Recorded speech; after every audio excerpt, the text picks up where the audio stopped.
Who are you? I don't know, but I'm writing to you anyway. Where are you? How far in the future? Where'd you find my journal? I may never know, but you can know me from what I put down on these pages. I come from a little village in the mountains. No one has left here since before I was born. But our lives changed overnight, just a few days ago when my best friend had a prophetic dream. A vision that the elder said means this season is going to end soon. The world is about to enter a new era. A great change is coming. Everyone was afraid. I was surrounded by questions and I began to feel how little I know. What is this season that is about to end, and why is it ending? What exactly is out there that could turn the world inside out? If there are still voices singing and laughing in the wilderness, I could record them before they're gone.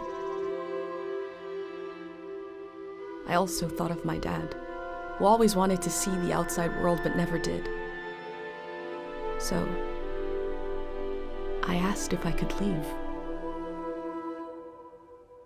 The elder had one condition for letting me go: that I take what I collect to the museum vault, a palace of art and memory at the edge of the earth.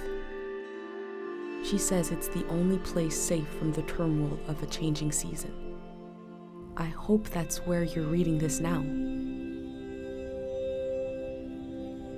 I can't stop the change that is coming, but this time on Earth could live on in these pages. What it looks like, sounds like, how it feels to be alive right now. I'm writing to you at the crack of dawn on the morning I leave home. I can smell breakfast cooking in the other room, and I can hear my mom's voice.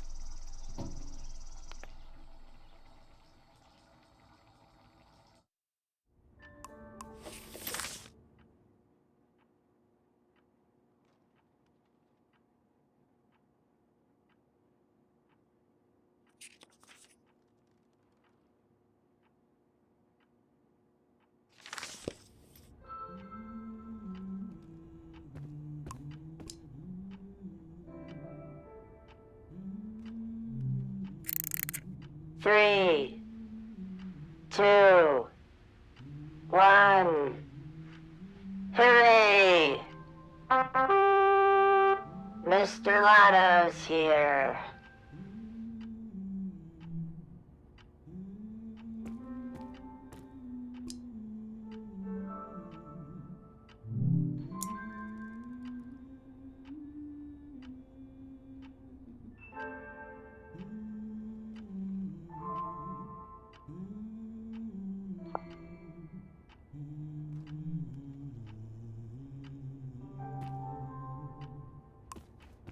My bag and Dad's camera, ready for the great departure.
A last moment in this little house. There used to be 3 of us here. My mom and dad and me. Soon it will be just her. Her and all these memories. But in this moment, everything is the same as ever. Until I shift my weight. The floorboards creak. Mom hears it and turns to me.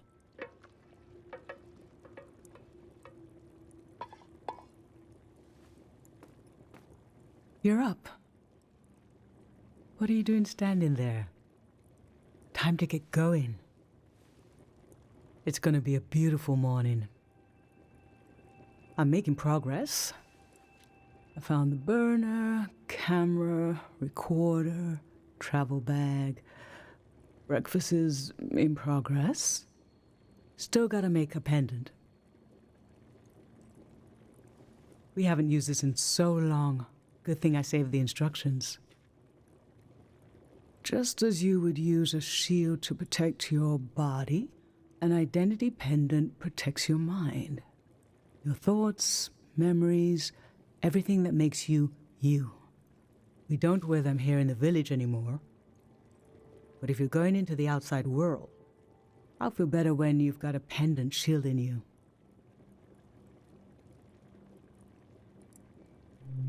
I will worry until you're gone, and then I'll have total confidence in you. In times of war, a pendant can be used to identify a body. Let's skip that part. Objects have 2 layers, the physical and the mental. The pendant needs to absorb both. 1. Collect a sentimental object for each sense: sound, smell, feel, sight, taste. 2. Feel the sense and speak aloud a memory of the object. 3. Feed the object into the burner. The memory will leave the speaker as it is transferred to the pendant. That means I'll forget the memory after I say it. It's supposed to be painless, at least.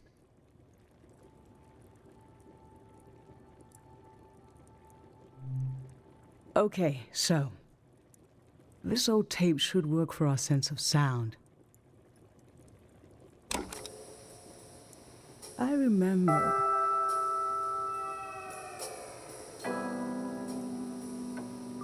you and I fell asleep listening to this tape.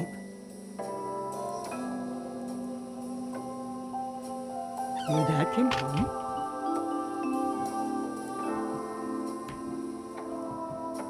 We all rested together until it got dark.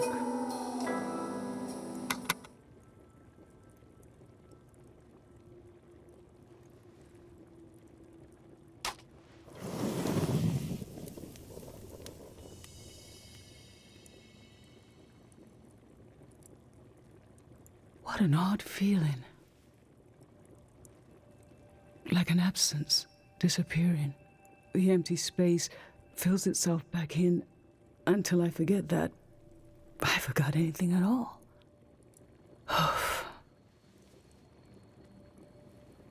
I'm glad I'm only losing a few memories. If I lost too many, I wouldn't even know who you are. You should pick the rest of the objects. I'll lose the memories, but you'll have them in a pendant forever. So they should be important to you. They should be parts of your identity you want to be sure to protect. So think about what these items and what the memories would preserve about you. Let's do smell next. Find an object with a strong odor and that holds a piece of you.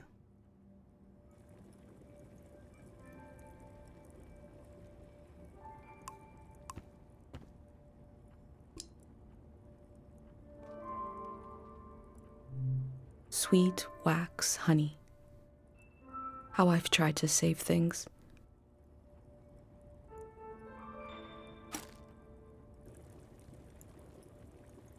What did you choose for smell?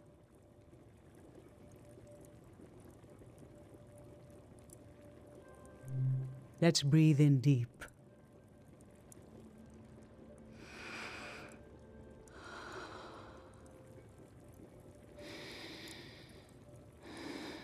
I remember. These were a present from your friend Pate. It was such a special gift that you wouldn't eat a single one. But after a while, the candy became as hard as rocks. The candy was meant to give one moment of sugary joy. And you realized, we talked about this, that by trying to save them, they lost their purpose. It might have been better to just enjoy them in the moment.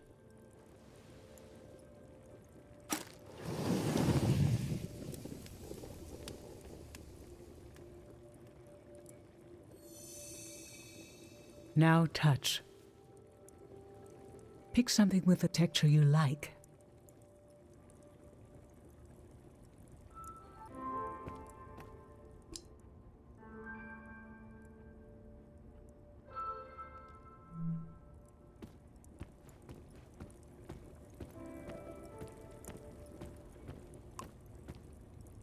My hand in my own hand. This speaks to how my mom loves me.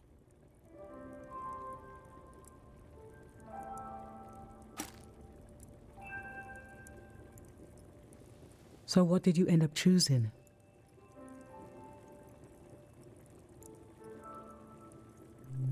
Okay, put your hand in the hand.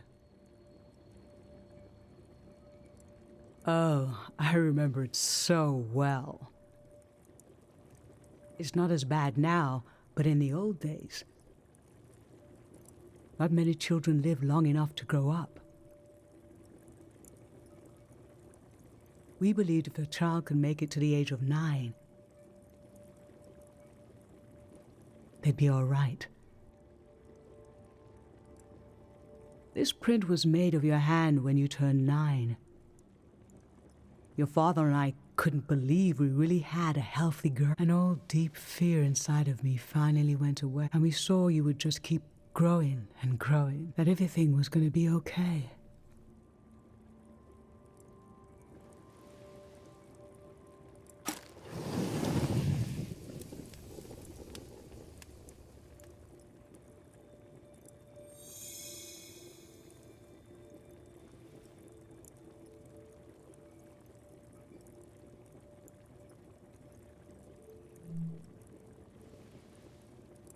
I'm fine.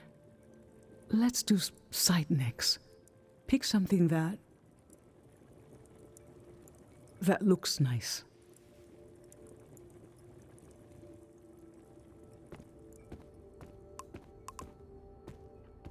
An unlit tower.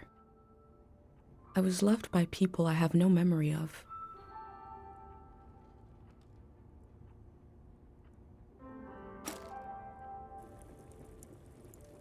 So, what did you end up choosing? This kind of candle keeps someone alive for the time it takes to burn. Just a few hours when death is nearby. It can be enough for last rites, last words. This was Grandma's candle. She didn't want to use it. You spent a lot of time with her when you were a baby. I realized she wouldn't live long enough for you to remember her. Or for her to see you grow up and discover what kind of person you'd be. So in a way, you don't know her, and she didn't know you. And yet, she loved you. I don't know where love goes, but it belongs to you anyway.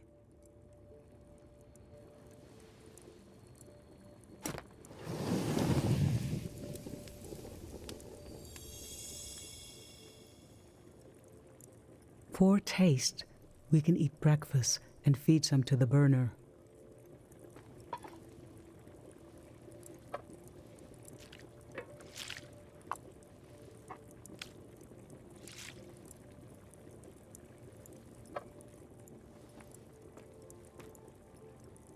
The memory I'll lose is the one we're forming right now. I want you to have it forever.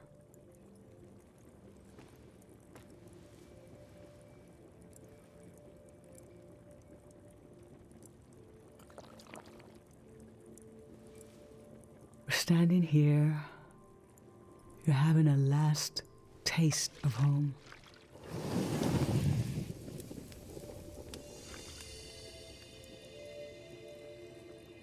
Now you're protected by lost memories. A gem of home around your neck.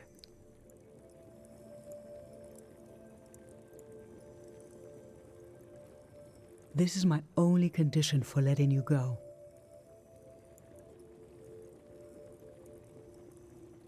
You must promise me never to take the pendant off. And never tamper with it. Okay? Then I'm okay with you leaving. I think your camera and bag are still in your room. It's time to gather them up.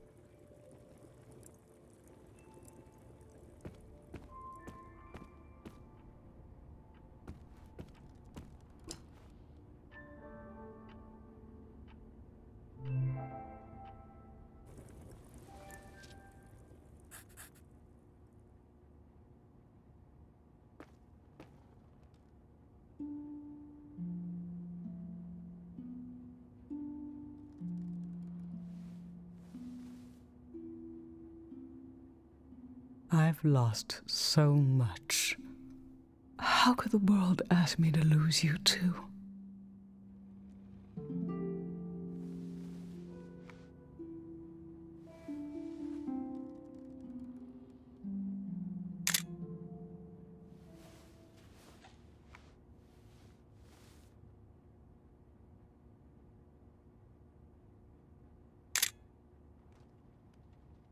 Look at us.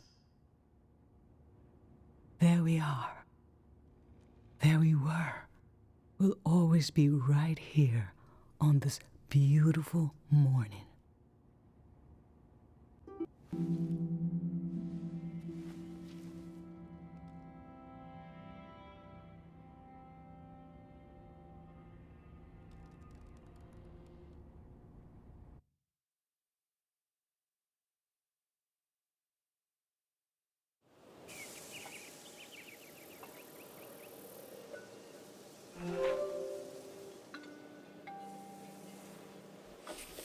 I just performed a ritual with my mom. The moment has passed, but I'll record it in these pages for you, for the future.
I never knew when my mom would share a memory of Dad while cooking, on a walk, with no warning. It knocked the wind out of me. Rituals take this grief and give it a shape and a story. Filling in this journal is a ritual too, but for a loss that hasn't hit us yet.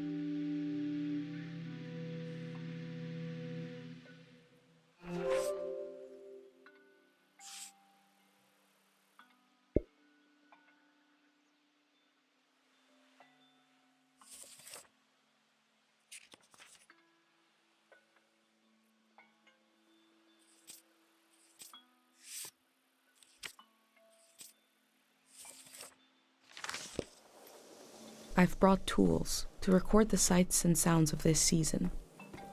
I'll start by recording the only place I've ever known.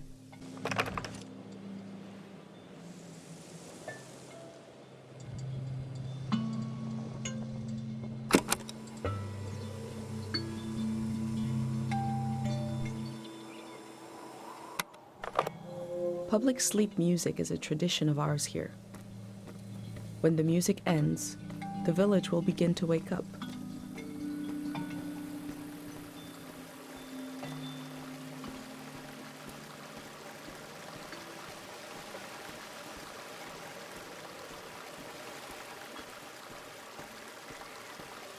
Last night there was a goodbye party here in the plaza. Everyone was so afraid for me. To understand that fear, to understand where I grew up, you have to know the man standing watch over the plaza, Dr. Fumio.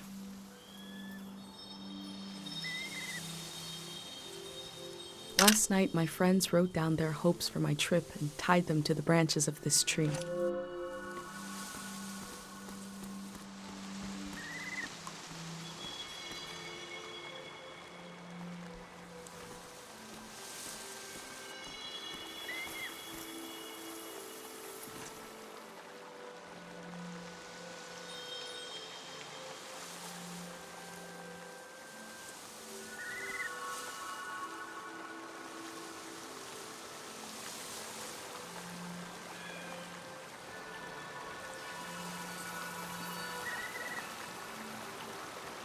This is Dr. Fumio and his son. The statue isn't as old as it looks. The artist wore it down to give it a feeling of ancientness and the authority that comes with it. Dr. Fumio and his son founded Cairo back in 776. They live on through our traditions. There are 3 murals celebrating Dr. Fumio's work.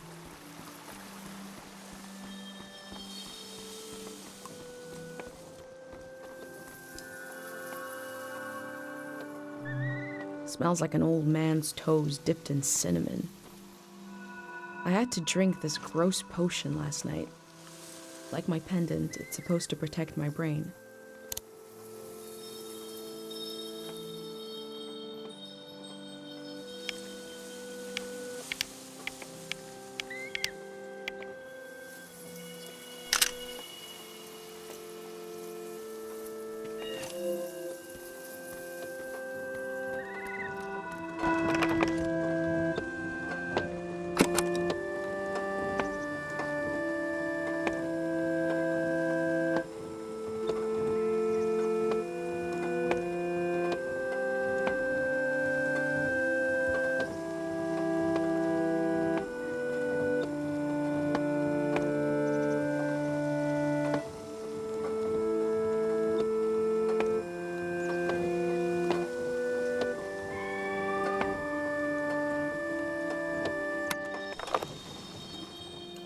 This is a healing instrument created by Dr. Fumio. It draws on the pure mountain air.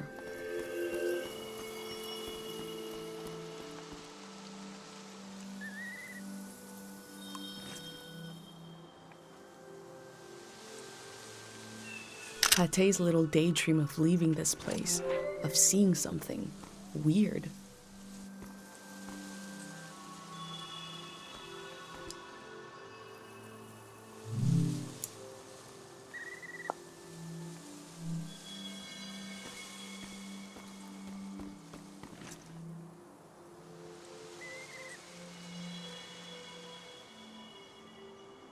Dr. Fumio said the dream sickness was caused by something very powerful.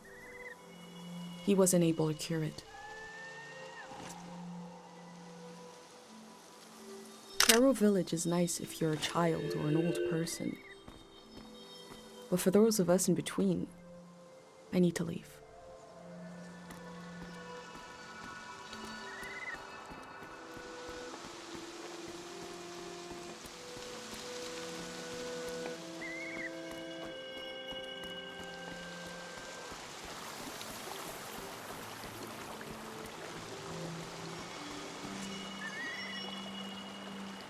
Remembering everything must be painful. Dr. Fumio brought peace to so many people here.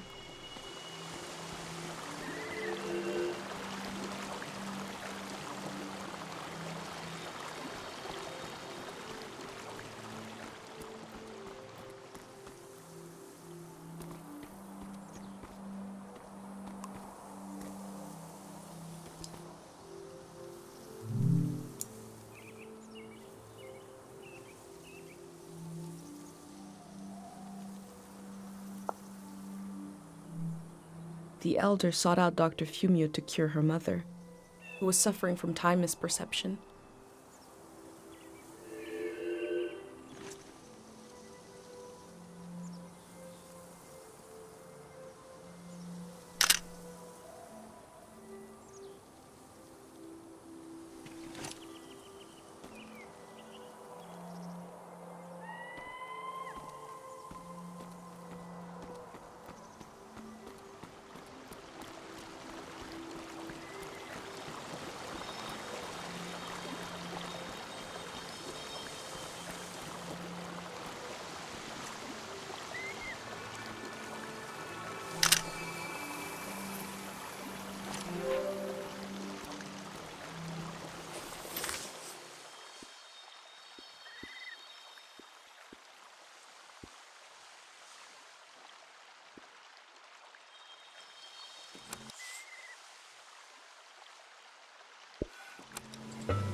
A village that was created as a place to heal. Is that where my instinct to try to help comes from? It's so strange to imagine I'll be shaped by places and people I haven't met yet.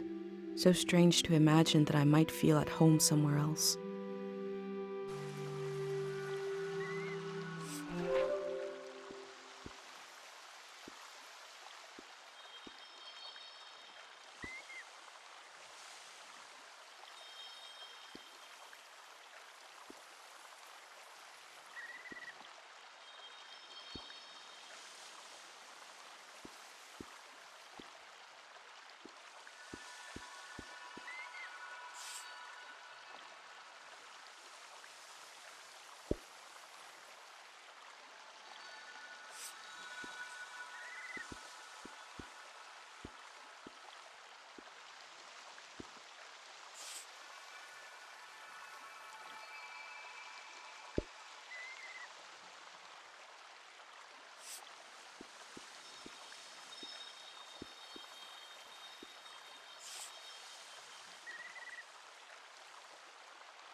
I go fishing here with my best friend Pate, even though there's nothing to catch.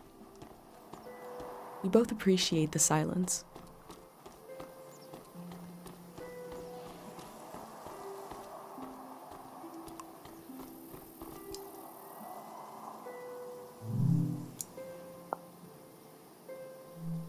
Caro Village was founded during the modernity. Much later, Dr. Fumio arrived and remade it in his image.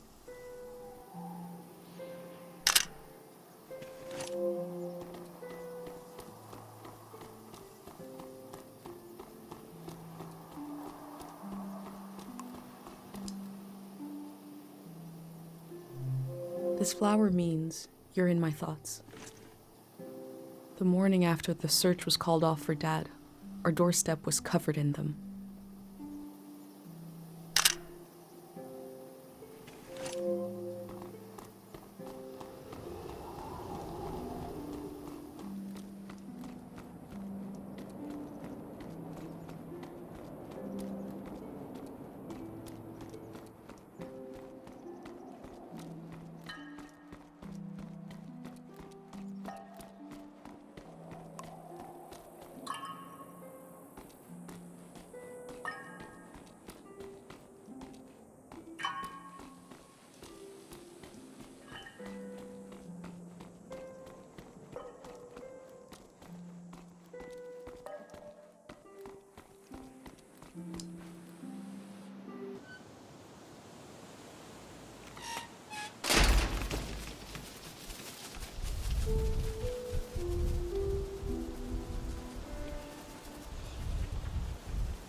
Is it recording?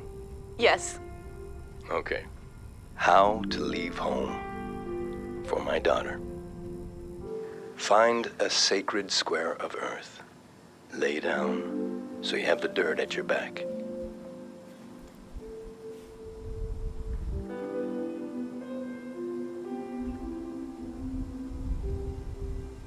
Close your eyes.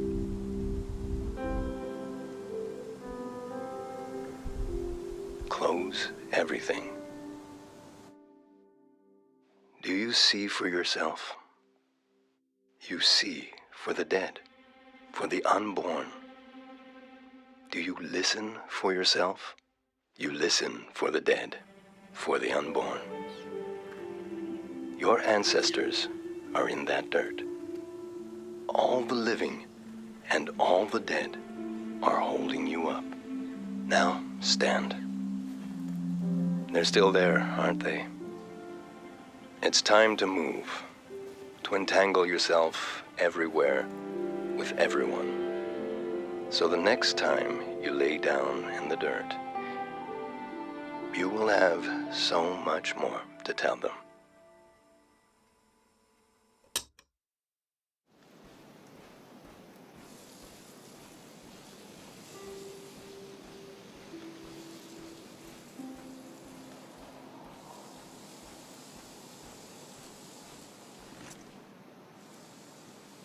The ruins in the distance were used to make us afraid of the outside world. Dangerous and impossible to reach, they said.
These bikes were used by messengers a long, long time ago.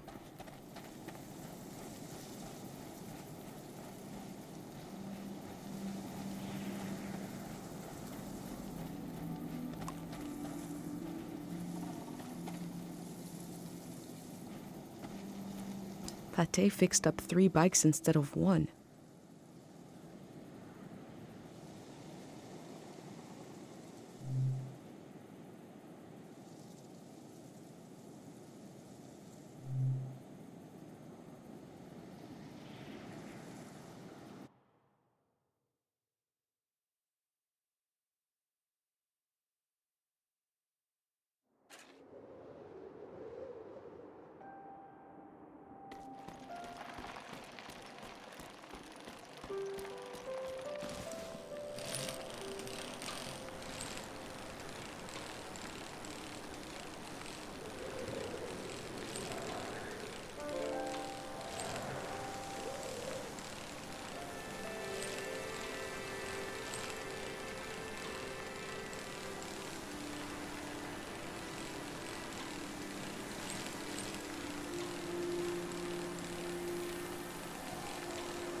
From the village, these cranes look like little creatures, grazing.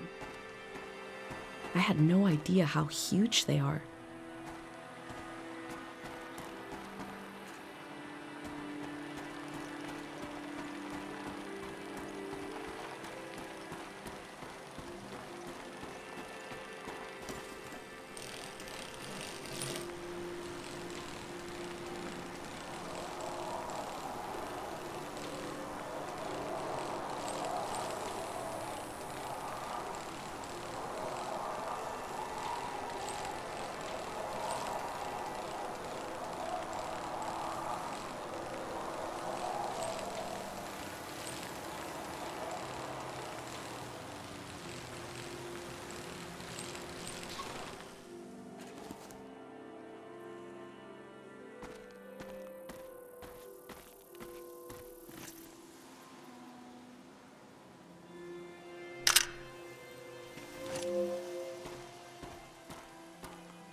Traders used to come to the outskirts of the village.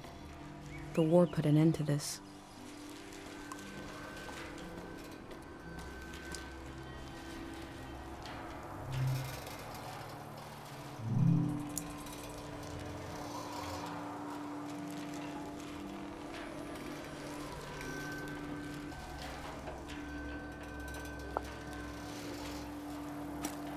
Before setting up in Cairo village, Dr. Fumio roamed the land curing people. It must have been hard when he wasn't around anymore, especially for people who couldn't travel to the village.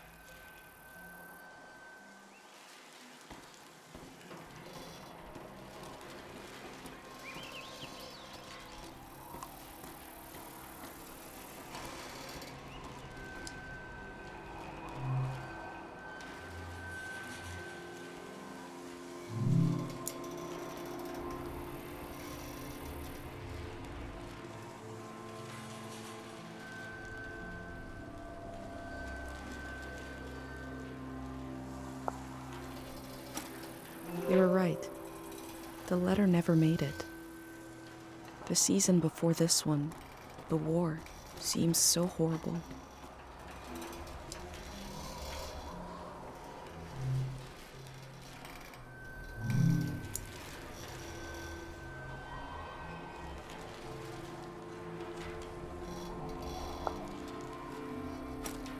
That poor baby.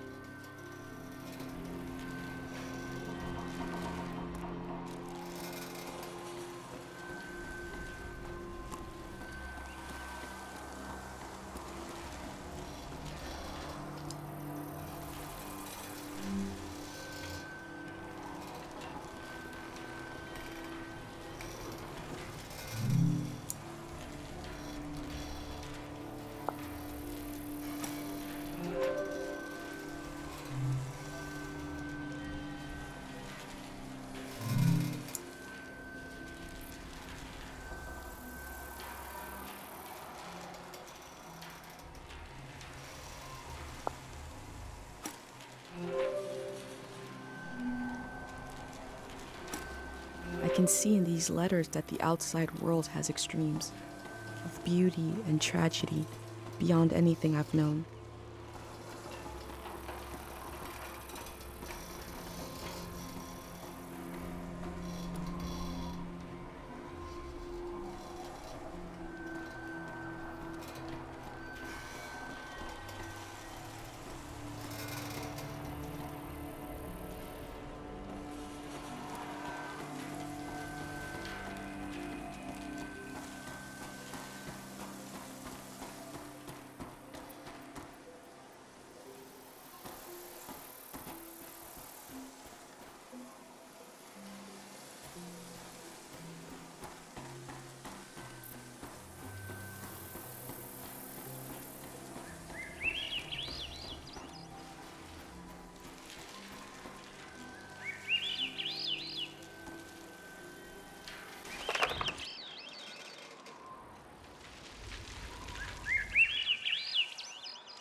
I wish humans had evolved to sing instead of talk.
heard at some point the tides got less predictable. Places flooded that never had before.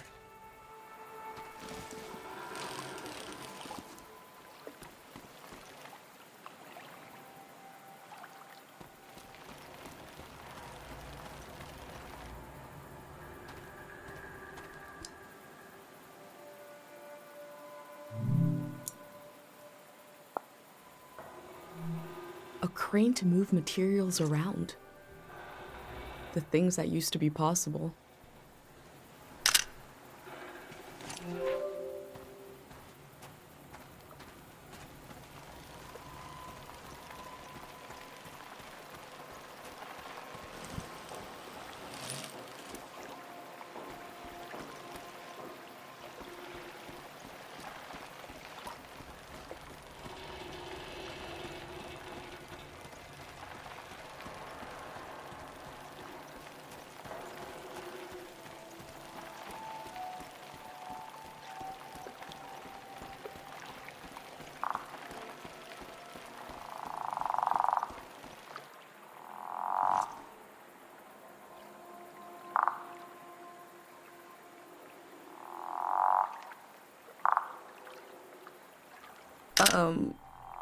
I forgot what I was going to say.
We learned about old technology in school, but not much about animals.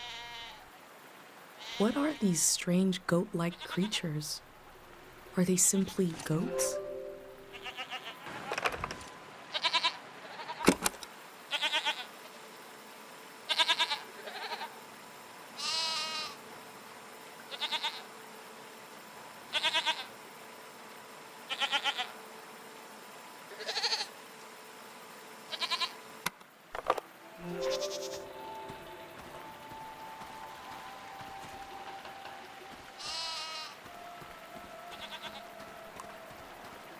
My first time petting an animal. I think it went pretty well.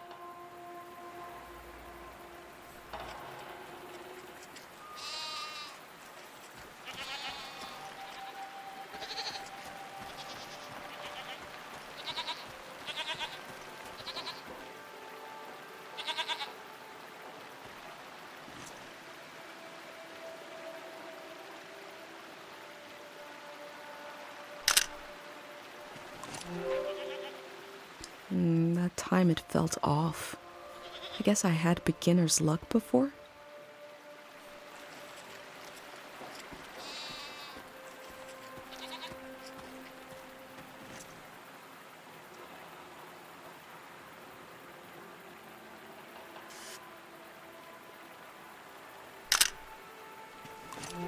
Okay, now I got it back. I'm in control. I can easily pet certain four-legged animals.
I cycled through landscapes, seeing them for the first and last time.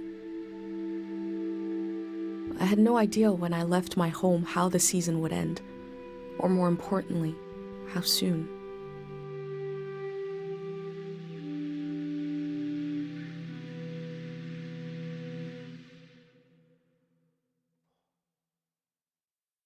On a cold, damp day, I feel true loneliness for the first time.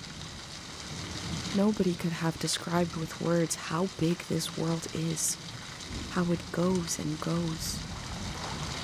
I passed through it, where others passed before me.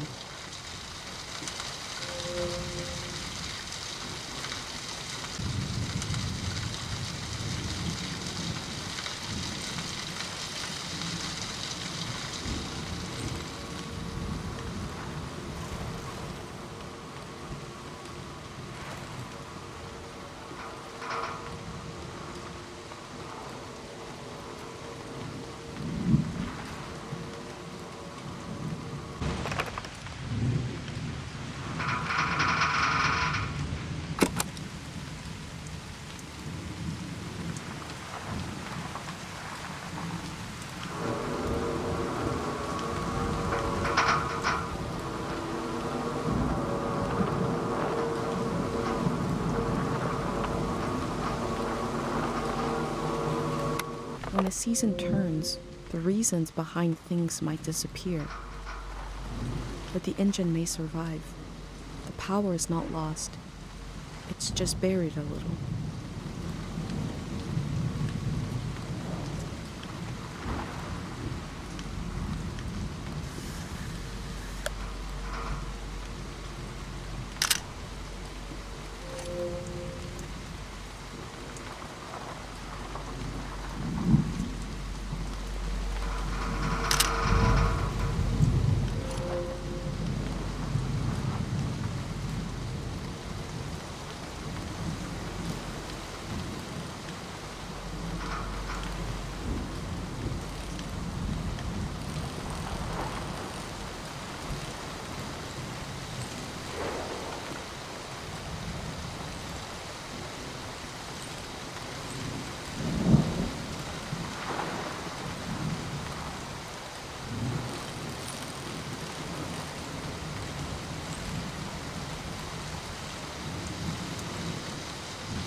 Someone was out here alone.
One melody is like me out here alone.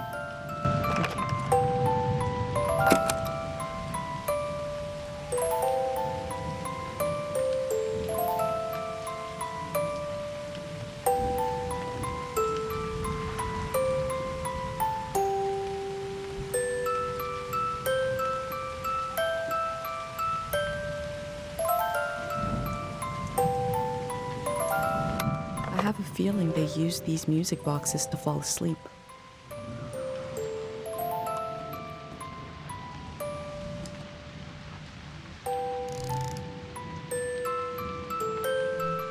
Two voices is like me and my mom. We can survive, but eventually you need more.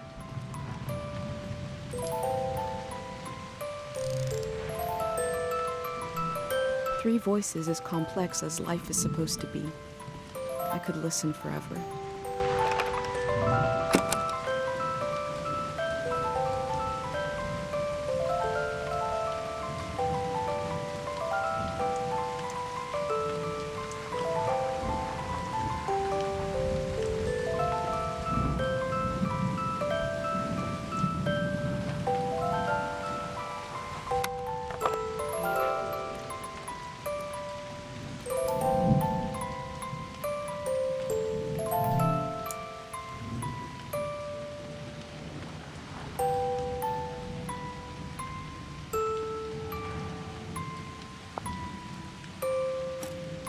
They kept themselves company with music.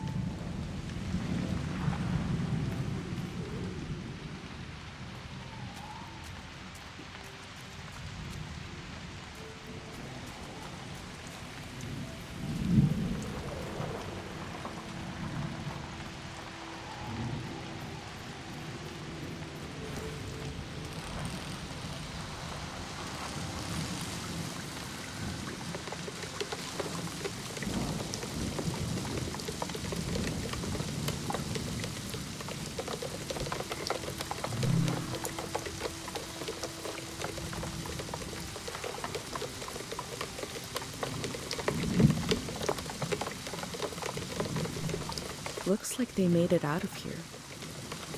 But what is this group?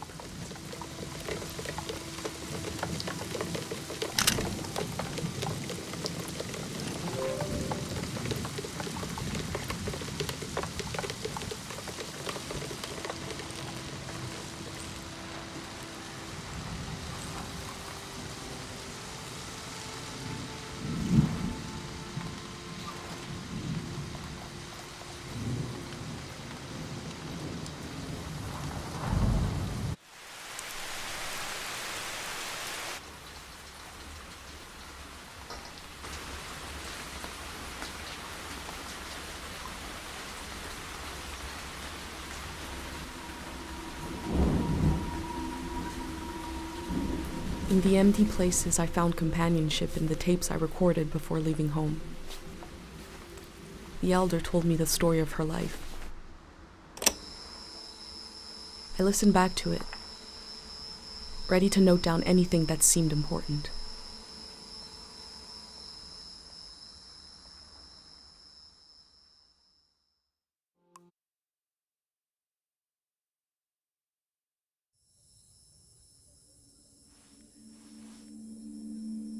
Let's set the scene for the listener, whoever that might be.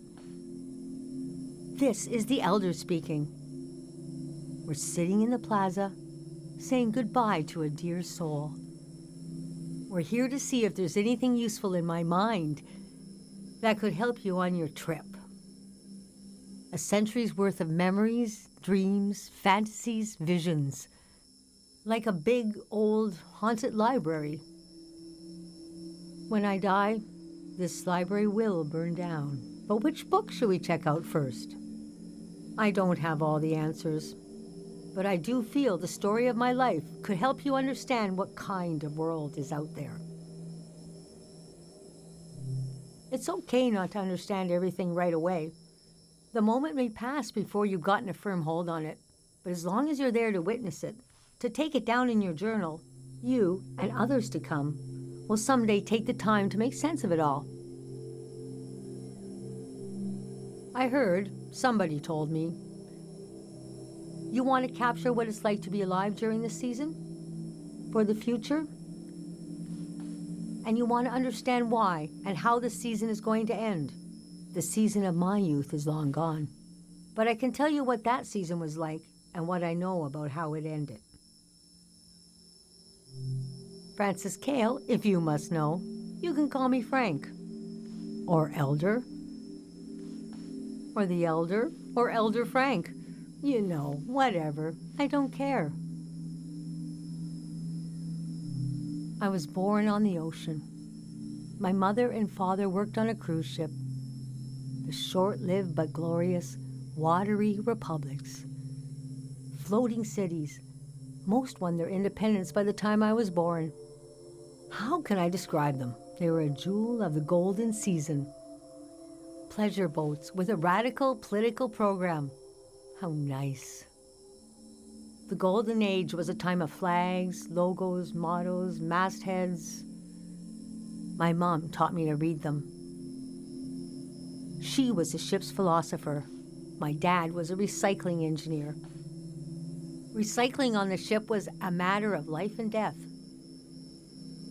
We had to get the most out of every object and watt of energy.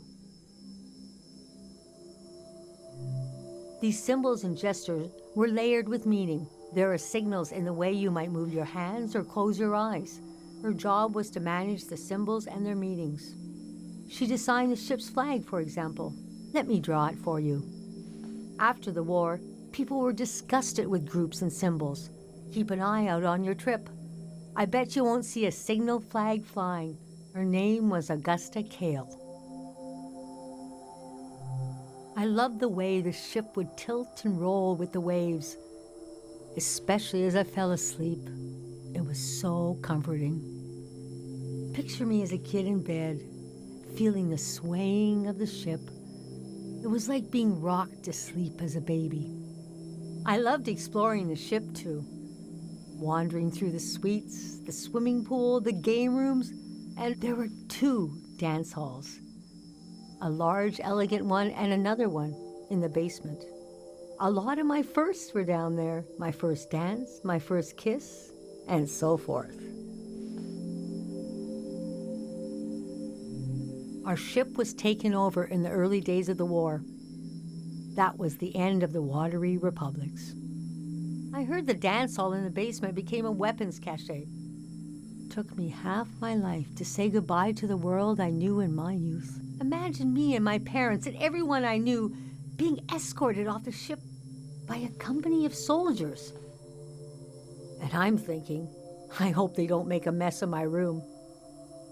I was embarrassed by the younger kids who were crying their eyes out, but they knew, I guess. Even as things got bad, I couldn't imagine the changes were permanent.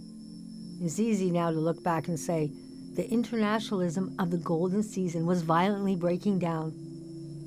You can be naive about all kinds of things, but not war. Most of my life has been spent in isolated communities, and the one moment I was in the wild world, you couldn't pick a more chaotic time. And we had been warned the season was going to end. Oh, but we didn't understand the warning. You see, one night, along a coastline, we saw beautiful lights shimmering above the water. Later, we found out this was an ancient warning system. It hadn't been used in so long. We didn't know what it meant. We just thought, well, ain't that pretty? We tried to stick together and camped out on the coast of the prismatic grounds. A kingdom of art and science. They got rich during the golden season. Everything that made them beloved before the wealth came. Passionate, uncompromising, self-obsessed, made them unbearable once they had power. Artists make terrible kings. Are you sure you want me to keep going? The story gets darker from here on. Okay, so conditions in the camp were getting worse. My mom got lost in thought for long periods of time. She'd be completely still for hours, days even. We realized she caught, well, now we call it time misperception disorder. It's when you lose your ability to tell how much time is passing. A minute can feel like an hour. A day can pass in 10 seconds. What's so hard is the feeling of absolute loneliness. Normally, we're all at least roughly in the same flow of time. But with this disorder, you walk alone, truly. We heard about a traveling doctor who could cure these kinds of diseases. I decided to go find him. I found out his name was Dr. Fumio, and he traveled with his son Lucio. People talked about him like he was a god.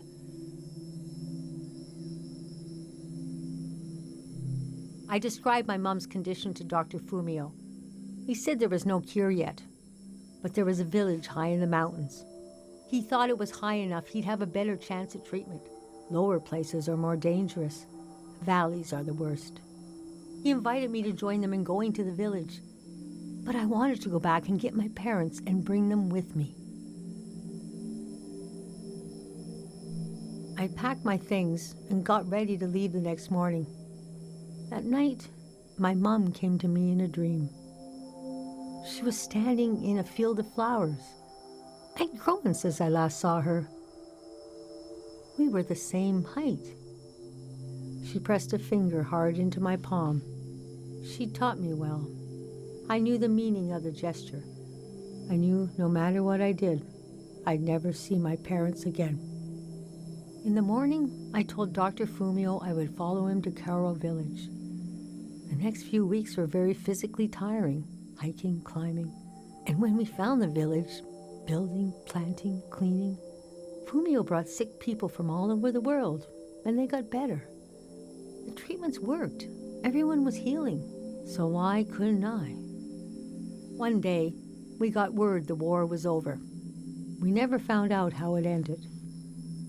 It was like peace just swept over the earth in a split second. There was a party in the plaza to celebrate the end of the war. But I couldn't bring myself to go. Yes, it was over. But it had taken my home, my family. That night, as I was falling asleep, I felt the bed tilt and sway gently, as if it was being tossed on the waves of the ocean, as if I was back in my bedroom on the ship, as if I was back in my mother's arms, being rocked gently to sleep. I knew I was finally home, and nothing could hurt me.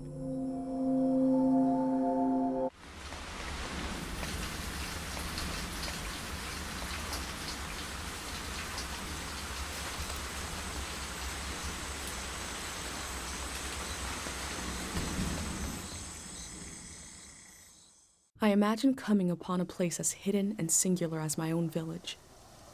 Eventually, I found myself circling a valley, looking for a way in.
We never used this kind of technology in my village.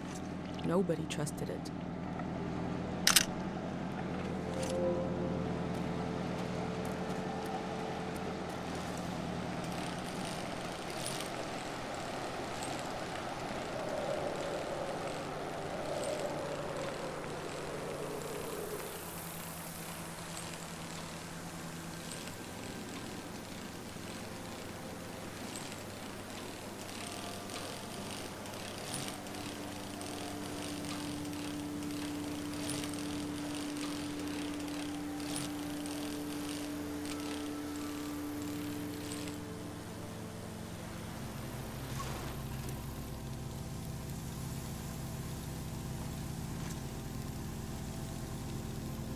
Must be a car, but it looks weird. I haven't seen one like this in my books.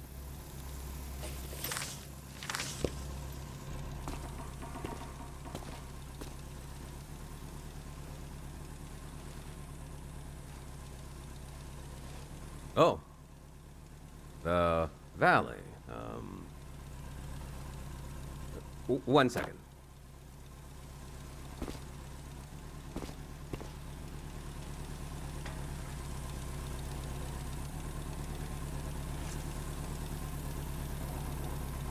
What will happen when we do as instructed and gather around this fake person?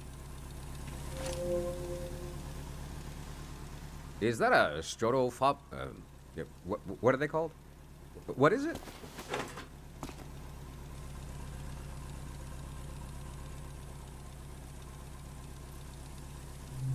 I love old gear like that. It's getting more and more rare. I had a camera, but it broke.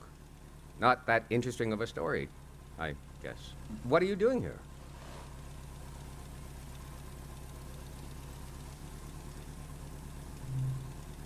The whole thing, huh? You're young. You got time. What kind of stuff are you recording?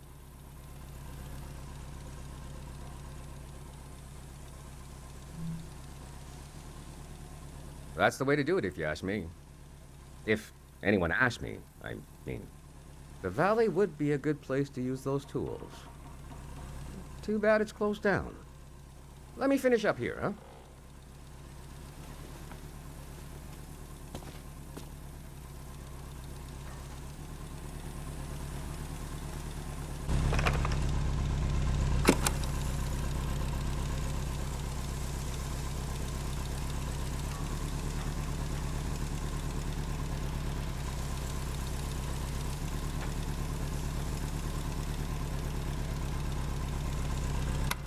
I've heard sounds that can heal the mind. It feels like this noise would do the opposite. Hey.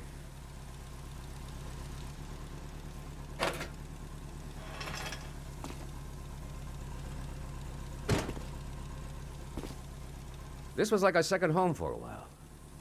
That was fun earlier when you showed up. And I was carrying the cardboard man.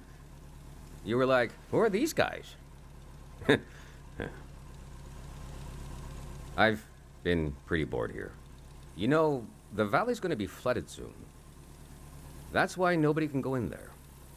The dam is falling apart.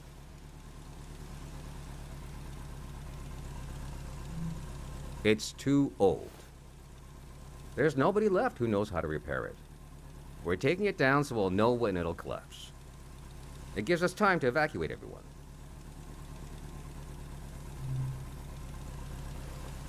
Greyhounds. We're a community organization. We do all kinds of fun stuff. Health clinics, mine sweeping, daycare, evacuations, weddings. We're new.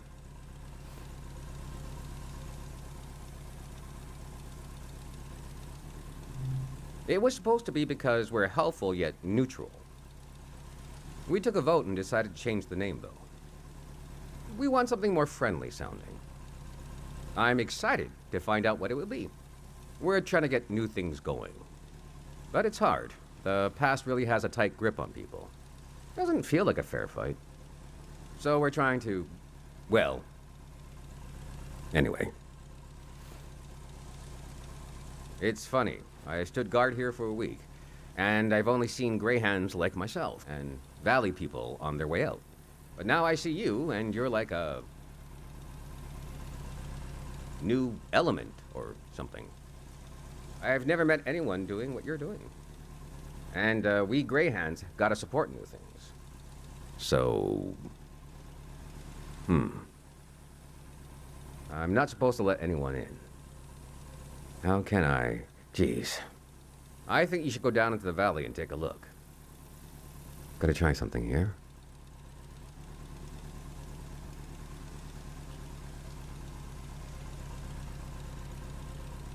Dang it. I was trying to wink. Well, you get the idea. Go on and put that old gear to use. You can take my map of the valley, too. I don't need it anymore.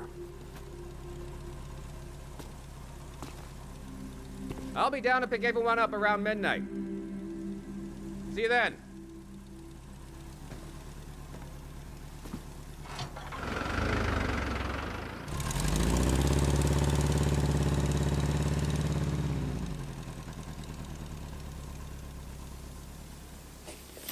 I met a greyhound. He let me into the valley.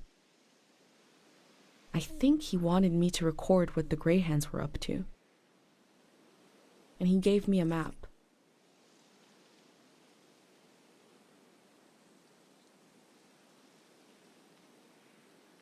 The assembly point seemed like a good place to start.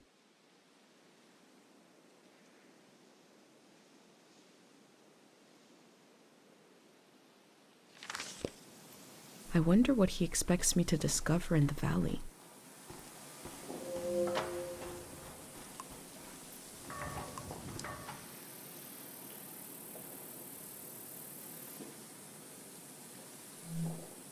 I'm not the first to do this, just the first in a long time.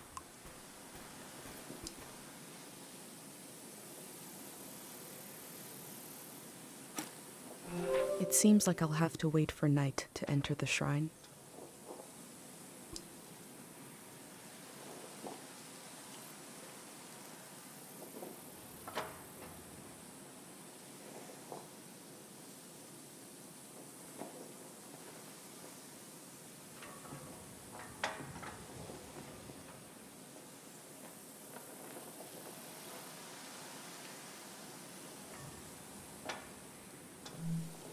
I'll think about what kind of visitor I want to be.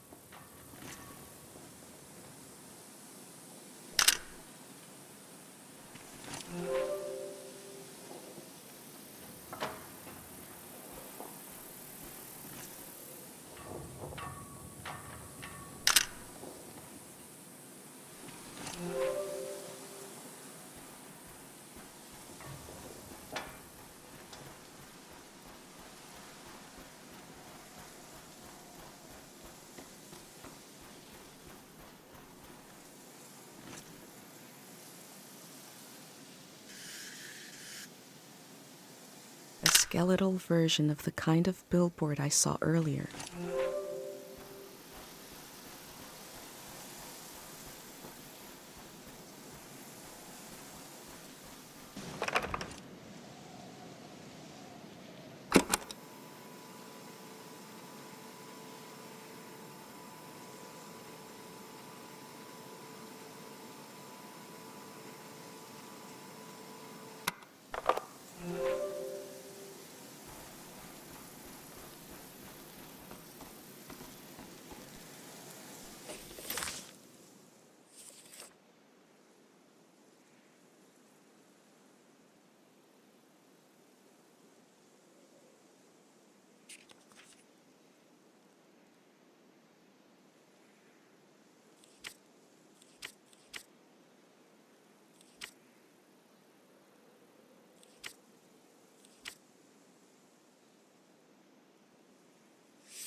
Dr. Fumio was an important person, but we also just have a need to put a human face on events that are beyond our control. He may have felt just as scared and helpless as everyone else.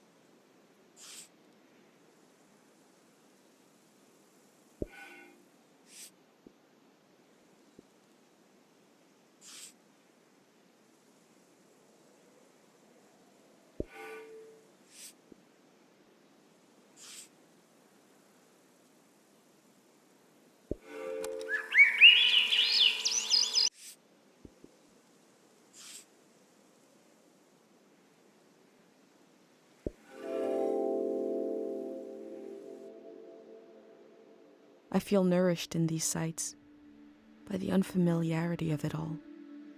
These means of connection, long in disuse, are certainly telling me something about the world.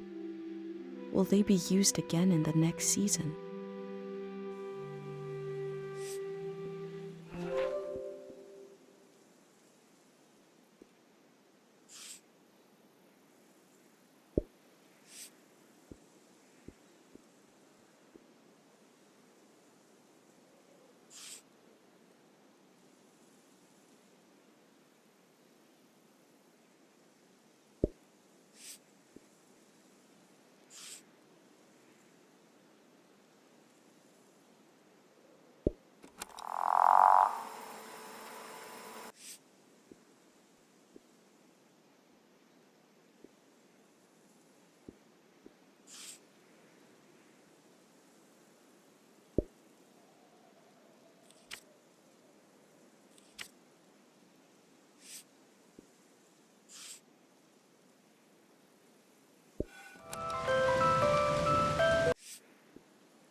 Time seems to pass differently around here. I feel so heavy and so light at the same time. I'm not really alone. I'm with myself. I'm with the earth.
The elder warned me about valleys. She said they were dangerous. I feel a dulcet tension in the air. I enter to see the moment between seasons.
I am probably the last person that will ever be welcomed here by this sign.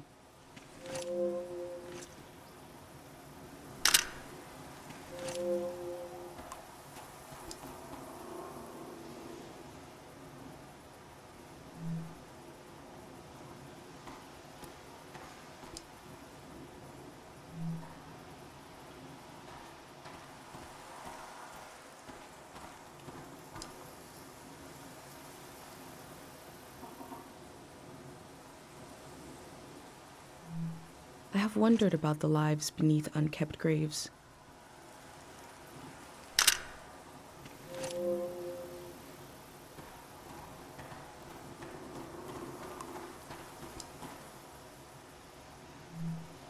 The elder told me there's very little information about the years before 500.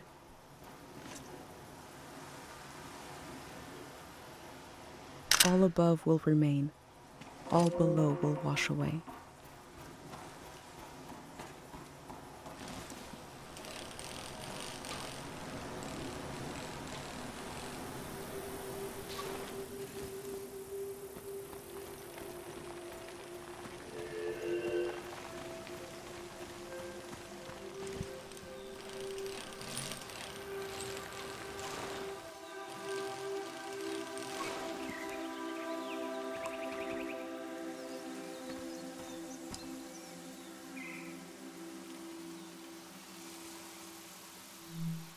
I wonder what the flowers have to say.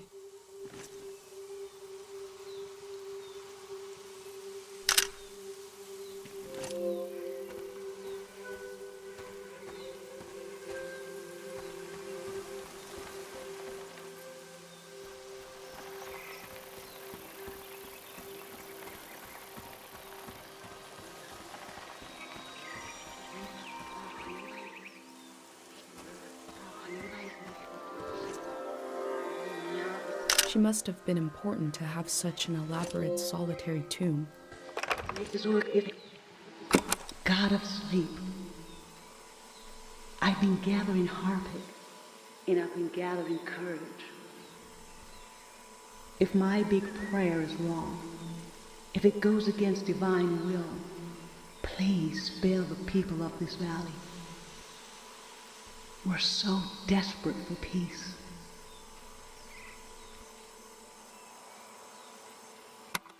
A memory told over and over again.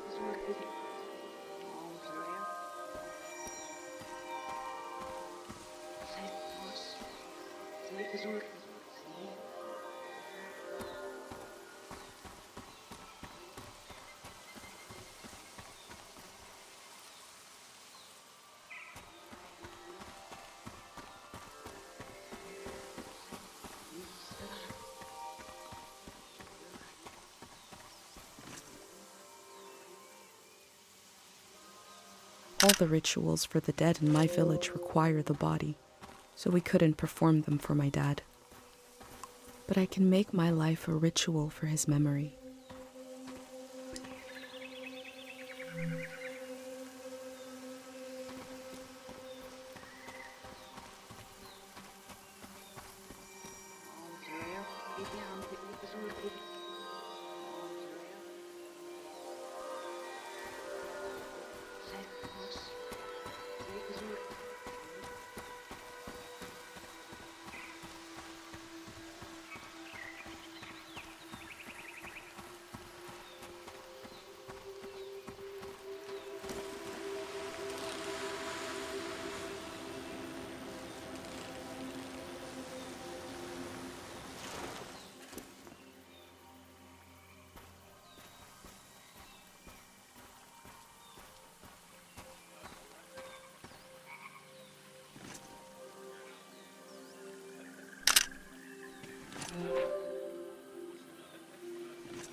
These metal animals are looking up, expectantly.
Will the last voice to cry out in the wilderness not even be human?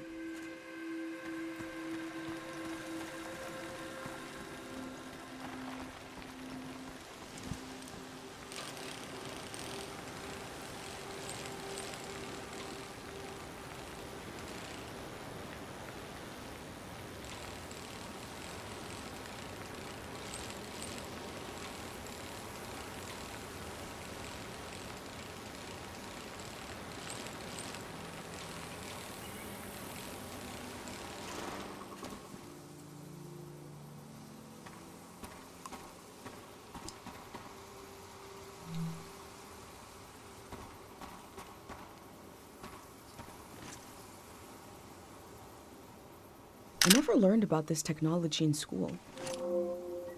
Could it be emergency rations from the war? I will leave it alone.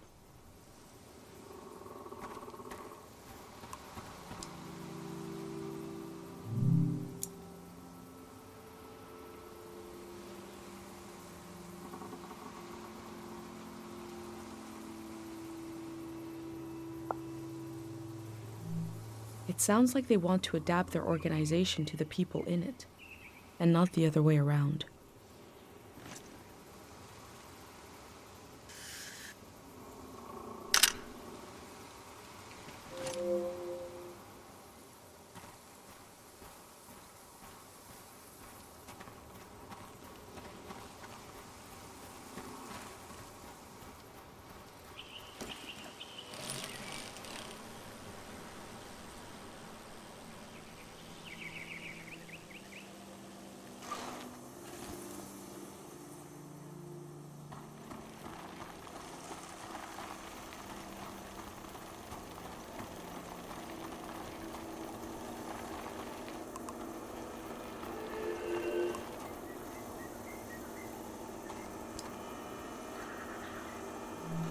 Imagine if the man I met is the only living Grey Hand, and the rest are cardboard.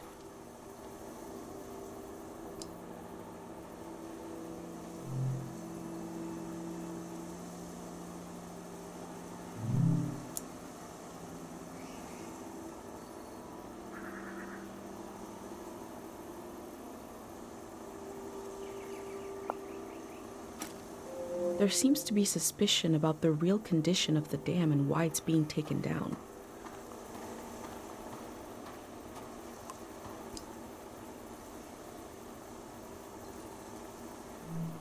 It's hard to imagine something new, a new way of living, but they're trying.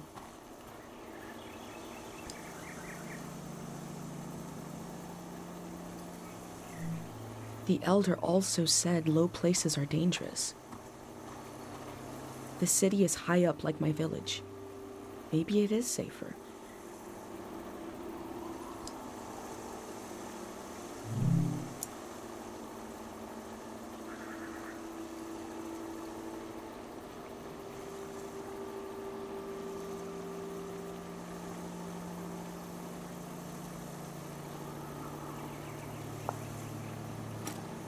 The Grey Hand seem to care what people think about them.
They say they're going to build the next season. How?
they had to leave so much behind.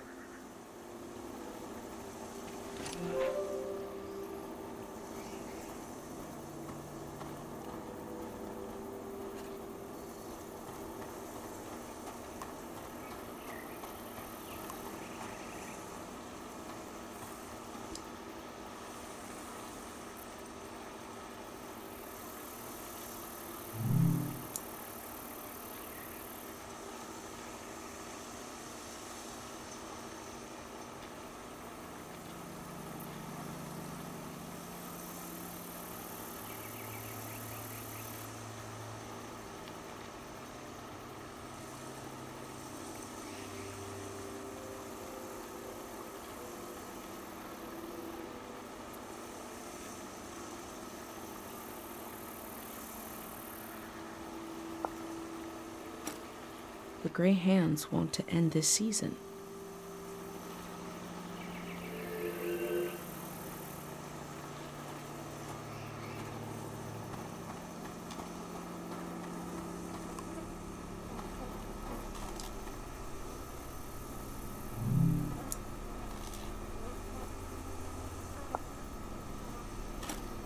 There must be a lot of people going to the city if they need to keep track of them with cards.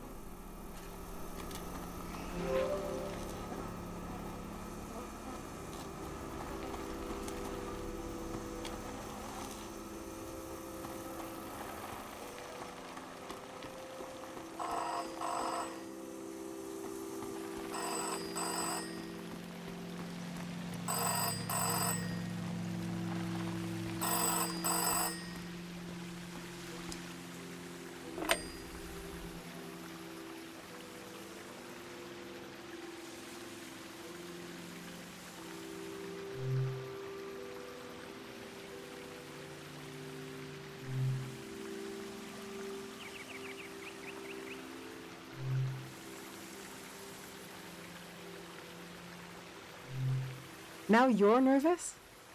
You were the only one who wasn't nervous. I loved that about you.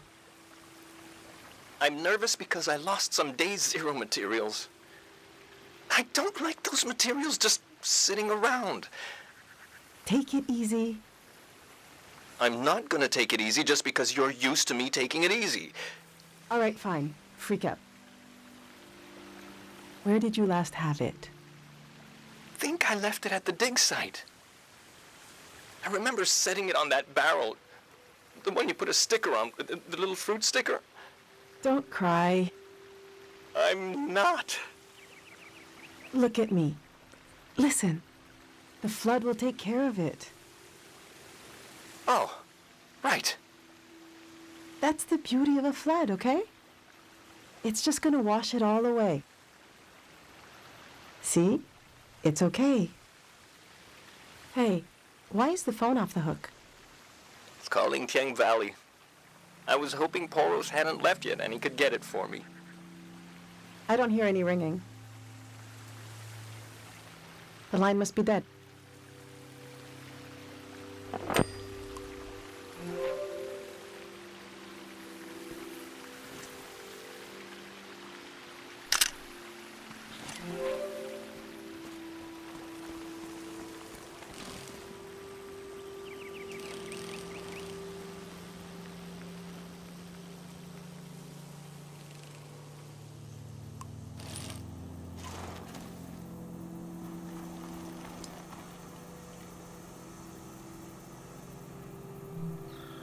There's a number to call for questions regarding the dam.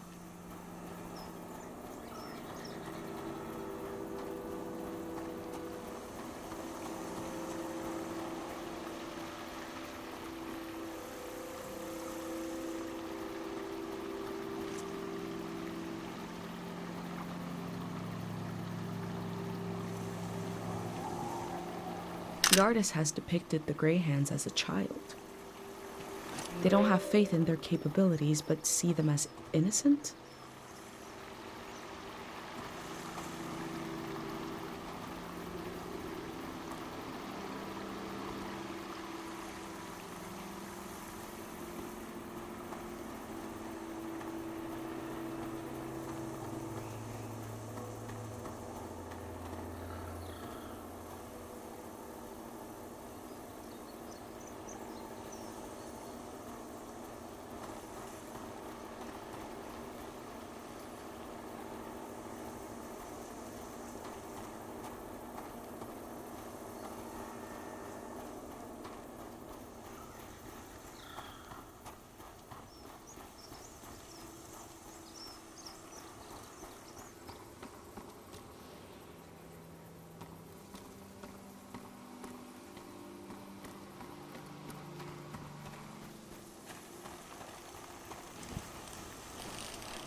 electricity down here.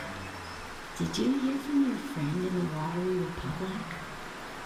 Which one is it? The Topaz. We can get a ride with them on the coast.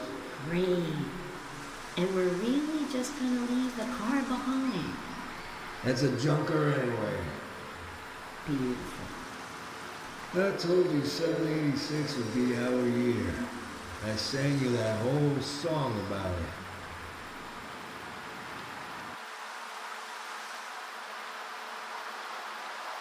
They sound so free and happy, just roaming around the world.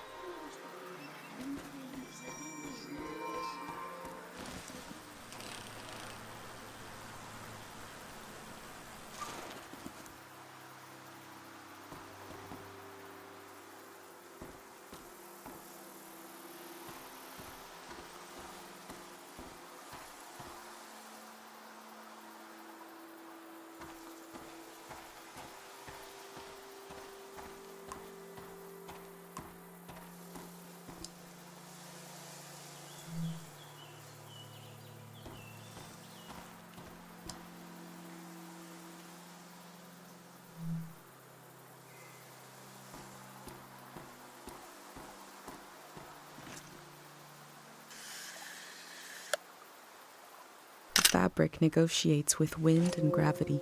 The end result is flight. When I cobble together my own religion, this will be a god.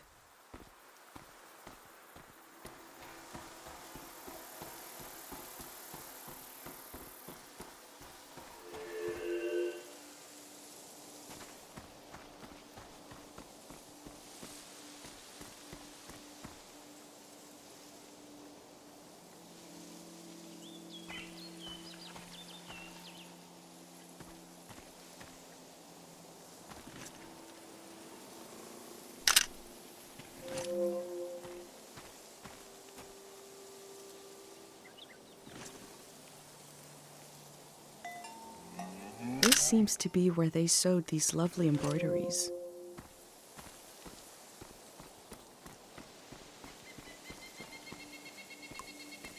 Is that your name on your collar? Let's see. You are Madrigal.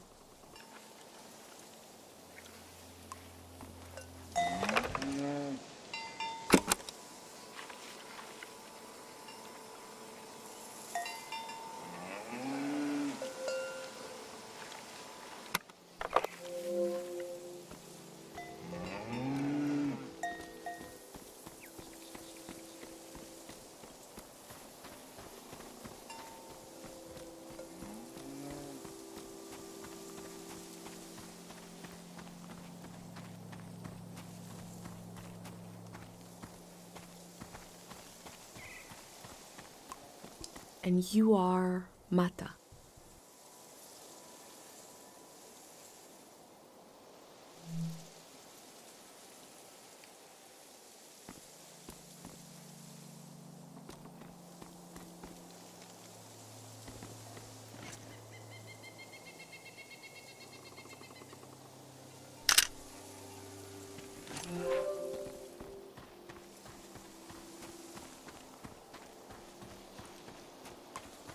And your name is Tupet. I wonder who named you that.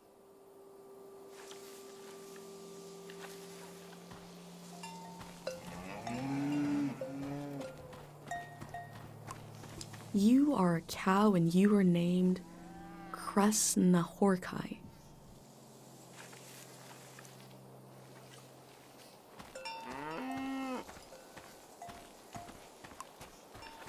A beautiful cow named Gorp.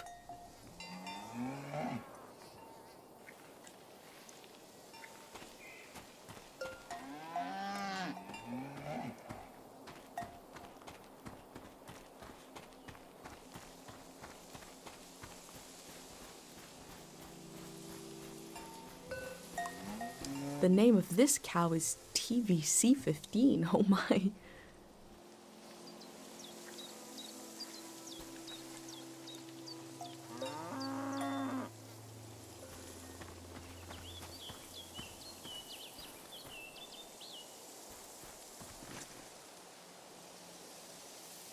These patterns remind me of the festival outfits in my village. I wonder if these patterns tell stories as well.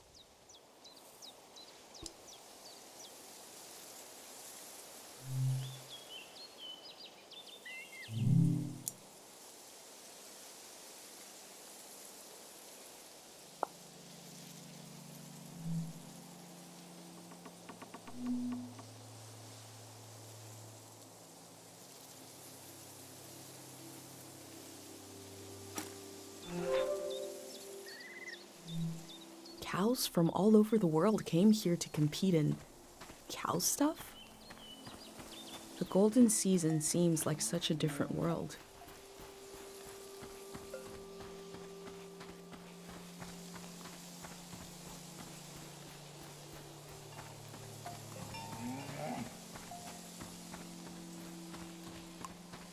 And the seventh cow's name was Balto.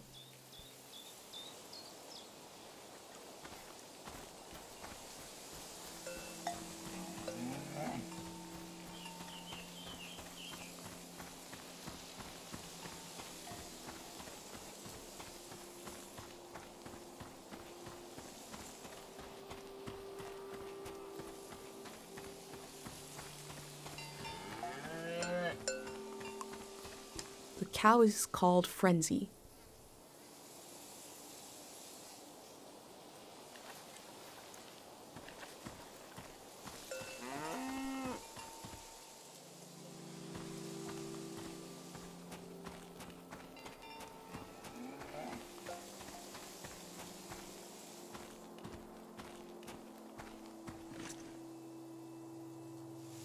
This machine looks powerful.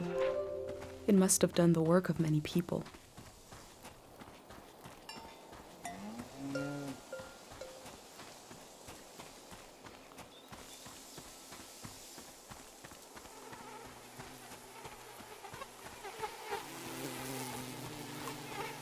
Another cow, another perfect name. Nellie.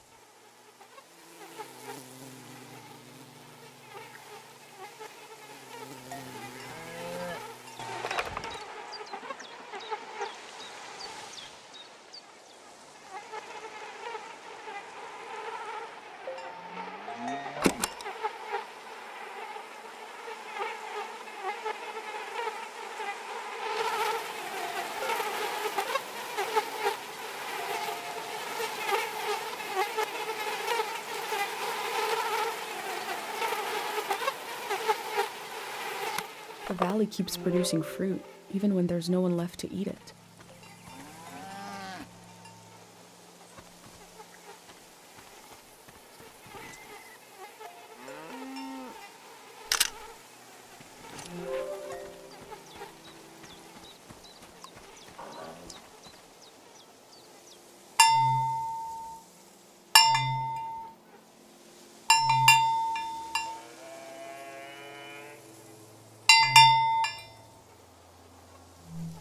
The sound of this bell has a lot of character.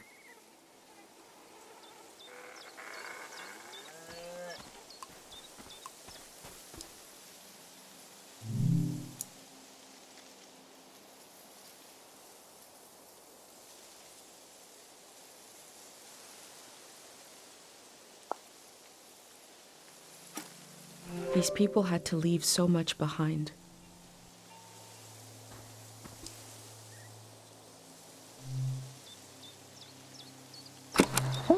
We got a big show today. Huge show. Breaking news. The Greyhands have died. We're being reborn, baby.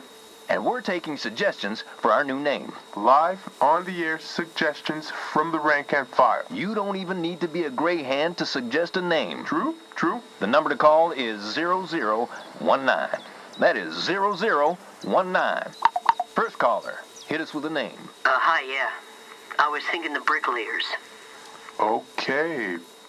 Bricklayers. Laying some bricks. Well, yeah, thanks for the suggestion. We'll be taking them all afternoon, so keep them coming. That number again is 0019. You're listening to Greyhand Radio. We are broadcasting live from Greyhand HQ. And we're gonna take a little break. If the Greyhands are changing their name, you'd know them as something else.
Filled with grain for the future. The farmer didn't know they wouldn't need it.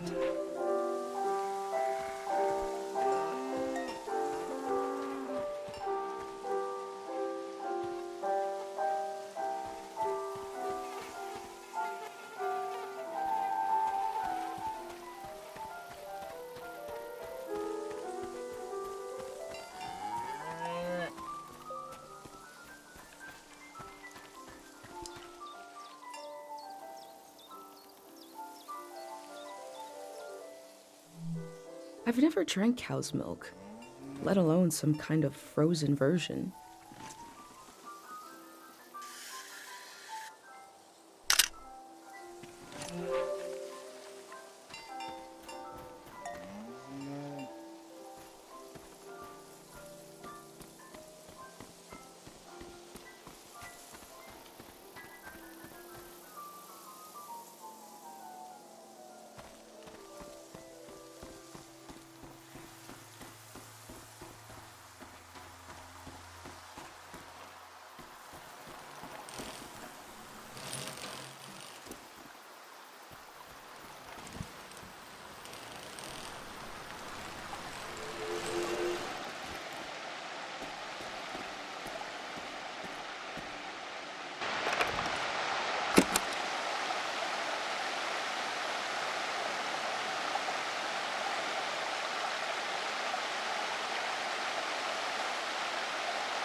Looks like there's no one around anymore to enforce this.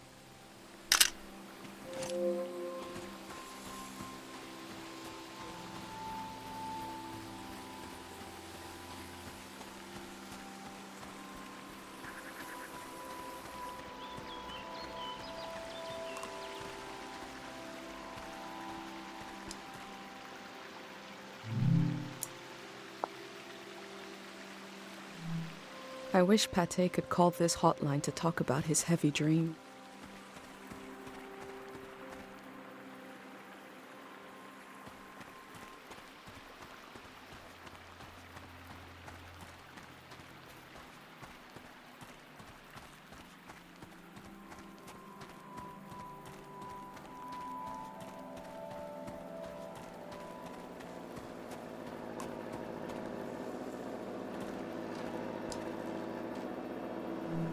There are a lot of these signs. They must really want to keep people out of this area.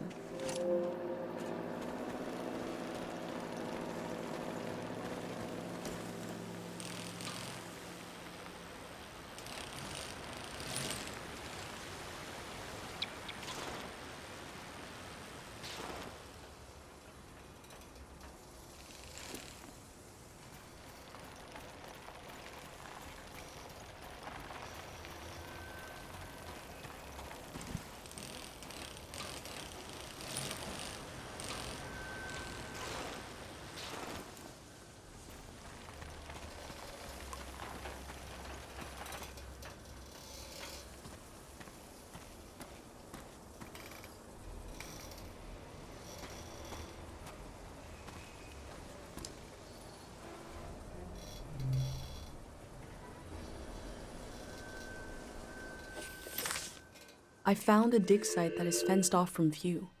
What were they doing here?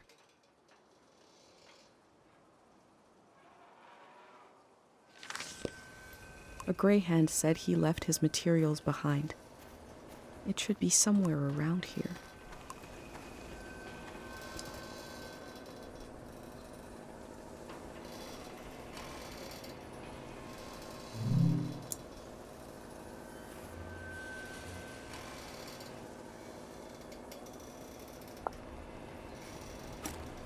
They look relieved to have finished their work.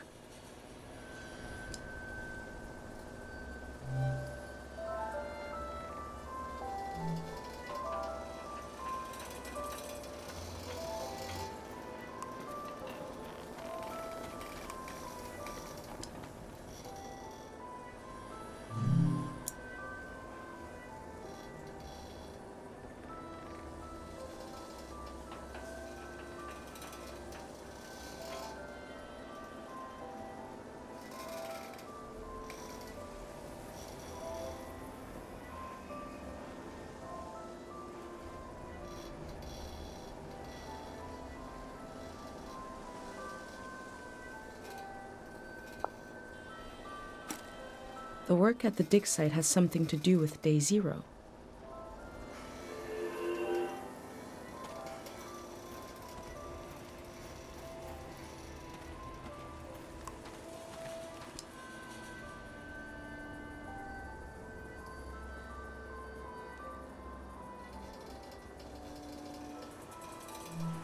This is the kind of brain trouble my mom warned me about.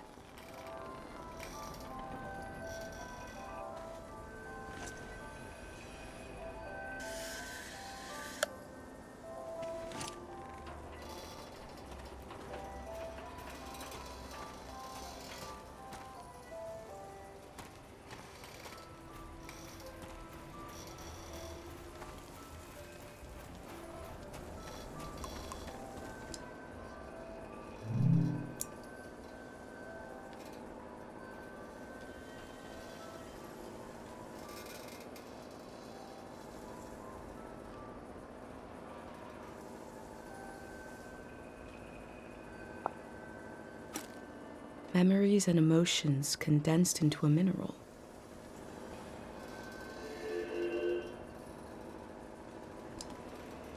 I wonder what this channel is for.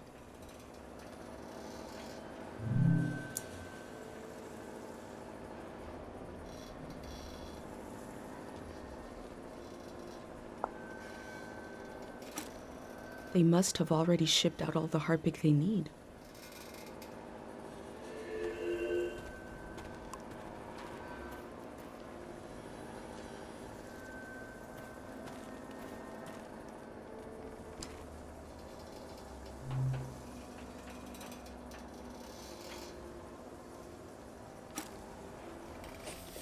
I wonder what's on this reel. What is Day Zero?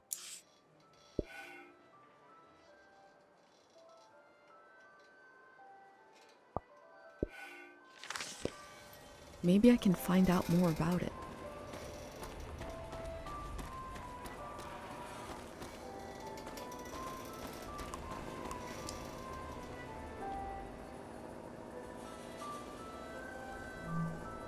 They dug up all that harpic in order to conduct some sort of prayer on Day Zero.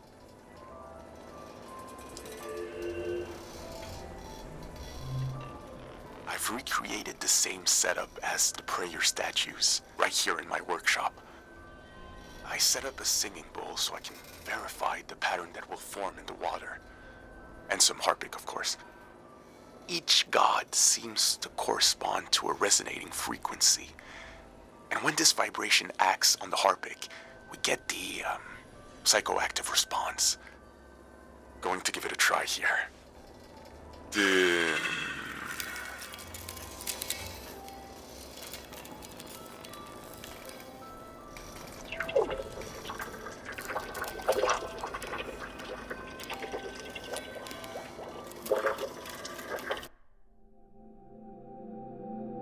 I remember watching my dad make shadow puppets on the wall. felt strange because I could see how it was done. I could see the trick of it, but it still felt kind of magical.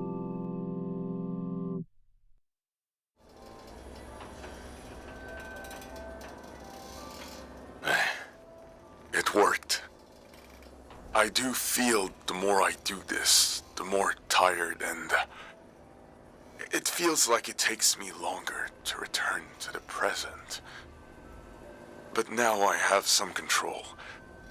I face the question of how this mineral affects the soil. I still have a lot of work to do. That's all for today. A mineral that can affect the mind.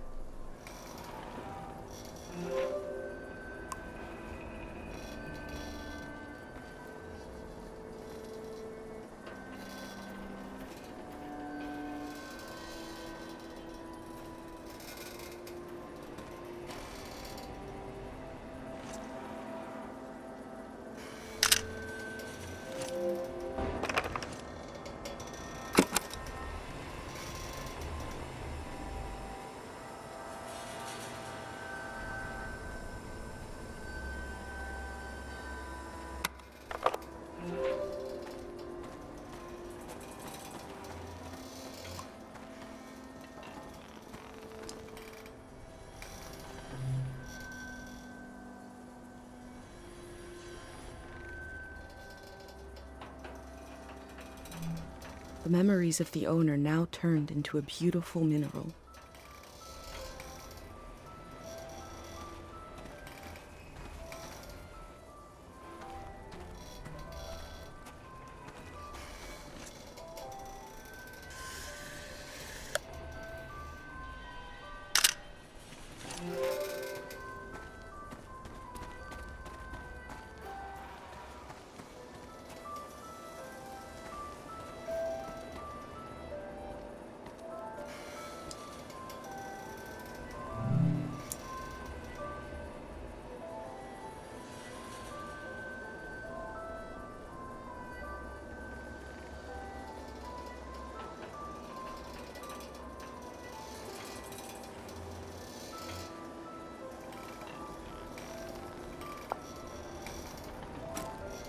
There's a big tray with a researcher's notebook inside it somewhere.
Grey hands are the future in all its uncertainty, the good and the bad, the hope and fear of progress. The loneliness of this season will be left behind. A collective project is coming.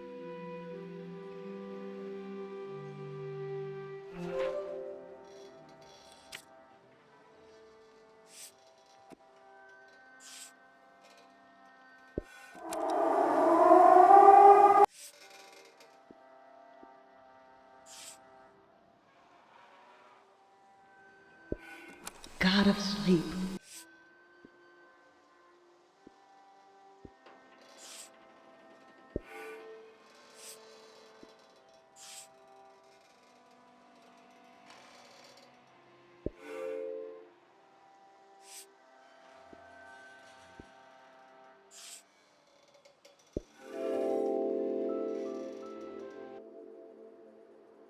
A green space.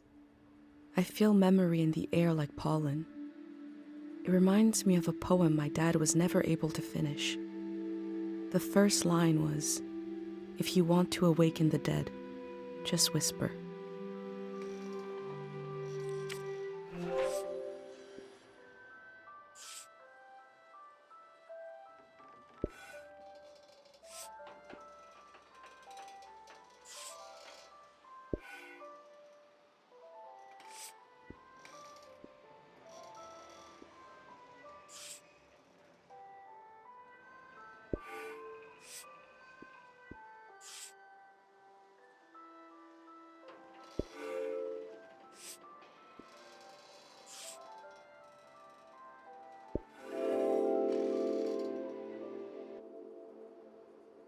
The process of taking people out of the valley was also a kind of ritual, a way of bridging one life to another.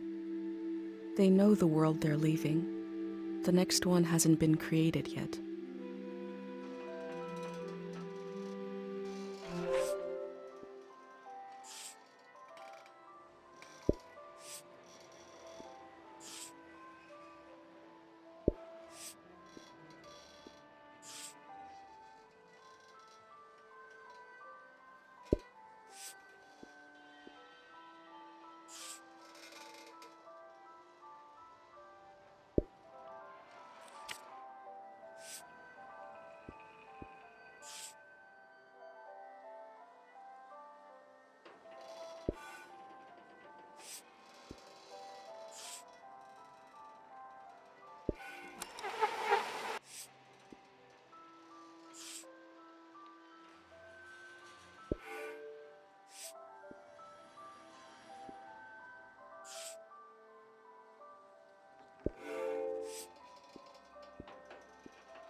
Compared to my village, they lived in the open here.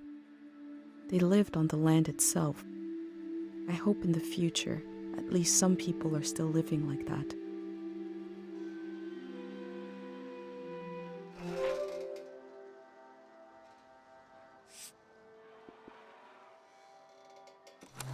Wow, we got a big show to... Wow, we got a big...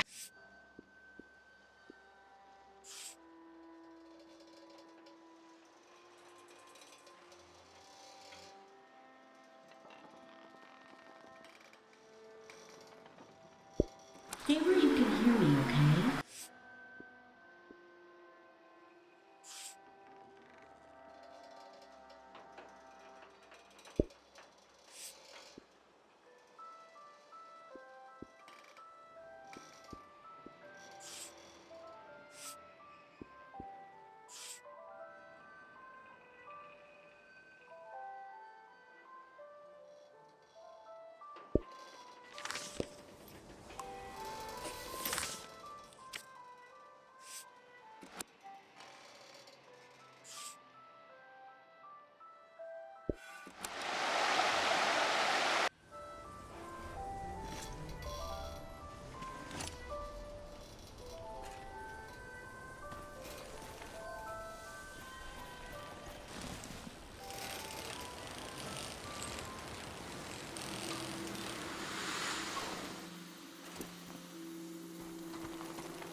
The info sign earlier said they are dangerous in large numbers. I have a pendant though.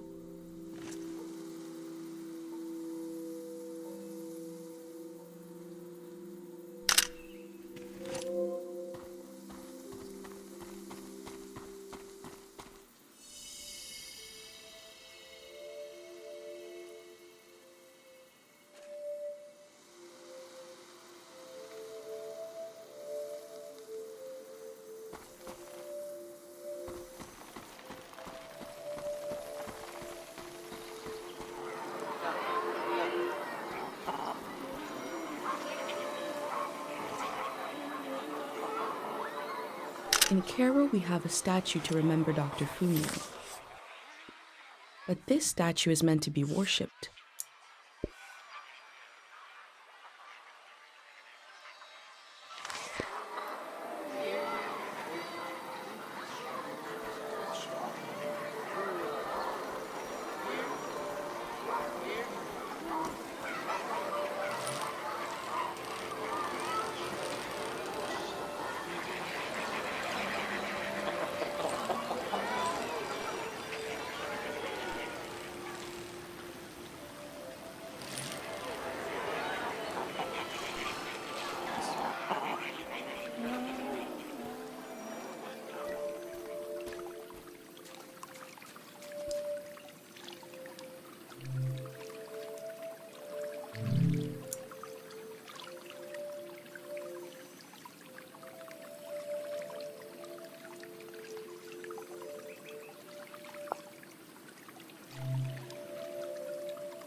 These slips are prayers to this god for forgetting things.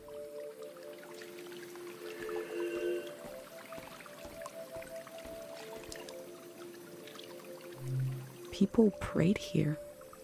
Who did they pray to?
This field was absolutely full of memories. I'm glad I had my pendant, otherwise it would have been overwhelming.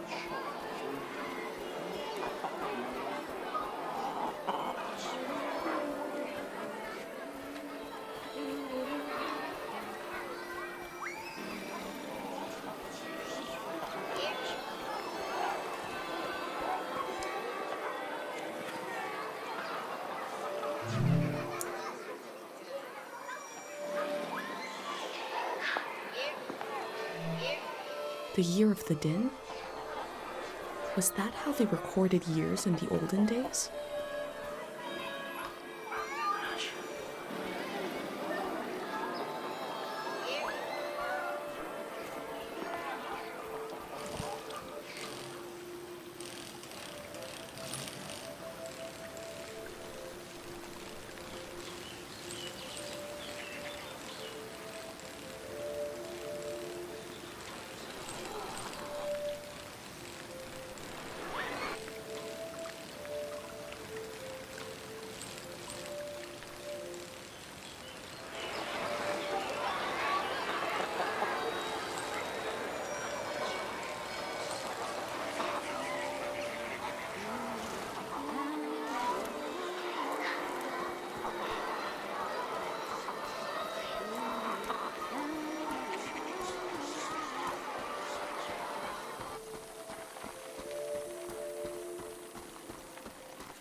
Whatever is making that sound, I'm glad they sealed this shut.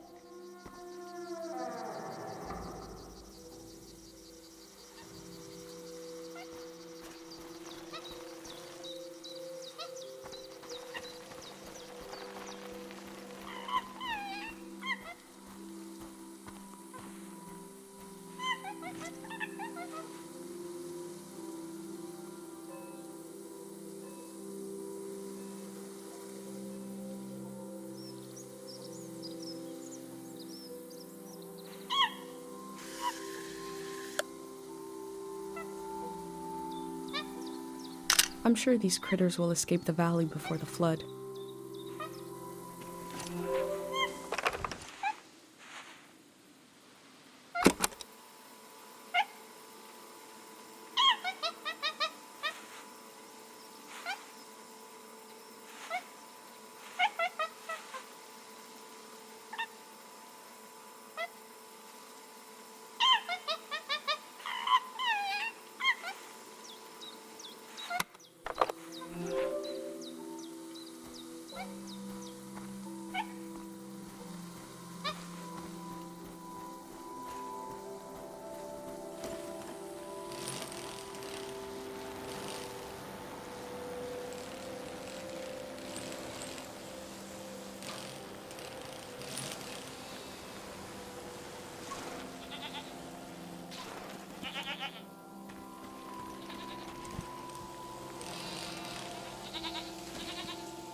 You're a future person.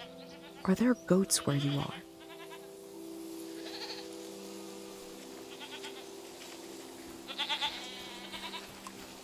I'm petting this goat for you.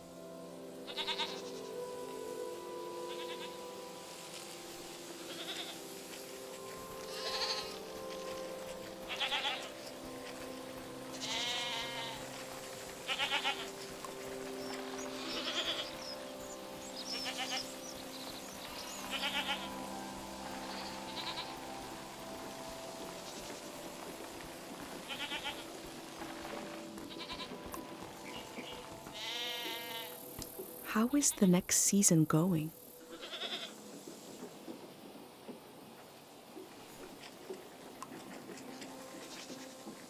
Does your dad write poems?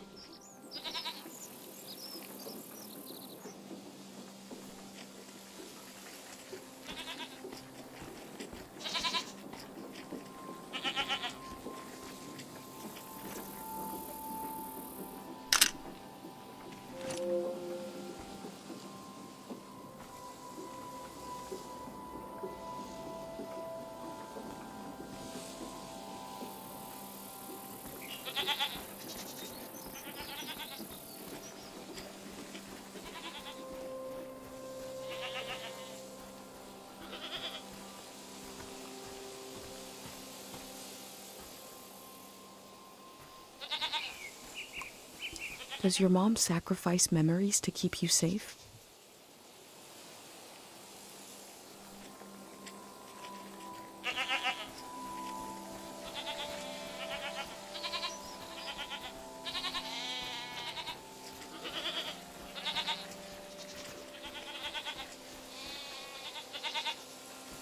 I'm doing all of this for you, and you're doing something for me.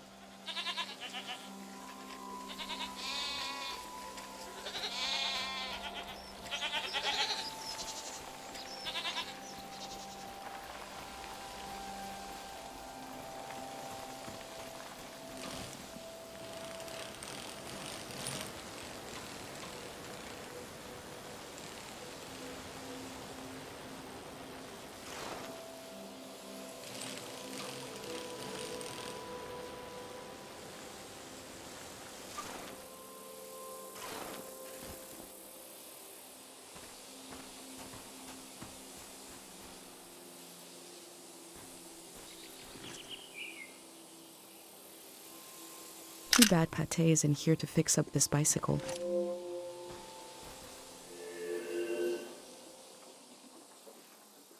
Oh, no, no, no! You said we had until midnight. I'm not ready to leave. Look at all this. Wait a minute. A cute outfit, a bicycle. You're not a greyhound. What a relief. I'm sorry. I just assumed because who else would be... What are you doing here?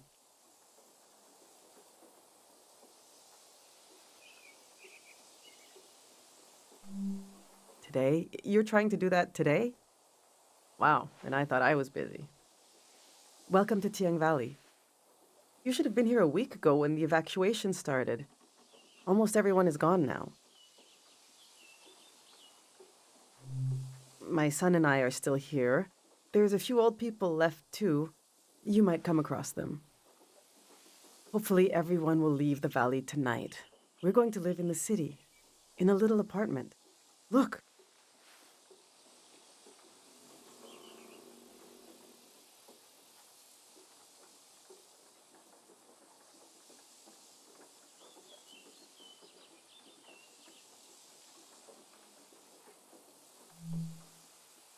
See how they put the dimensions on the back?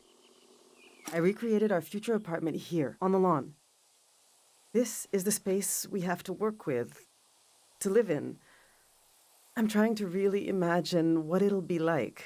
We're going from a big farm to one room. And we need to be packed by tonight. I already packed for myself and my son, but my husband Yuri is a little harder to pack for because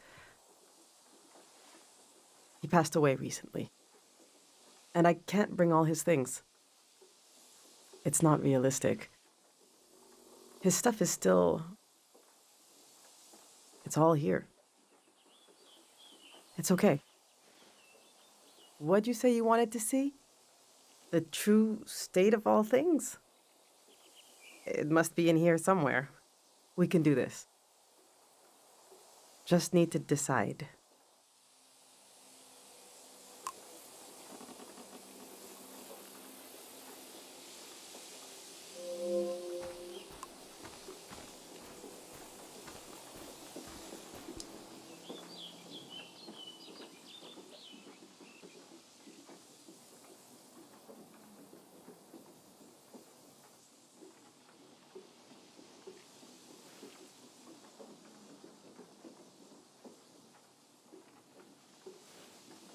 Our old cart broke. I overloaded it. So I had to use the wheels of his bicycle. Now he's so mad he won't say a word.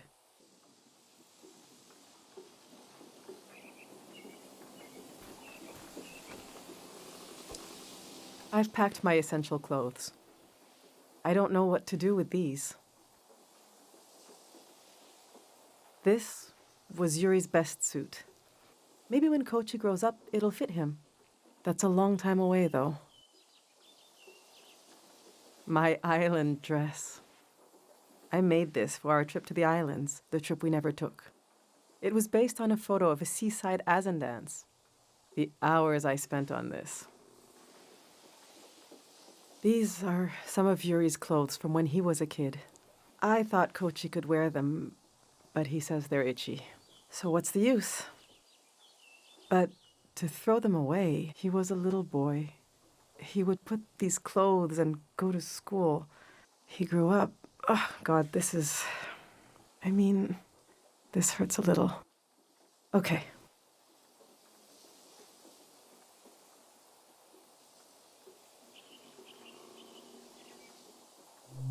Yes, of course we'll bring this. I should bring anything that helps Kochi remember his dad.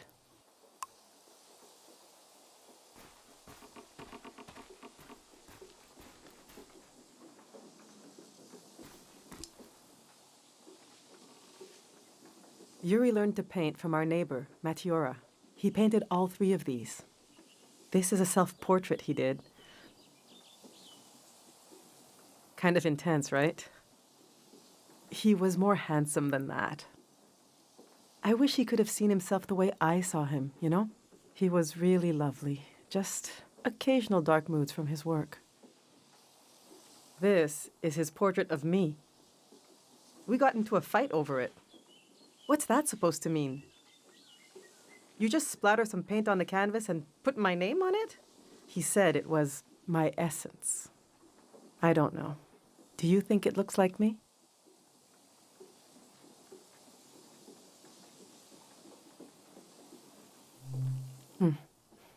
Maybe I was hard on him. He painted this for Kochi.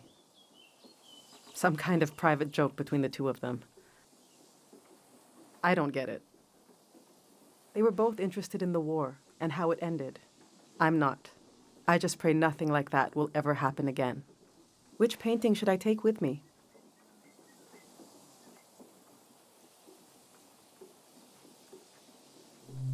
Yes, you're right. Kochi will be glad we kept this one.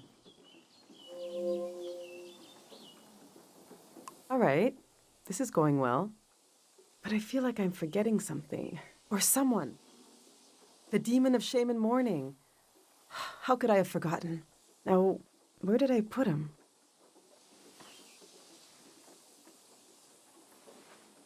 We need to bring the demon of shame and mourning.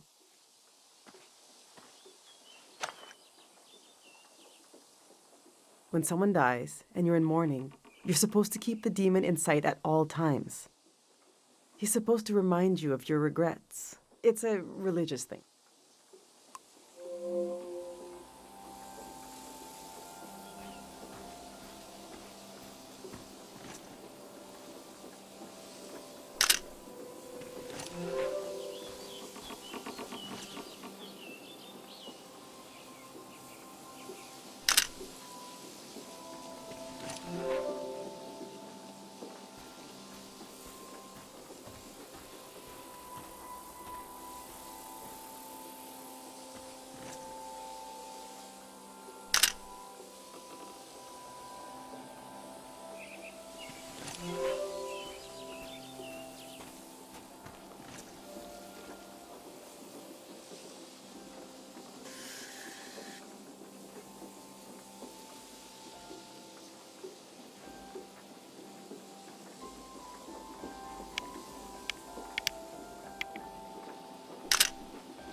These are Yuri's books. They're pretty heavy.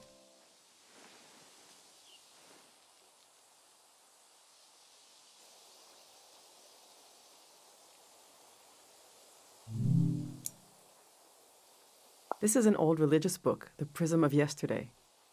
He didn't like to talk about his faith. I haven't read it much. Maybe there's a part of him in these pages.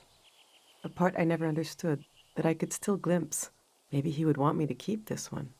But I don't know. It just doesn't mean much to me. Yuri found this old tourist guide to the valley before we moved here. He was so excited, but this guide is really out of date. It's from way before the war. There's something optimistic about the colors they used.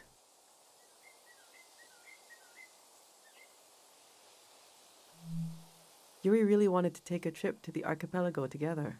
We prepared for it a lot. Even taught ourselves a bit of the language from this book. But we never made the trip. It was always going to be soon, but it never happened. Seems like the kind of thing no one does anymore. Which should I take with me? We have a special feeling for the season just before us, the one our parents grew up in. It's like it was right there. But we missed it. We know there were horrors, but somehow everyone seems innocent. I suppose I'll be leaving the other two behind. I know they're heavy, but would you want to take one with you? Maybe it can teach you something, if you can get through it.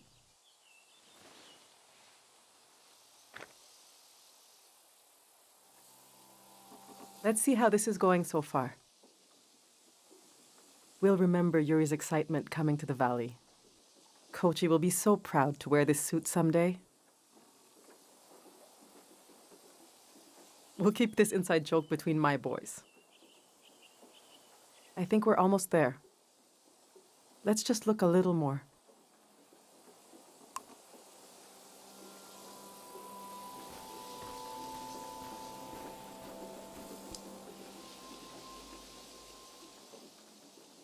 My husband built these tools to study the valley. They were his life's work, and they took his life away, too. So what do I do with them? You can't buy tools like these. He made them. My husband didn't insult God, but maybe he stepped on his toe, and his life went out of him.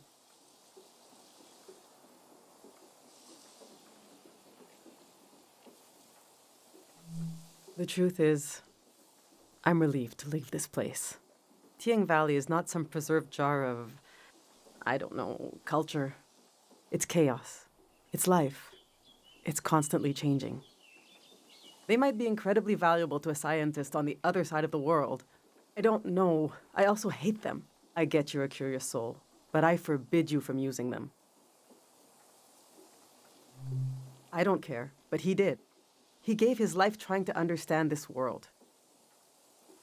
I can't keep these tools, and I can't throw them away. There's even more of them, bigger ones, out at his work shed.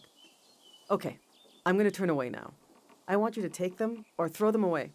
I don't want to know.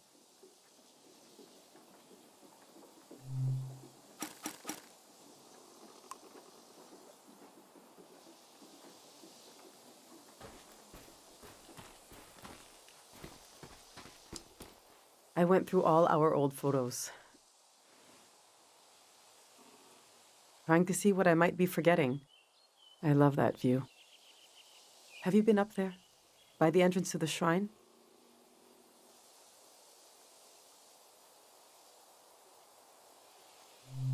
You really should go see it when it opens. It's just across the river and up the hill. The doors to the shrine open when the sun goes down. The monk is still in there. I hope he'll evacuate. That's Matiora. She lives east of here, out in the woods by the river. She said she'll evacuate, but she's still here. It makes me nervous, but I can't complain. We're still here too.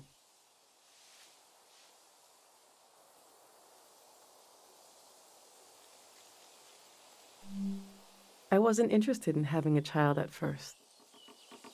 There are just so few these days. The thing all three of us had in common, as a family, was that we were pretty silly. We used to be, when we were all together. The past is such a heavy dream, and I never remember my dreams. But when I wake up, there's a cloud of feelings the dream left behind. Then the day begins. I move around, and that trace disappears. I wonder if our memories of the valley will drift away like that.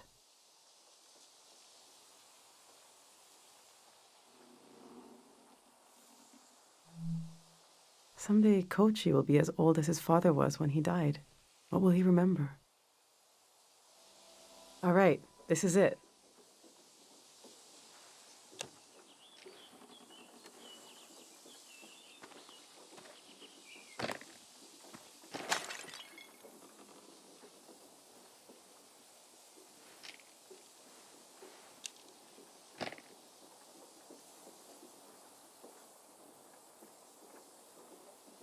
Oh!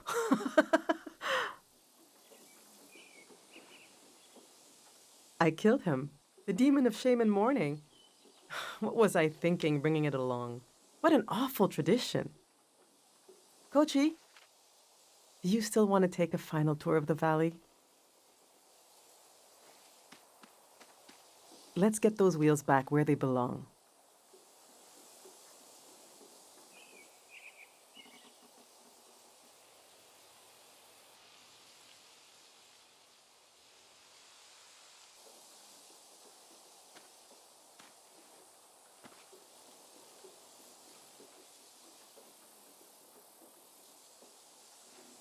I know what I'll carry with me.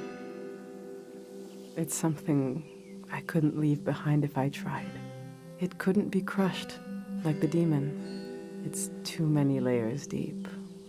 I'll carry the part of me that's gone, that's missing.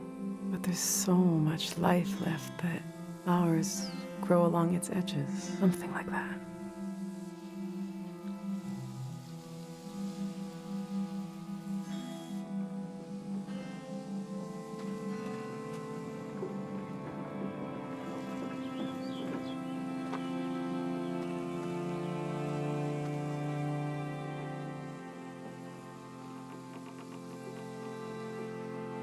I'm glad you came to Tiang Valley today. Thank you for being there for me. I didn't realize how much I needed a stranger's ear. Now, there's no rush, but as you try to wrap your mind around this place, feel free to come ask me questions. I'll be right here until night comes.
We build our lives out of what we leave behind as much as from what we carry with us.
I hope I get to taste some saba fruit. If it merits a sticker, must be pretty good.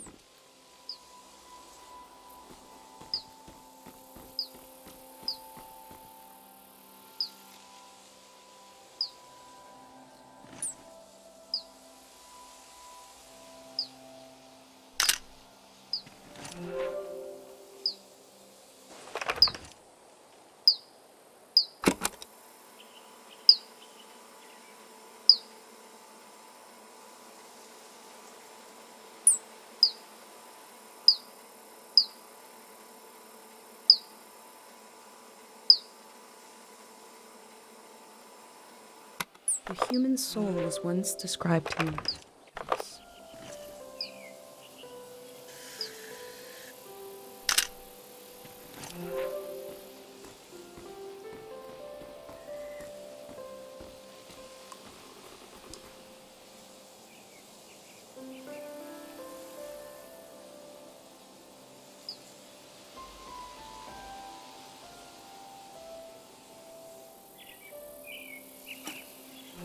had an uncle who collected tools that were so old nobody knows what they were used for.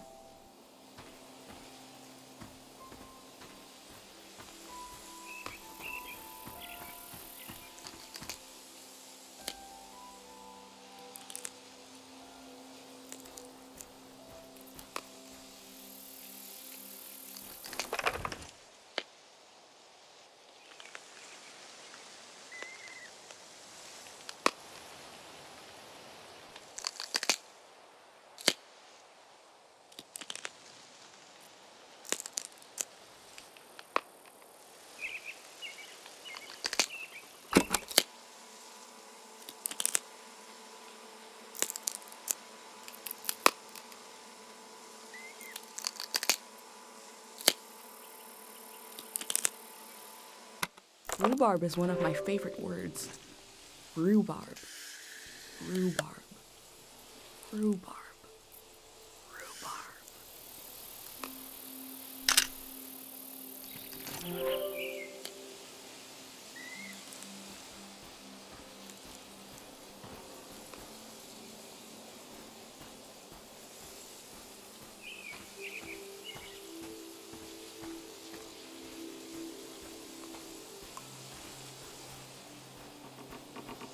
The text is barely legible.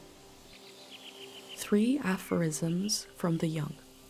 If music is complete, then it is not music. It looks like a set of aphorisms. Now to find the rest.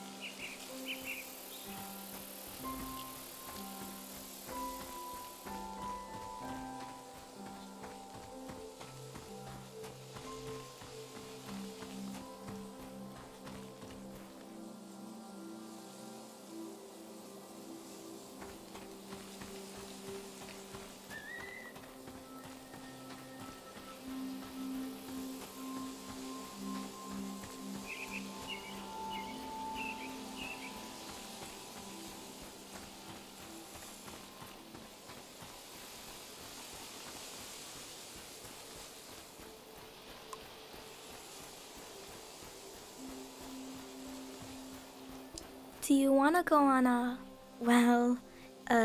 sightseeing tour? The next tour leaves in, now basically. Saying goodbye is like when you empty your pockets before going to bed. You get to see what you picked up. The things I picked up need somewhere to sleep. Follow me.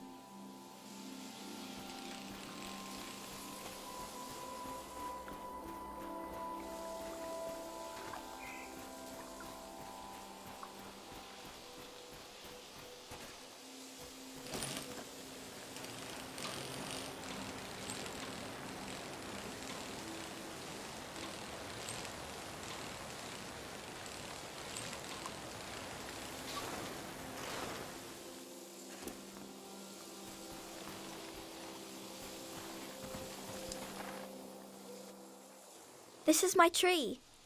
Since we can't bring it to the city, I don't care what we bring. I love the tree, and Dad cured it. That's what he did. All this purple stuff in the valley that makes you feel funny.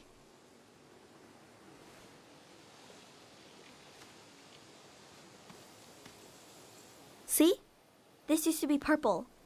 And dangerous. Dad made the dangerous part go away. He wanted to make it so all the purple rocks were safe and green. I know there are plants underwater.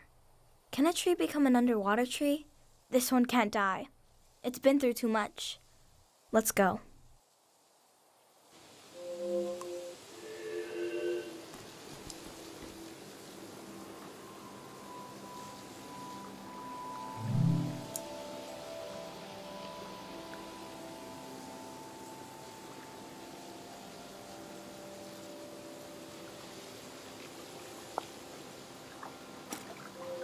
The Grey Hands have a lot of this stuff now, for better or for worse.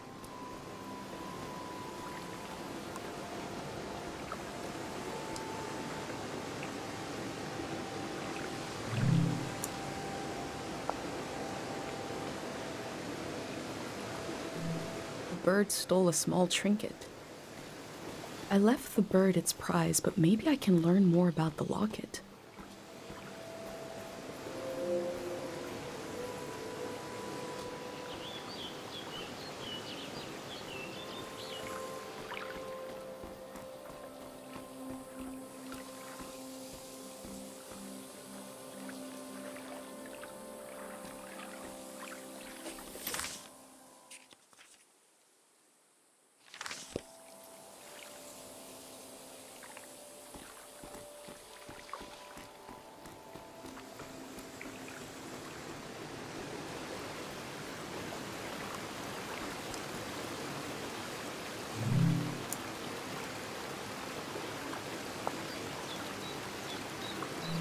The tree looks healthy.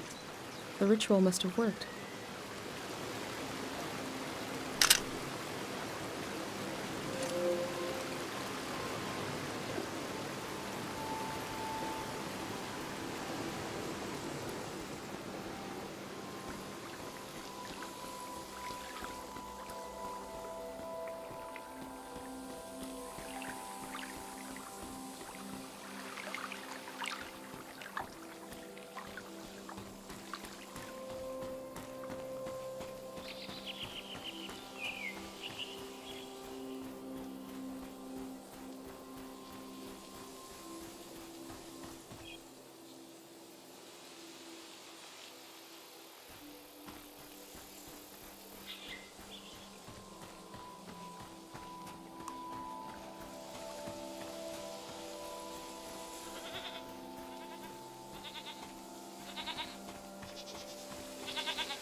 Let's go.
We had a picnic here a long time ago.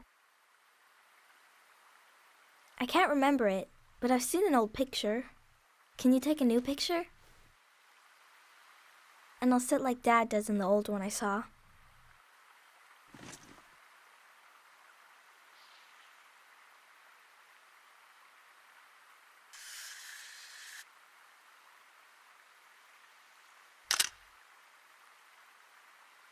He is a great kid.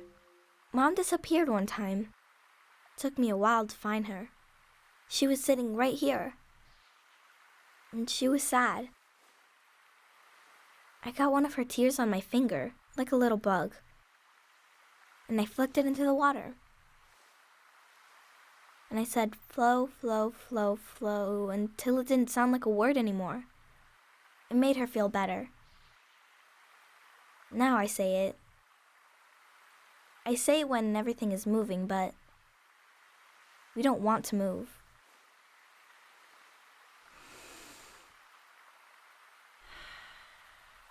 Come on.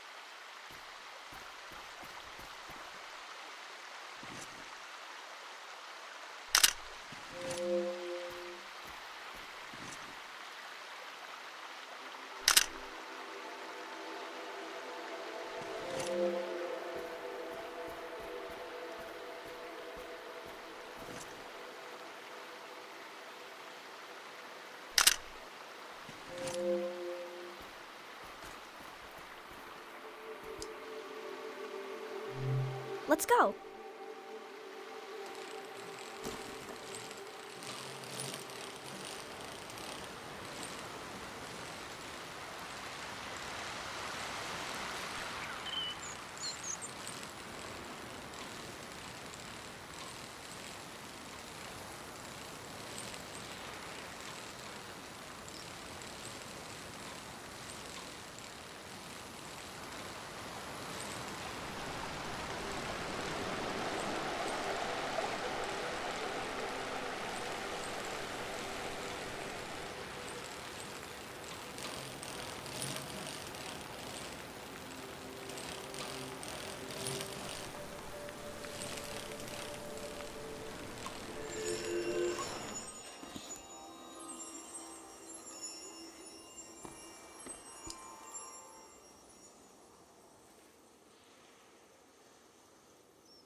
His name is Frenay. I asked him how he ended up sleeping here. Frenay said they were in the valley because they were so hungry. And then there was light everywhere. And they fell asleep forever. They should be old men now. But they couldn't get older if they tried. One time I saw the monk out here cleaning them. It was so funny. He looked like he hated doing it. I'm not supposed to touch the soldiers, but I let Frenay borrow my pig. I need it back now. Let's go.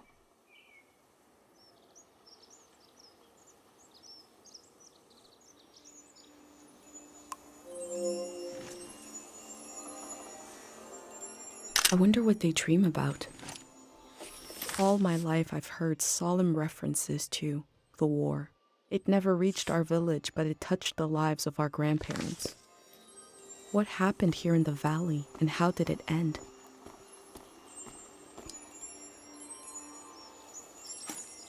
This must be Kochi's drawing.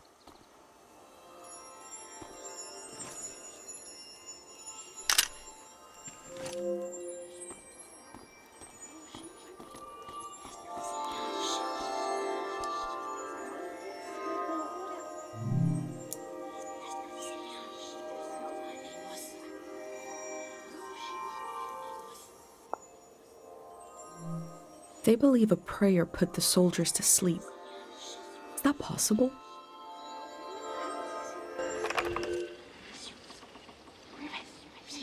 Everyone's here. She's really going to do it. How can she be sure? The shrine is protected. How does she know? Sonia knows. How can she be sure? She can't know for sure. This has never happened before, has it? I don't want this. We need to leave. Let's just run. Wait. Do you hear that? Oh, God. We're going to be okay. It won't be over soon.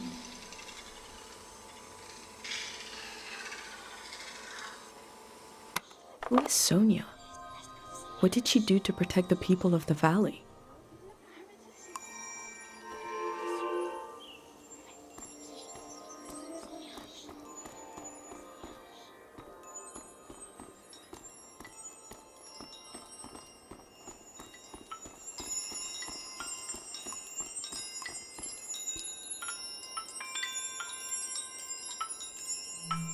This machine fueled countless tourists motoring into the valley.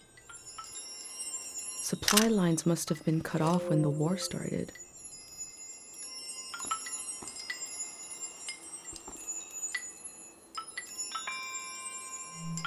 All this will be washed away.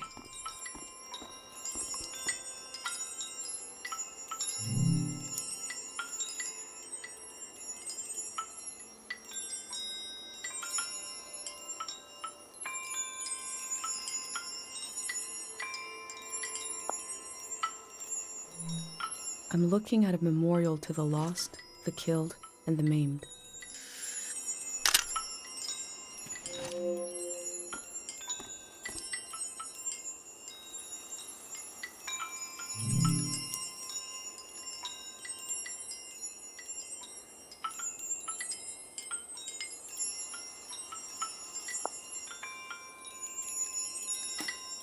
The people here weren't ready for a war.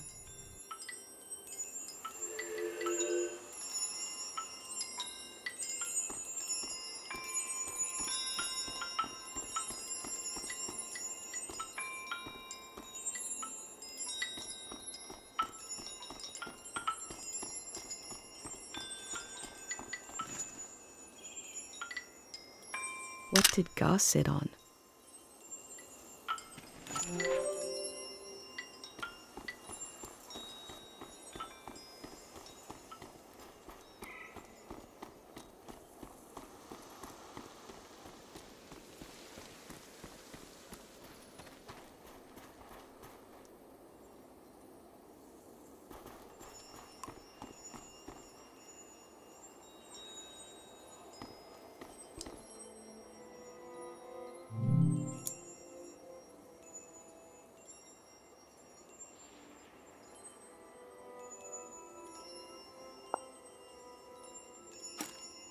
I don't know what it's like to be that hungry.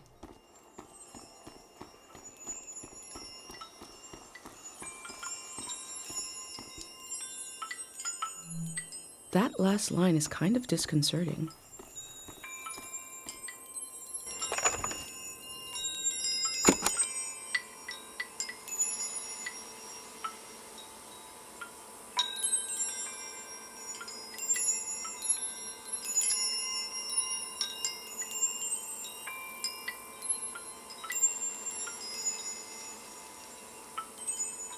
Music from a trio of performers. The metal, the breeze, and my mind.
The scale of the old world grew beyond human proportion, maybe beyond human feeling.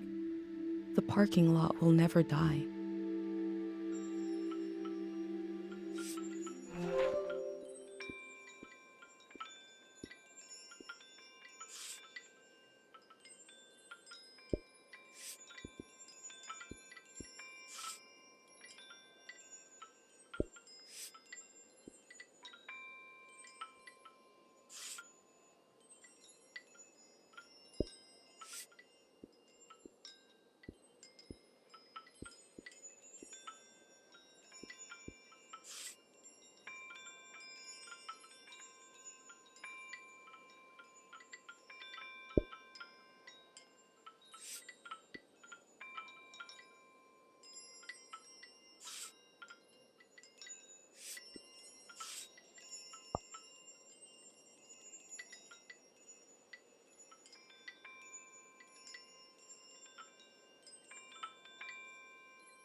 Someone's here.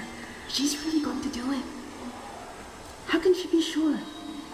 The shrine is protected.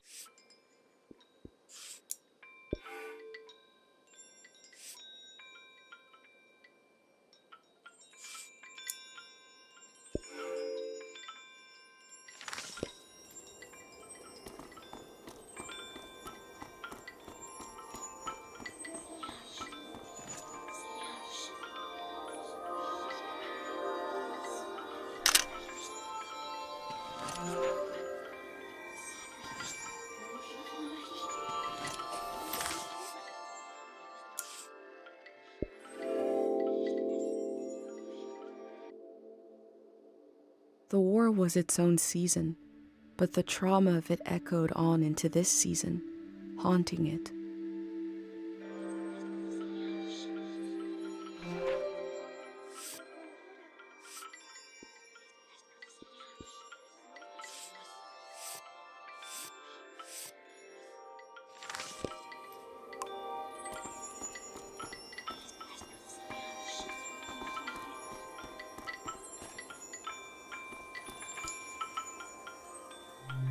Let's go.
People prayed here.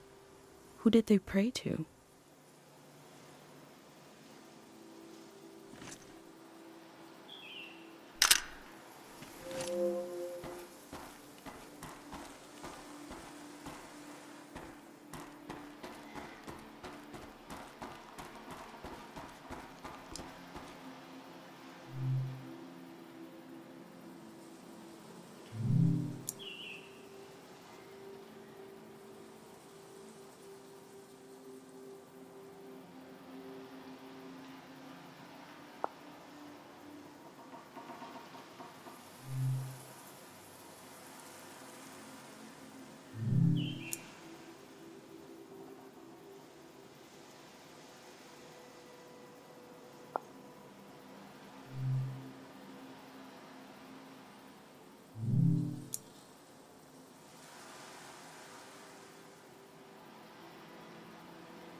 Those slips are prayers to this god for memories?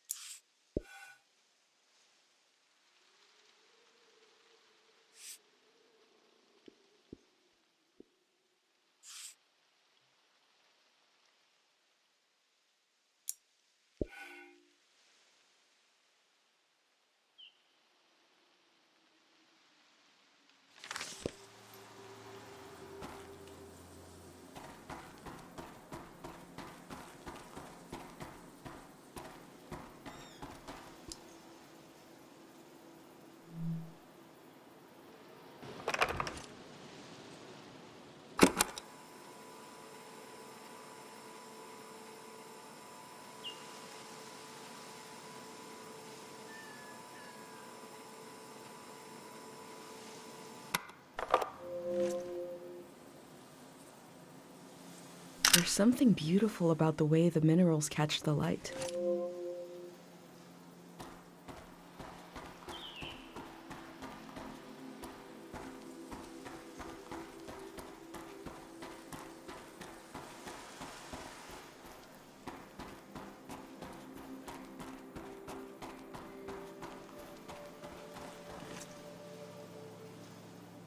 figure of this statue feels like it came to someone in a dream. That's just a guess from me.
We have Dr. Fumio's cures to negotiate with the exigencies of life as a conscious being.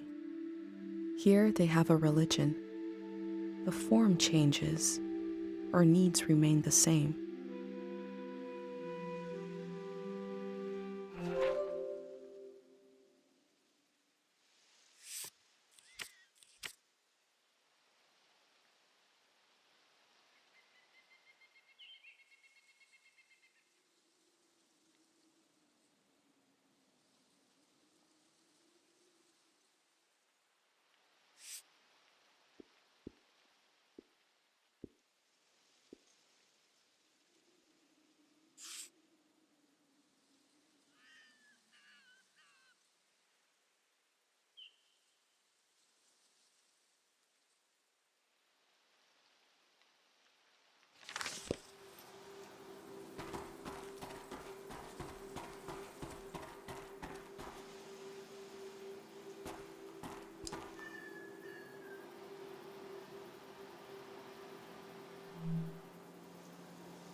This bird sounds like a genius.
I'm saying goodbye to everything, and you're saying hello. Mom says the valley is going to sleep. She asked me what I wanted to do before we leave. I said I wanted to touch the blue part of the water. And she laughed. She laughed because I have so many ideas. And I need her to tell me which ones to remember tomorrow.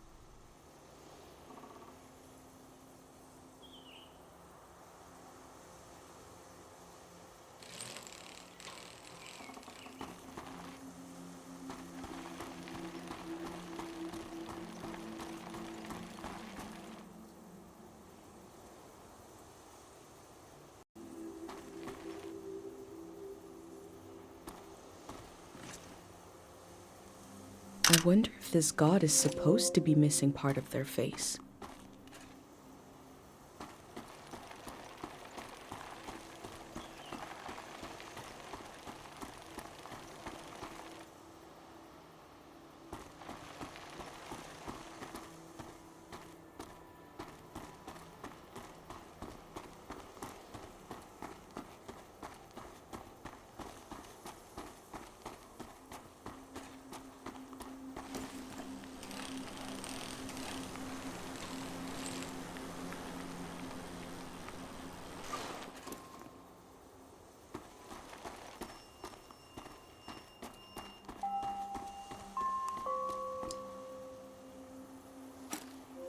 I smell hay, rust, and old warmth.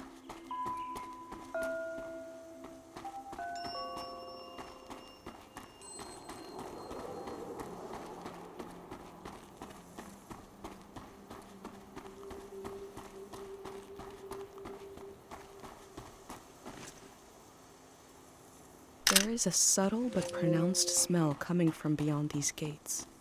Fruit and incense.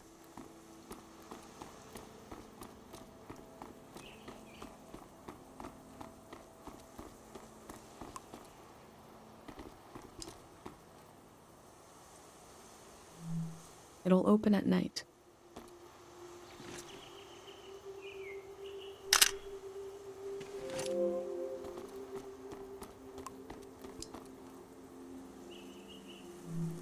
This shrine is where it all began. I wonder if there are still monks in there.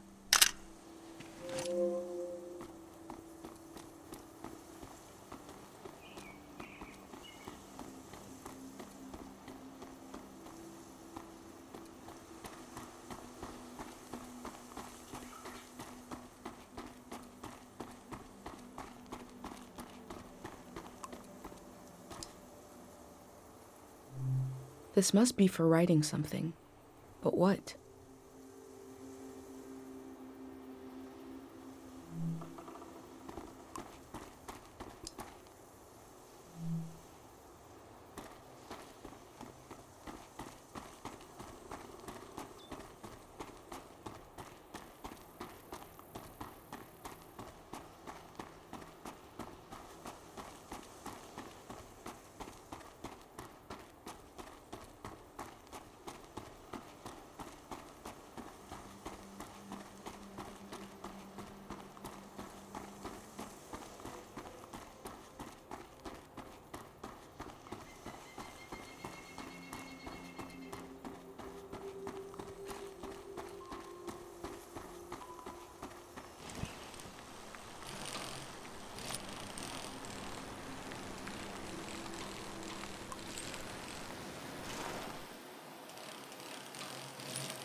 I wanted to see the water come up from here, to see it crash.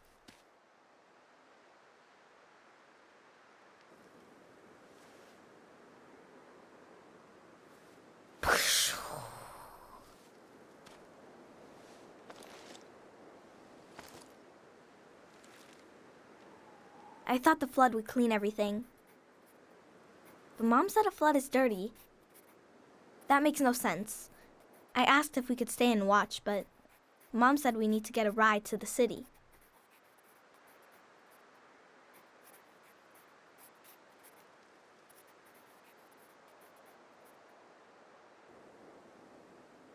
That's our house. You're good.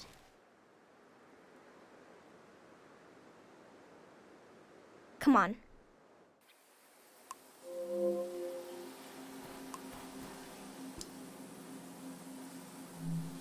Such a huge structure. I wish we had more information about the olden days.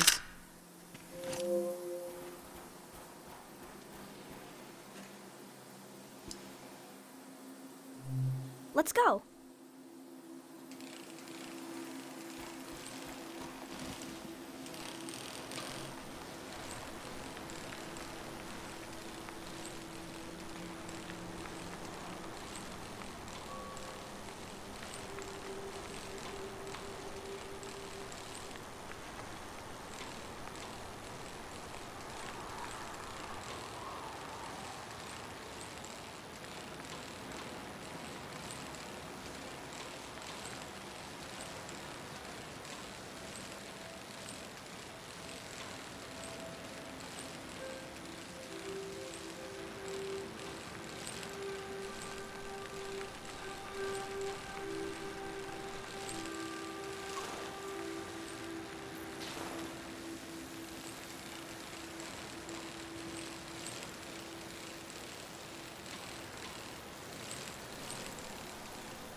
God is always stopping to tie his shoe. He bends over and his eyes go completely white for like 60 minutes. But he doesn't tie a single lace.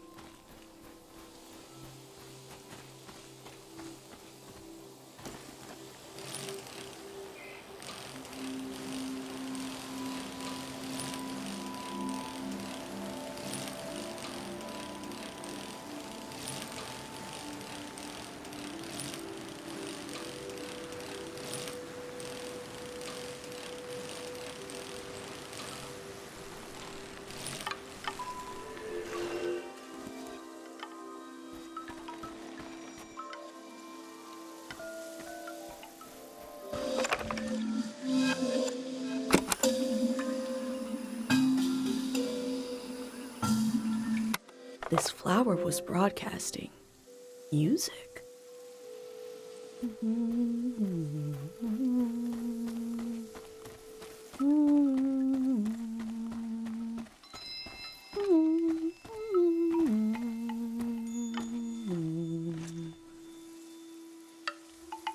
Unlit candles being drowned in a flood, a loss of potential light, potential prayers.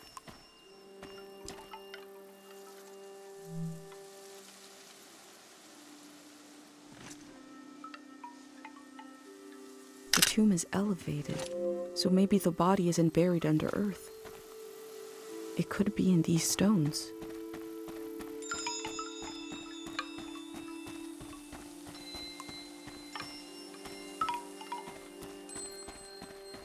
The text is barely legible. 3 aphorisms from the young. 1. Time moves us when we move not. There is no time. Just one more to complete the set.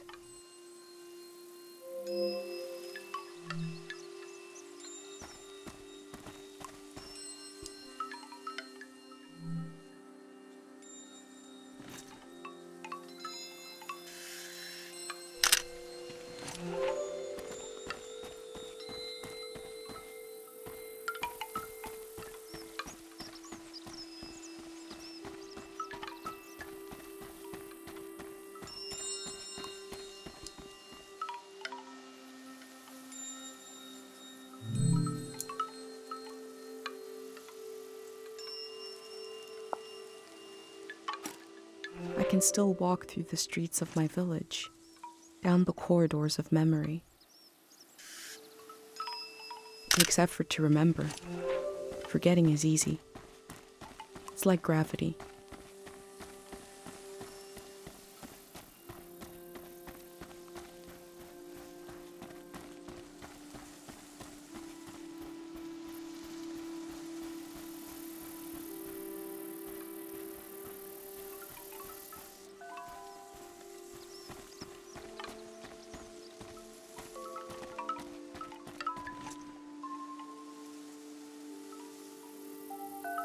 They're keeping the memory of the dead alive in a way I've never seen before.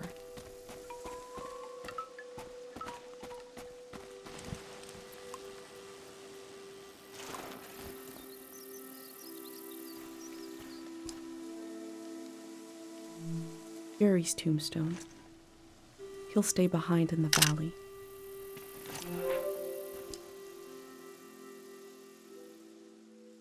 Mom wasn't there when he passed away.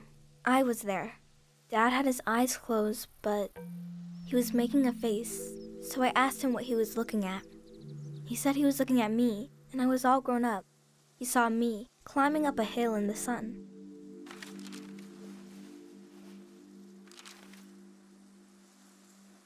Then he said his memories were falling to the soil, and he had to go with them. He didn't want to go, but he squeezed my hand, and it hurt, but I didn't mind. Can we wait here a while, just to see if something will happen?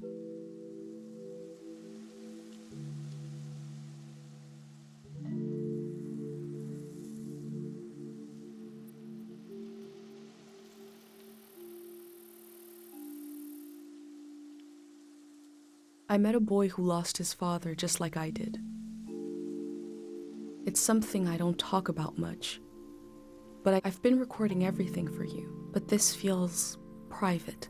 I'm not sure if I want to share this with the future.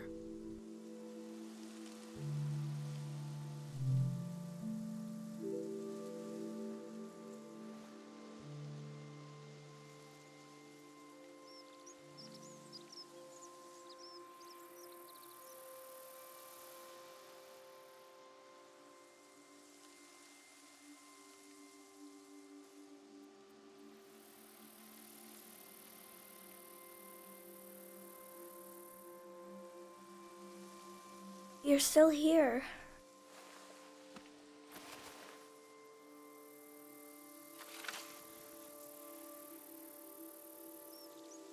The tour's over.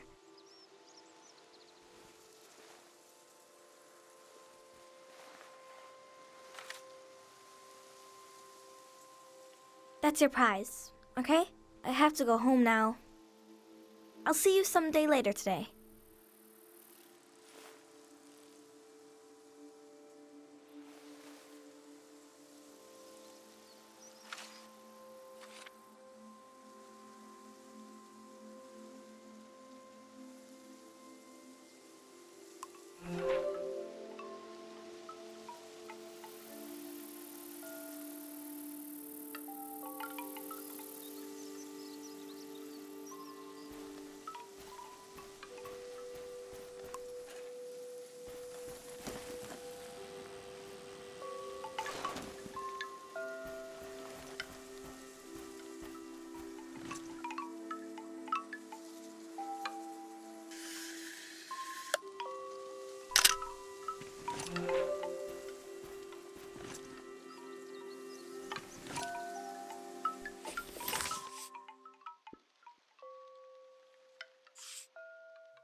There isn't enough room for a cemetery in my village. Here, memory is granted space. Land is used to let the living meet the dead. Or maybe it's the other way around.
Music from a trio of performers. The metal, the breeze, and my mind.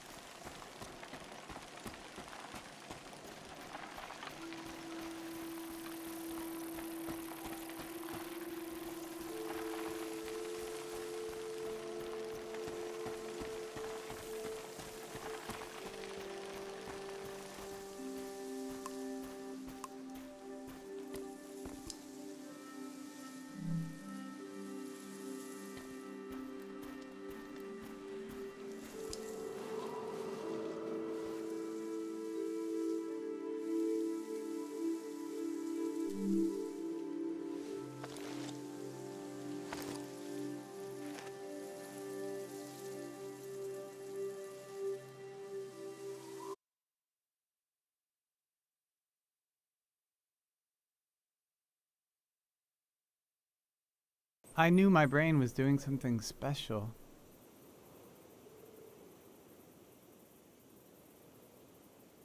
I thought I'd wake up with an idea for a new shape or color. Everybody would love my new shape or color. But instead, my brain gave me a dream which made people afraid. Which is making you leave.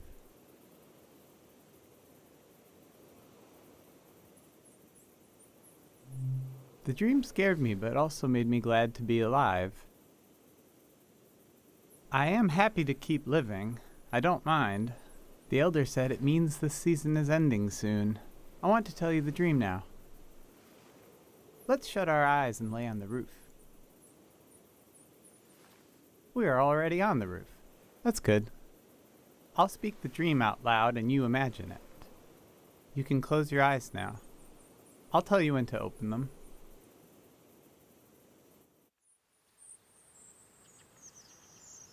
I am in the forest. The sun is bright. My stomach rumbles. I'm hungry. I look for something to eat. There are fruit trees lining the path. I look for one to pick, to eat. I climb up one of the trees and reach out to grab a shining red apple. I blink, and suddenly the apple is rotten. It looks like it's full of spiders. I blink again, and now the apple is just a baby apple. Not ripe or rotten. I lose my balance and fall onto the ground. The apple changes colors. Some are eaten, some disappear. I hear a voice. Someone is there with me. I try to recognize who they are, but their face keeps changing. They're kind of everyone. I tell them I'm hungry. I want what the earth is trying to give me. They say, these aren't apples. They're memories of every apple I've ever seen. There's something wrong with my eyes. And there's something wrong with the soil. They say I need to look into the sun to clear out my vision. They say we're going to look together, and that when we do, they'll melt away. They want to. Then behind them I see you, watching from the shadows. You've been taking notes on everything. This makes me feel better. I turn my head and I let the light in.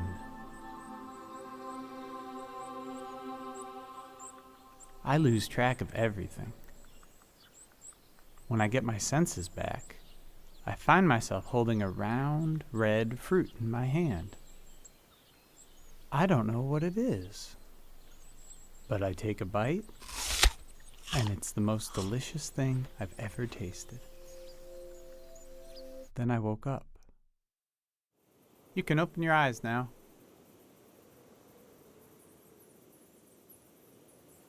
You probably have questions.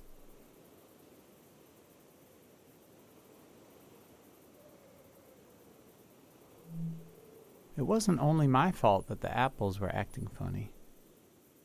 It seemed like the natural world, or whatever it's called. The land didn't know what time it was either. The soil had to forget a little.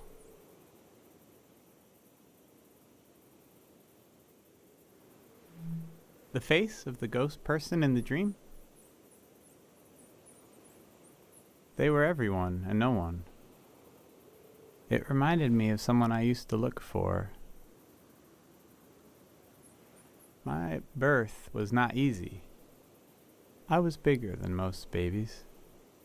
After I was born, the elder advised them not to have any more children.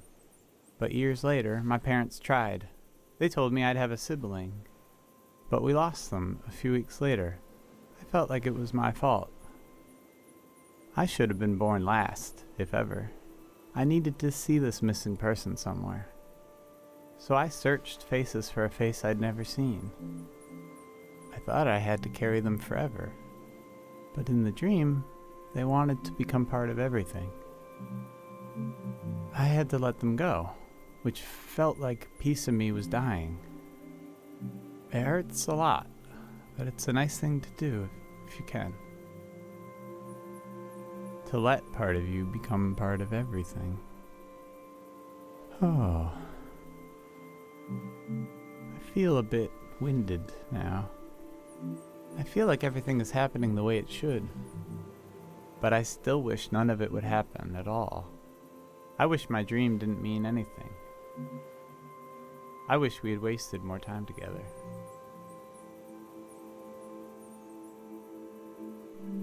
I'd like that very much. We'll go down this roof together, and you'll keep going down and down, down into the heart of the world. Thank you for listening to my dream.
I remember seeing the ocean for the first time, and something about the light, the water, the voices of other people, the boundary between myself and the rest of the world felt very thin.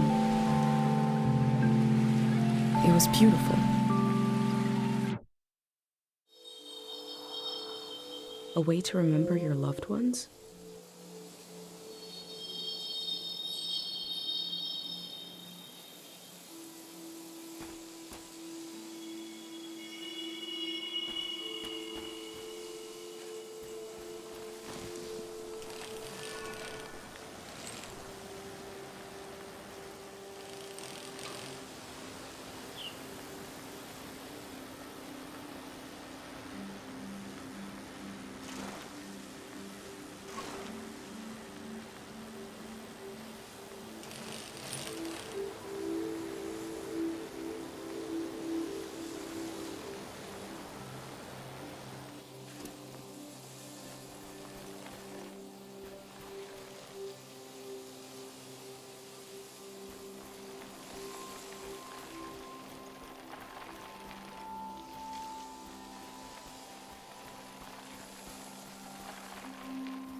I love sounds and music. If you have anything you recorded to play me.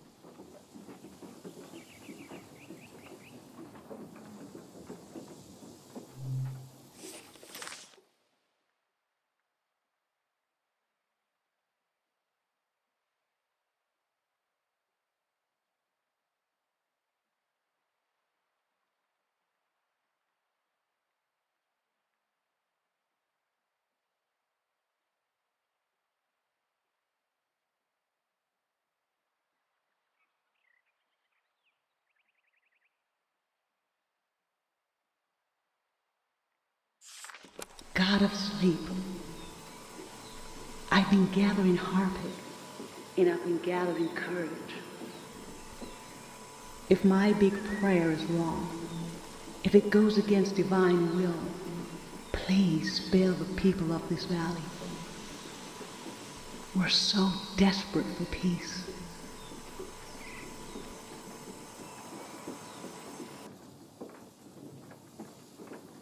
That must be Sonia, the monk, speaking. I've never heard her voice before.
Sometimes we're happy, sometimes we're sad, but we're always walking on ruins.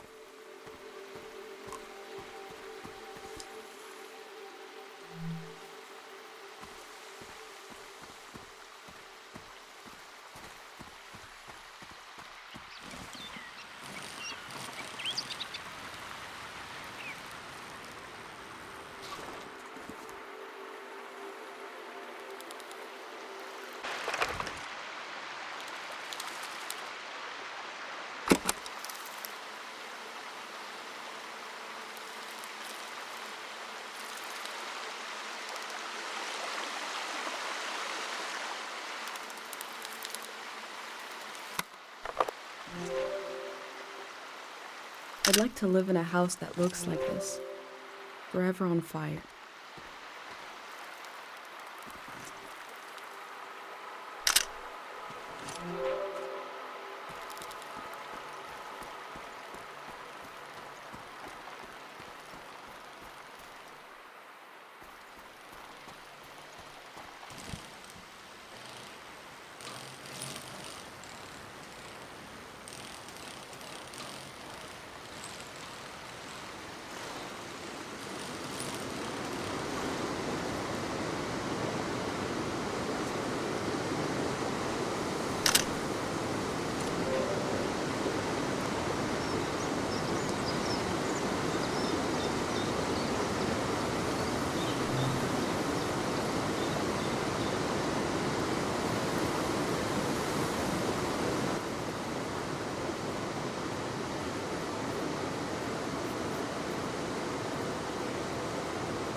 The faces look trapped in there.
This house has such a palpable personality.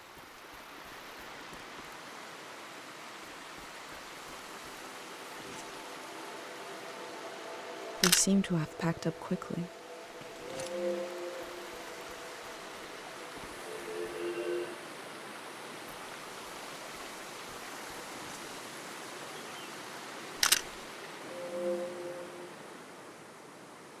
Oh, that sound. The camera click. The valley used to be so full of the sounds you couldn't hear yourself think.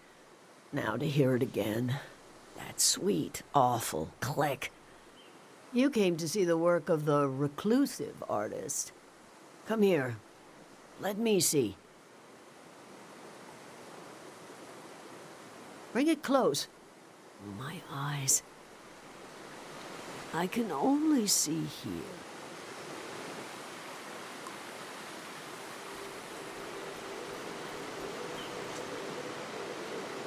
They look like they passed out.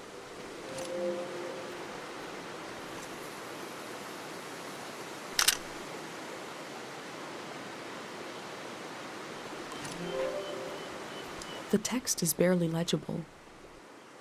3 aphorisms from the young. None should see the face of love and live. The aphorisms are complete. Time moves us when we move not. There is no time. If music is complete, then it is not music. None should see the face of love and live.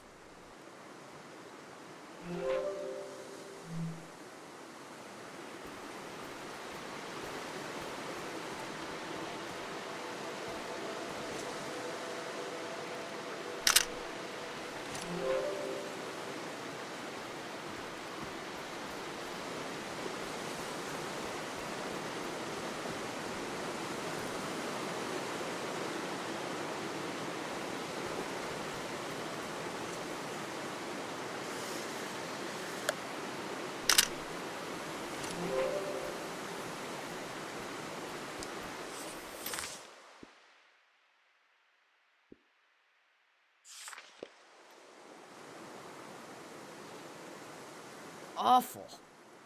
Form, color, subject. Simply awful. That was me trying to play to the crowd, to be charming. A crazy woman made this junk. An artist. I buried her a long time ago. I'm surrounded by it. I spent my life trying to make something beautiful and true. I failed. Can you bring me photos of my art? I'd like to see my work one more time. I want to see how I wasted my life.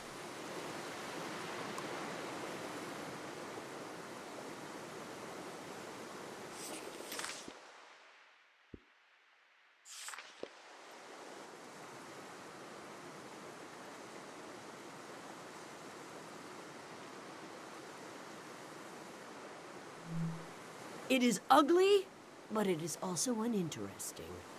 I thought if I stood outside his door long enough in the rain, that God would let me inside. All I did was toil my fingers to pieces. I wanted to capture this valley in a piece of art. That's all.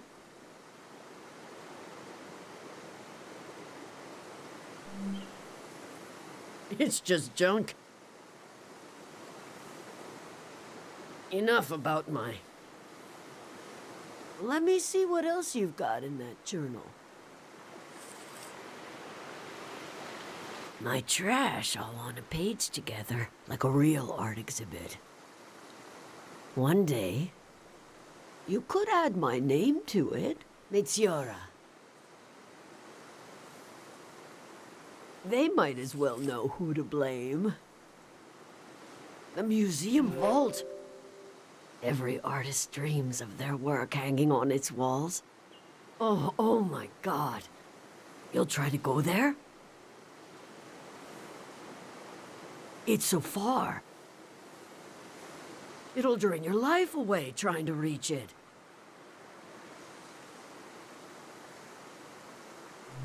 That is undeniably true. Your journal might end up in the vault, which means my artwork might end up there. Oh, that would redeem everything. Every wasted... When a dream crawls back out of your throat, it hurts. But I can do better than those little statues. I can, if you help me. This art will memorialize Cheng Valley.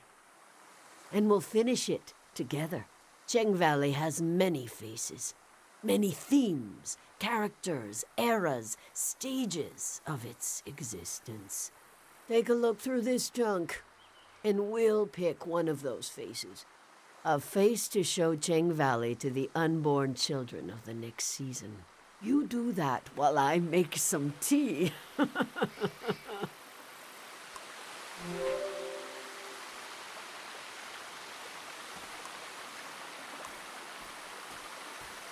I'm not sure what to think about this.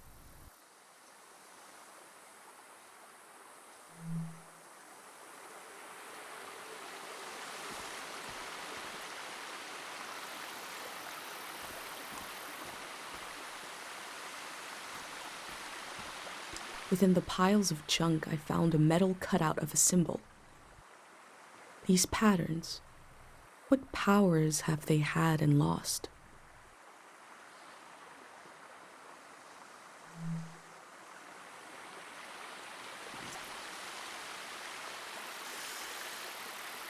The elder said that people were exhausted by symbols after the war. Is that true here in the valley?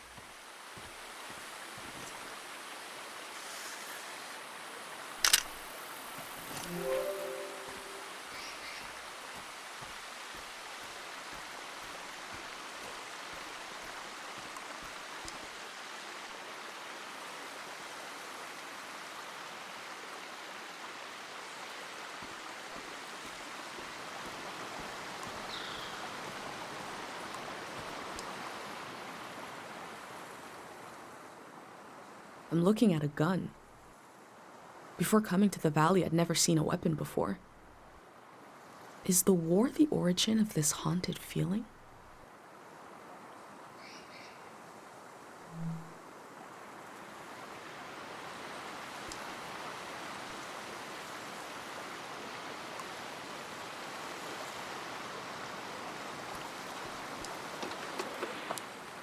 This instrument is so beat up, but lovingly preserved. It must have played some important tunes.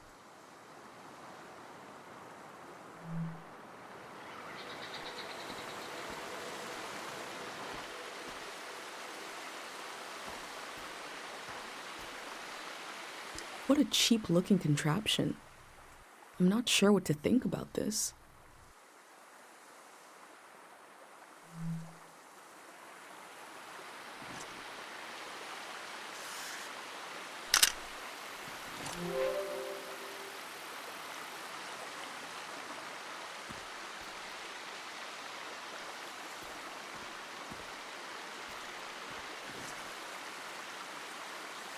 Too bad this is sold out, and happened 100 years ago.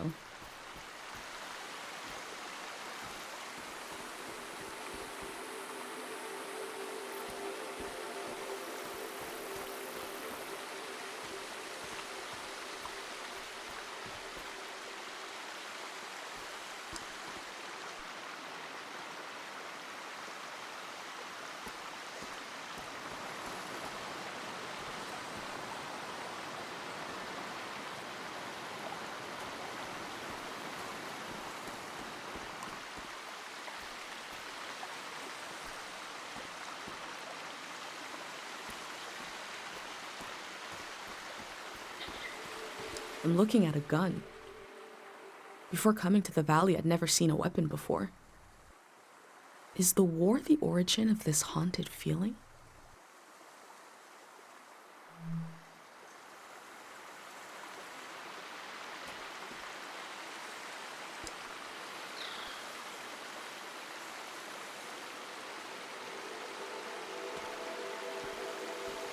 This instrument is so beat up, but lovingly preserved. It must have played some important tunes.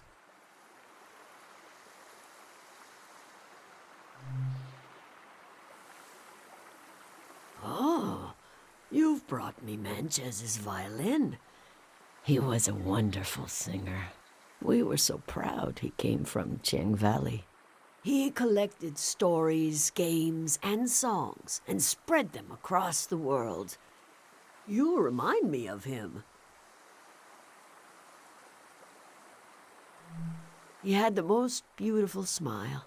That is what the world is missing now. Charisma.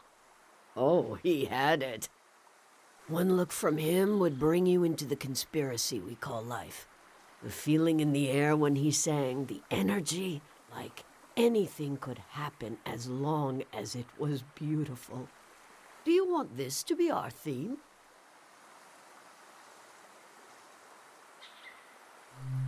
Very good. And the tea is ready.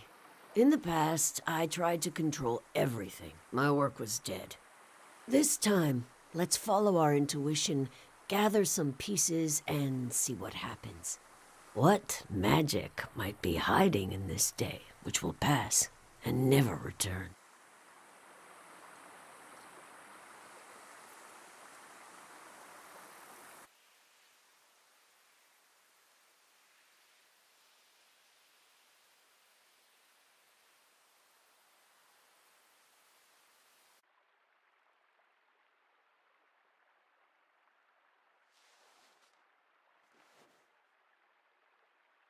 This tea is good for the throat.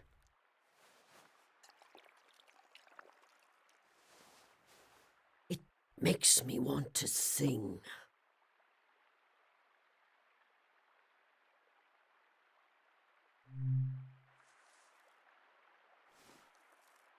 Chubaleni husanota, Chubaleni husabe, Chubaleni husanota, Krimosanahi.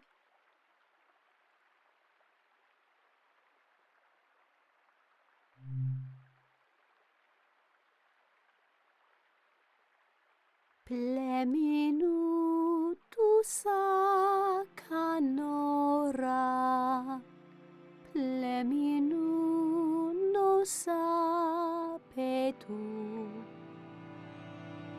Eminu no kaserota, Manano mase. Dudua ui anota, Dudua uni ano,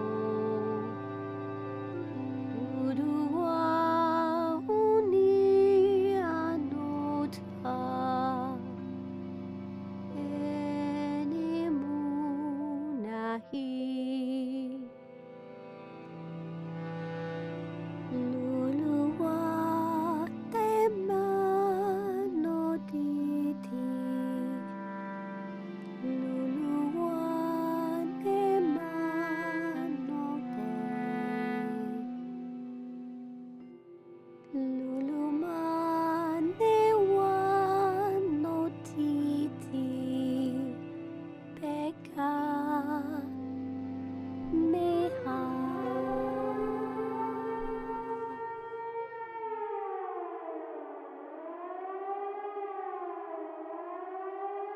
That was it. That was Cheng Valley. I thought we would capture Cheng Valley in a piece of art, but we captured it in a moment instead. A moment can never hang on the wall of a museum, but you will still carry it with you. You were the co-author of this moment. I would never have found it without you.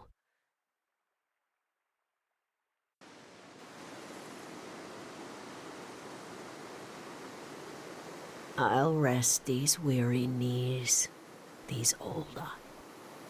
But you're welcome to bring me images of this valley, as long as you bring them close enough for me to see. I'll tell you what I know. There's only a little bit of today left. And then the city, the flood, the lights, the next season.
a face worn with the strain of creation. She is compelled to create, like how I feel compelled to document this season.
I hold tight to the feeling of being almost lost, barely lost, wandering with conviction.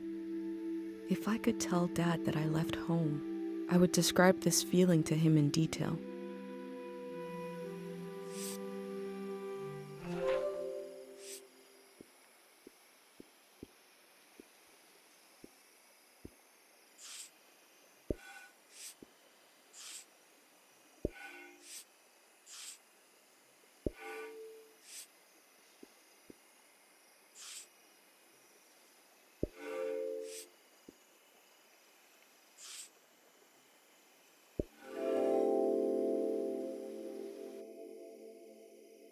This valley is so different than my village, but both places have an enormous tree watching over them. This tree will pass in the flood. What will be the end of the tree in Cairo?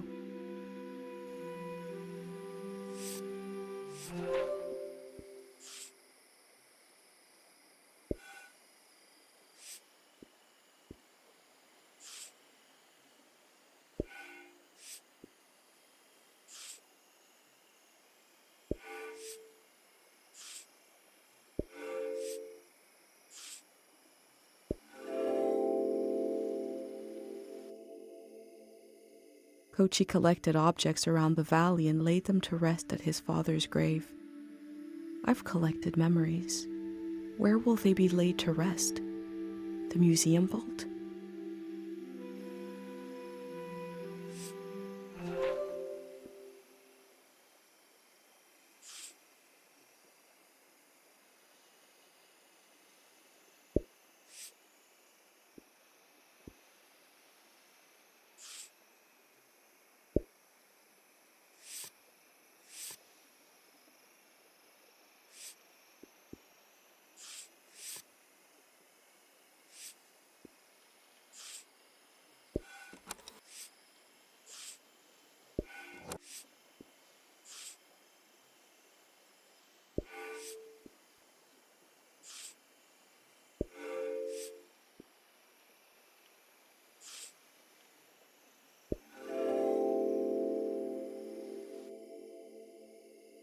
This is a season when memories echo on and on and on and on.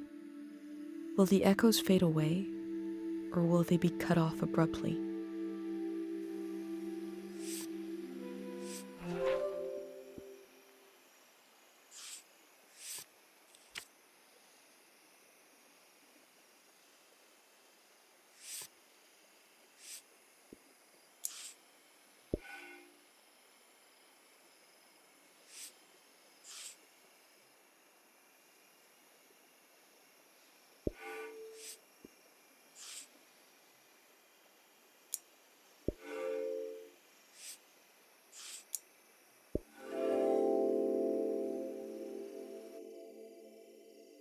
The Greyhands present one side to the public, and another is hidden behind metal fences. There is no one to oppose them. There is only my record of what they did here.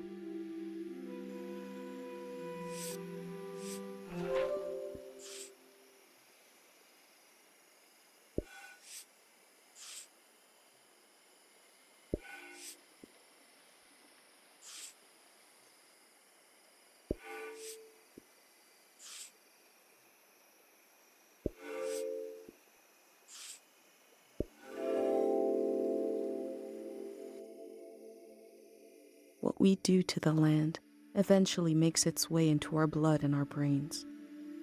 This can define a season.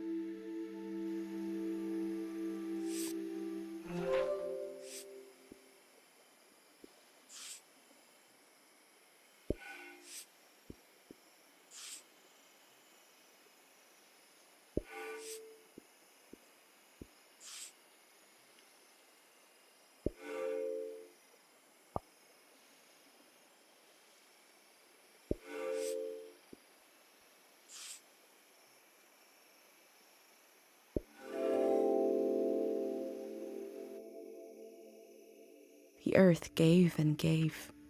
It did not let up. Not even at the last minute. We collect the fruit of the land we know is dying. Who could forgive us?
Night has fallen.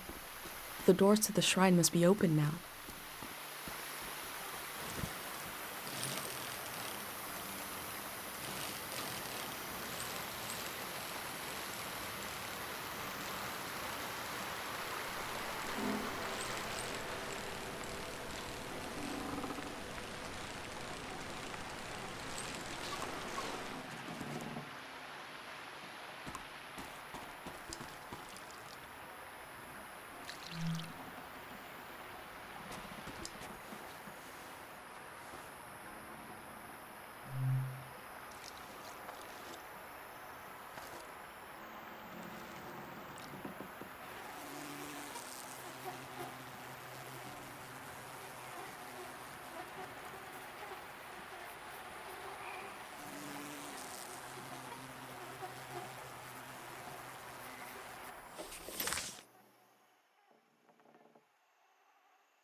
symbol and a name.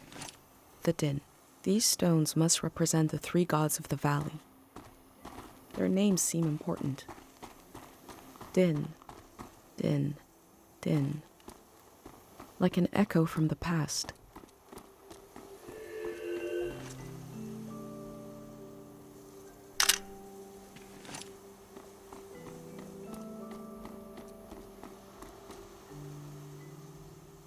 I knew once I went into the shrine my time to explore the valley was over.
This god must be important to be the only one here.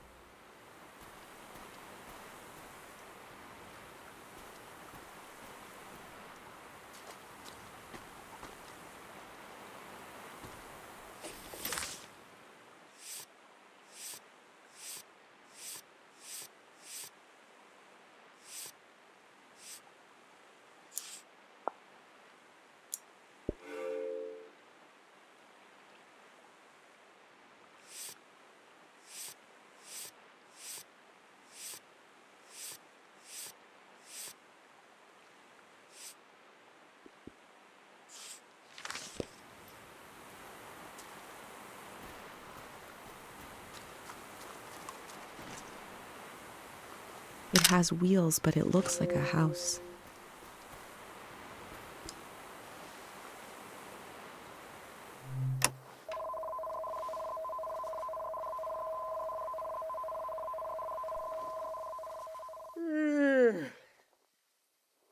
Ah. Who are you? What are you doing here?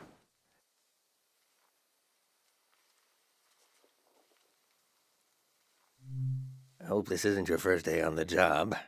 There isn't much season left to record. What's that? Around your neck? That's a pendant. You're wearing a pendant. My God, I've read about those. A pendant, a burner, 5 memories, 1 for each sense. Who did you make the pendant with? And who lost the memories, you or her?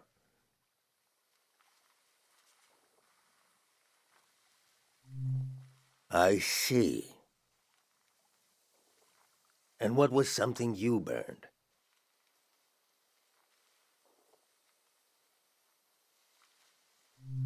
You burned a piece of old candy and a memory? Interesting ritual. Similar to what we do here, but different. Yeah, why do I? Your mind will make it into the next season intact. You're protected by 5 senses, 5 lost memories. What about everyone else? You ever think about that? Well, I don't need one. I'll be right here until the flood takes me.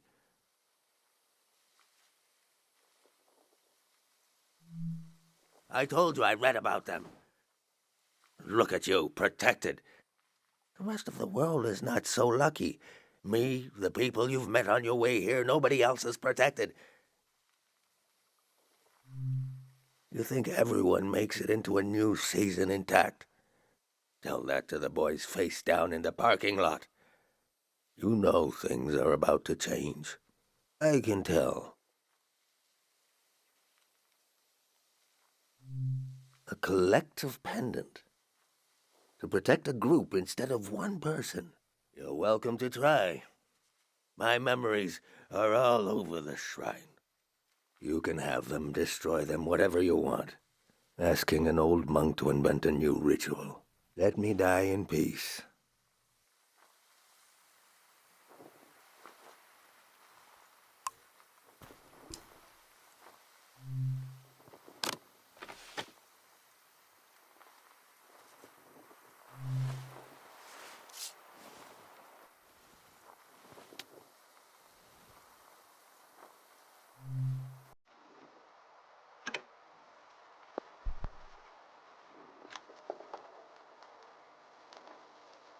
Music in the air, I hear it. You want a memory, then, for your, what do you call it, collective pendant?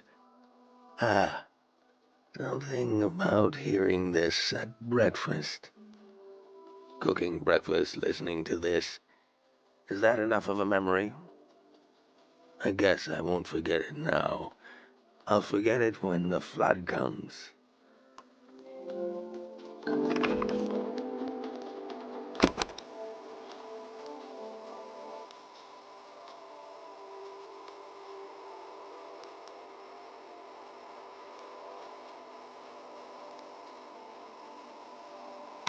The musicians are gone.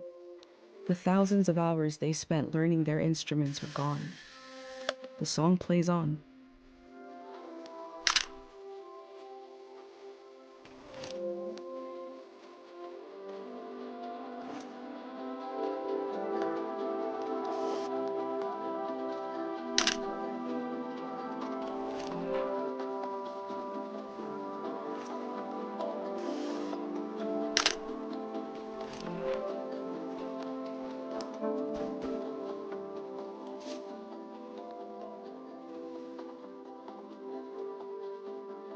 That fruit is an acquired taste. But go ahead, try it.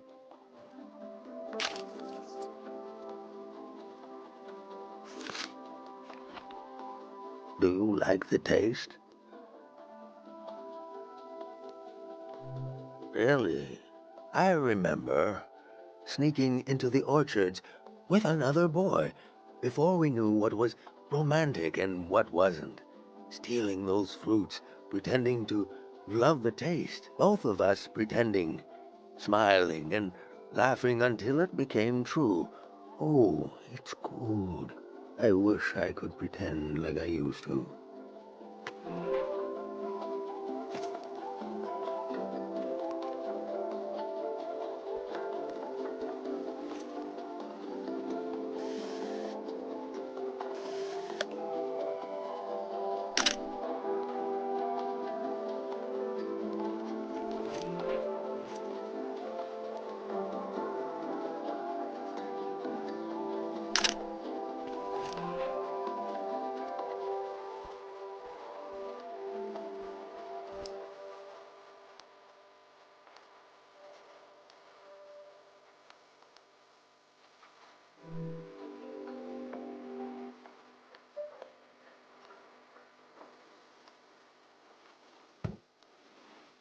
That swell old prayer leaves. The woman who took care of me taught me to pray with this incense burning. I wanted to learn, but when we kneeled down together, her being so close to me and the smell, I couldn't focus. She'd get angry, but I'd just get more lost. I asked her, which direction is God facing? She said, every direction. I said, so can I pray to change the past? And she said, of course. I was so happy in that moment to have been found by her. I could have been found by anybody, or by nobody. I am lucky. I am a lucky person.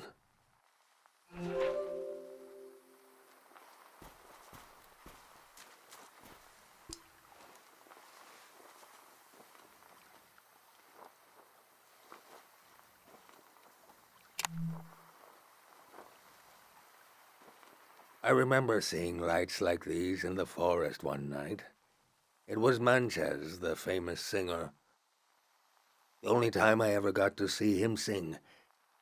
But my eyes were on the crowd. Seeing their faces in electric light, the joy of it. I grew up in a time when we thought our lives could be connected by electricity. How could we hate each other when we all love the same person? The brief, beautiful delusion that the world was knitting itself together. He dies, the war starts, a season ends. Did I tell you already? Hope is the most painful thing in the world.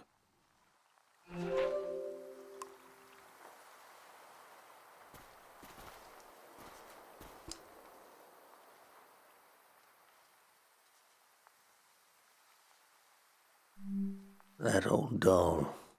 What is that? Touch?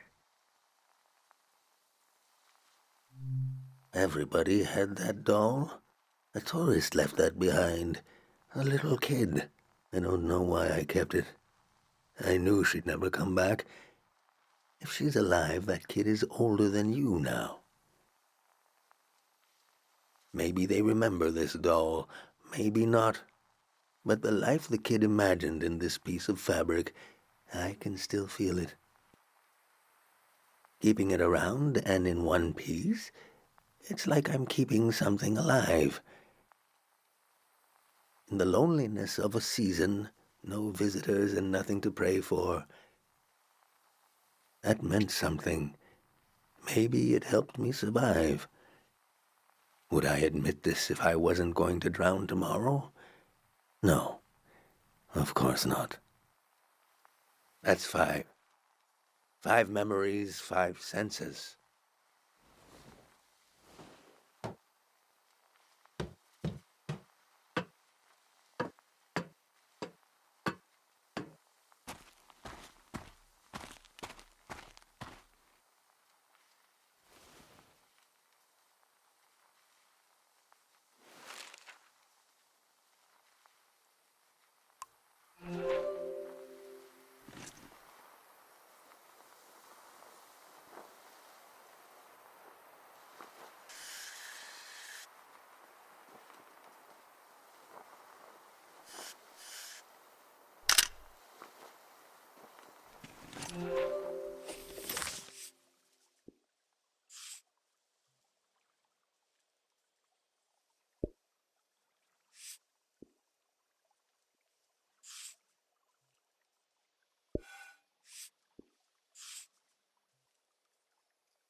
An old monk surrounded by his memories.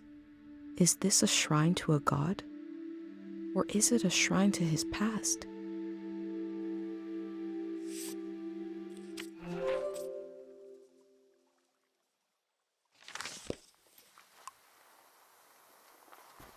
My name is Easel. I was the last monk of Tiang Valley. I never finished my exams to be a monk, but I'm the only one left. I took becoming a monk for granted because I grew up around them. If you're including a ruin like me, you must be serious about recording this season. What will you write about me?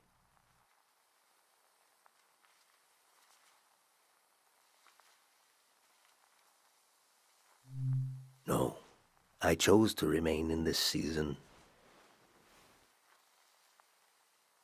I was orphaned by the war. The monks found me on the coast, wandering alone, shell-shocked. Sonia, the head monk, took care of me. I saw things I shouldn't have. She helped me erase those memories. If I had any memories of my family, I lost them too. But at least I didn't wake up screaming anymore. I was so afraid of accidentally calling her Mom.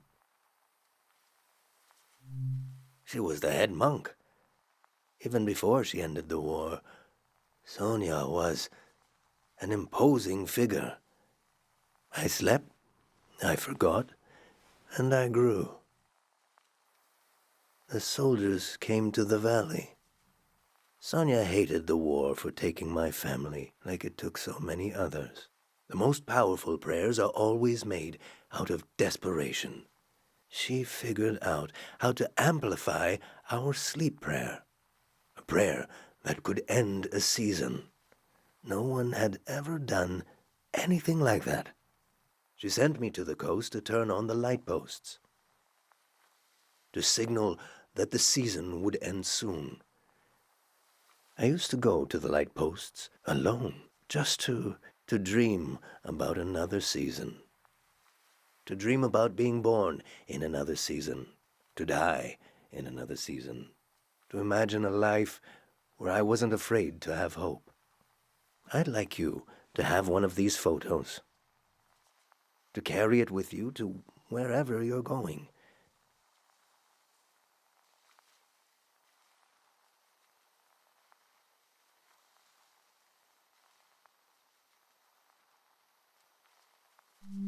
Really?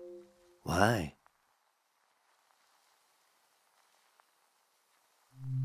I wish you knew her.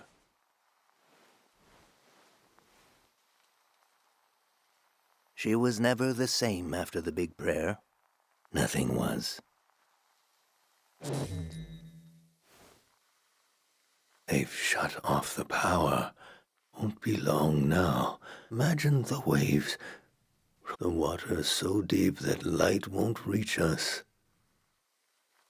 I should pray one last time. We should both pray. Right now.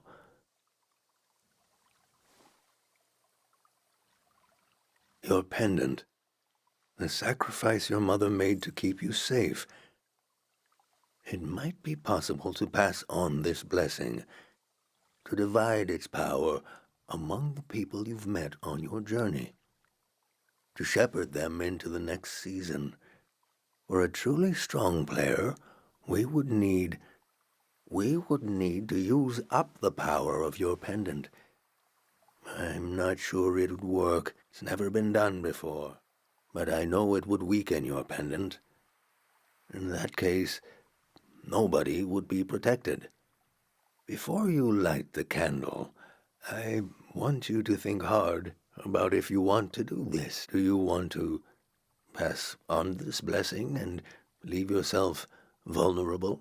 Or will you continue your role as a vessel of memory?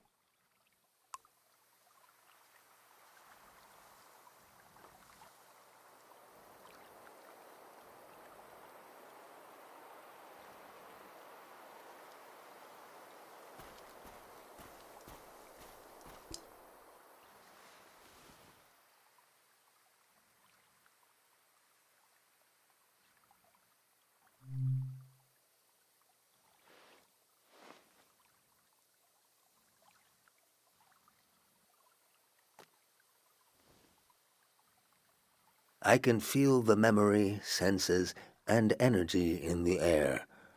I have not prayed with any great purpose in so long. Let's set our minds to it. Pray with me.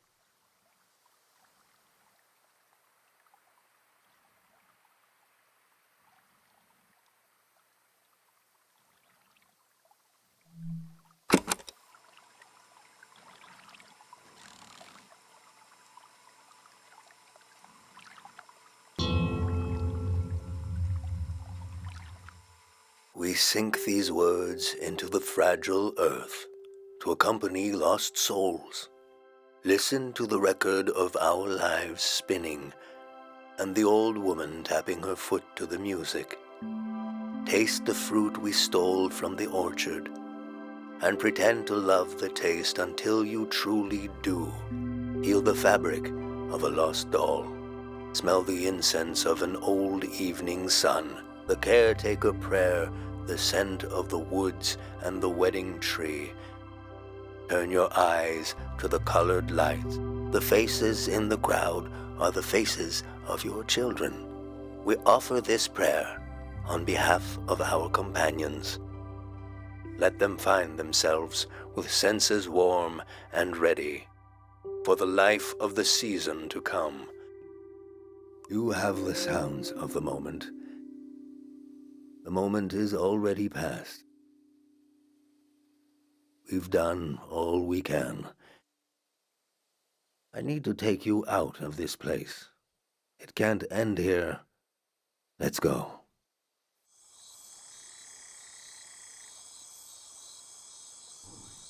I never saw him that way.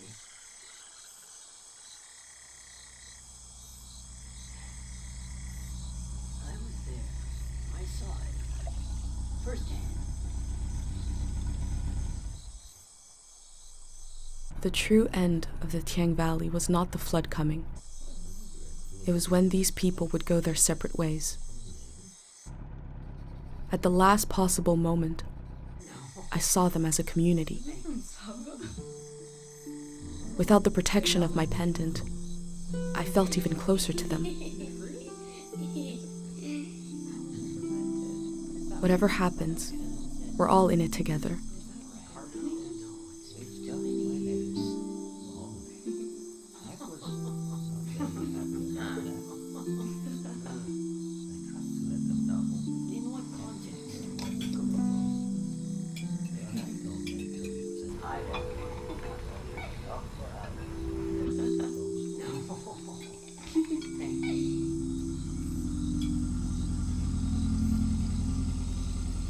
The Greyhound arrived. He had what he called passports for everyone. He said they were supposed to have a photo, but that his camera was broken and he wanted to use mine. I saw in these little papers the beginning of a new world. He asked me if I could help him. I had only one moment to decide.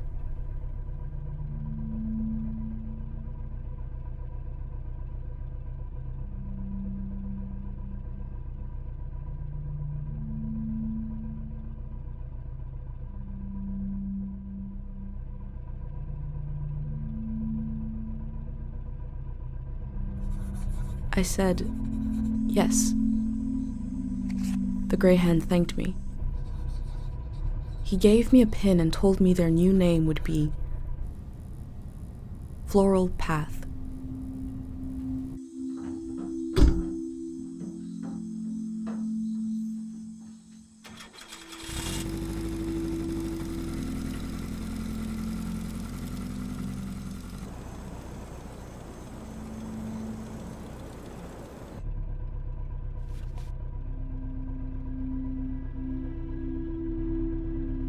The monk said he felt like driving all night.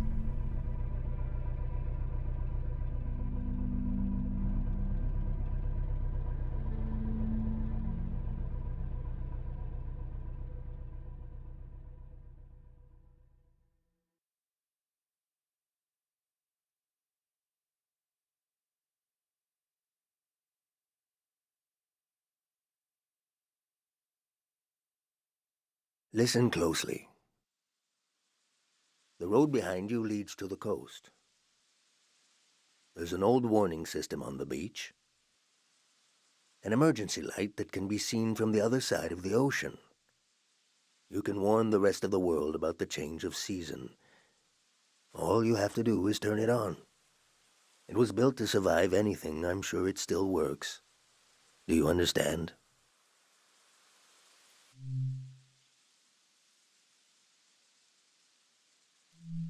Of course.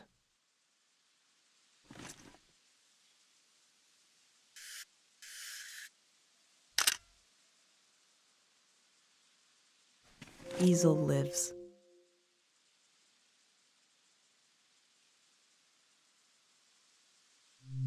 I've been thinking about that all night. I have this idea to turn my van into a shrine. For every sermon I preach, I'll listen to 10. And you will remember everything. You will survive everything. Rest transparent in the spirit that gives you rise. Farewell.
The motto of this watery republic was, "It is possible to have a good time." I hope they did, while it lasted.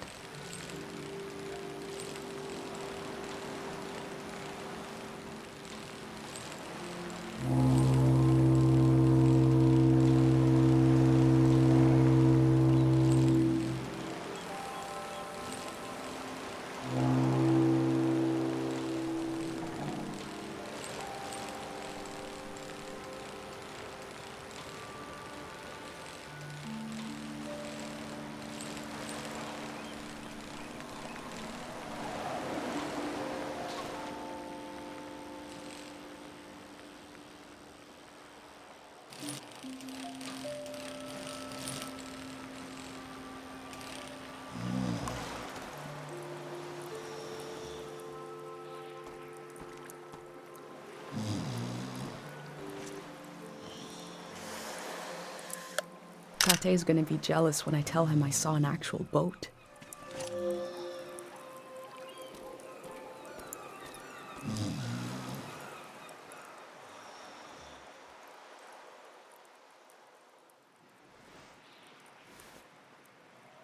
Hello, I love you. Ice cream.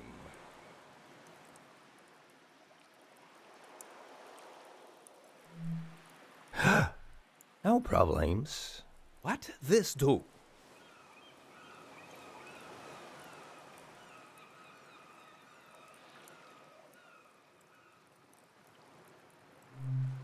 Hmm?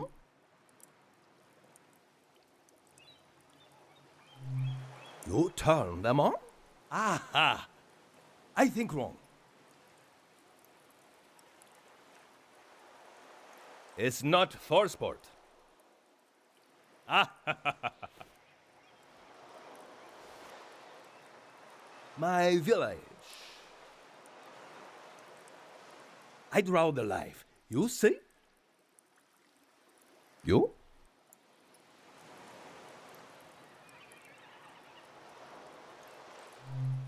Safe village. So.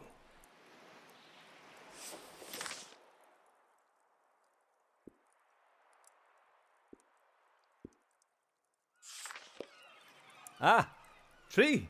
Beautiful tree. I have tree. It's weird, no? I have weird. Public lizard. For everyone.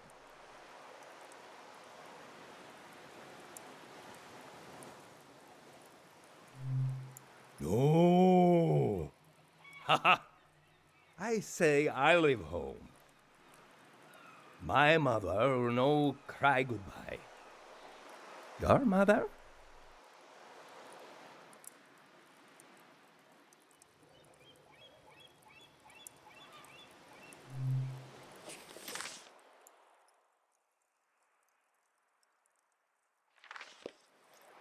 Ah, sad morning I leave.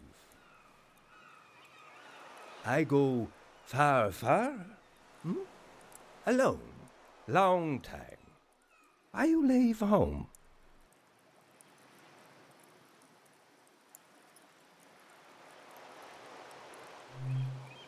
Ah, good.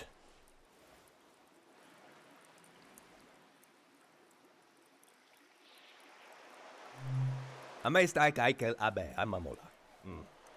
Ast nonoste Camila ek ohak. Nestelefo ak I mestast. Oh, look at crab now. I see. I like it. I draw. What you like?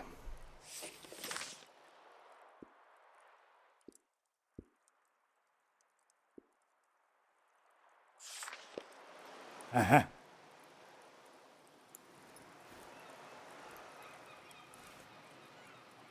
Sound. To play sound. You play sound.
This is a field of flowers, a field of memories, everything happening at once. I would have gone mad if not for my pendant. Good. Here?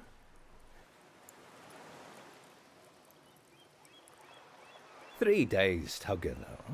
Friend now. Sad that I go.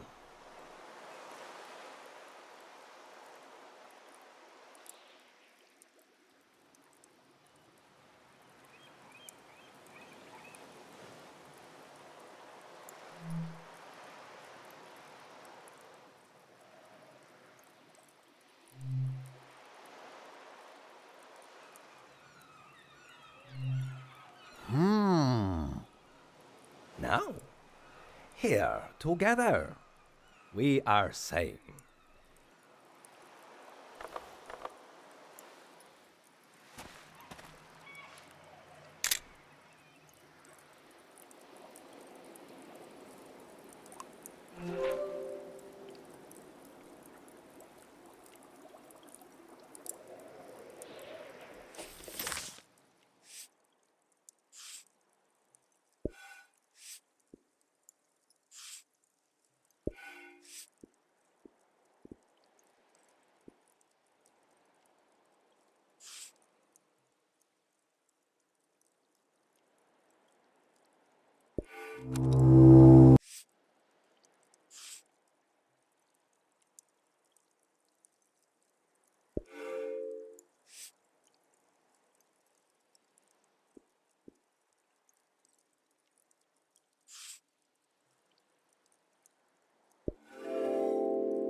On the beach, I move through the wreckage of an old season, and a way to warn the world about the arrival of the next. The cycle will continue. I hope I played my role well.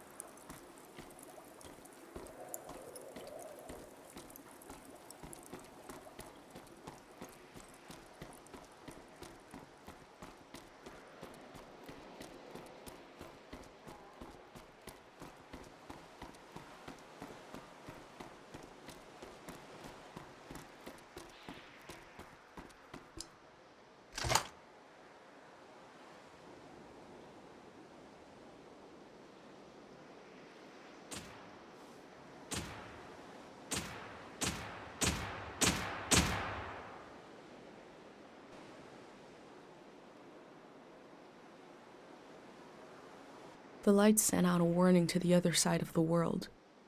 I wondered if anyone was watching. I wondered if anyone remembers what it means. This season is over.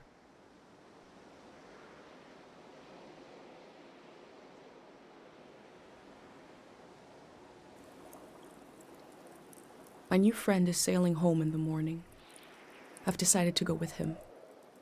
I feel so scared and so relieved at the same time. I can't think straight. Before sailing into the unknown, I checked in on my journal, my letter to the future.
blinding light,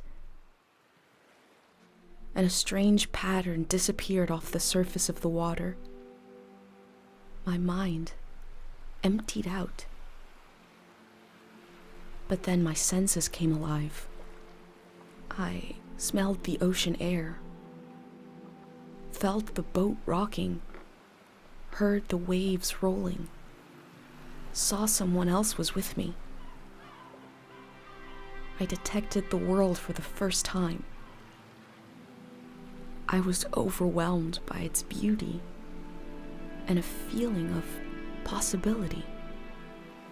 Then I found this journal and I read carefully through each page. It says, "Here is my home, my mom, my friends." I didn't recognize any of them, and the loss hit me. I became aware of a massive absence. And I realized that if it wasn't for this journal, I wouldn't even know I lost anything at all. These pages are a little bridge between us and the world that just disappeared. And I put them together, so that must be who I am. Someone who left their home to take measure of the world before it changed.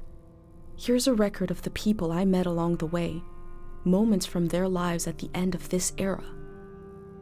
It seems to have been a season where our minds wandered through memories and dreams of the past. I'll continue taking measure of the world, even if I never make it to a palace of art and memory. No matter where you're reading this, I offer you my journal and the lives inside it. If anything in here escapes from the page into the world, let it be one sentence. Just a few words you heard from a traveler on a bicycle. When at the end of the evening, she turned to you and said, "It is not too late."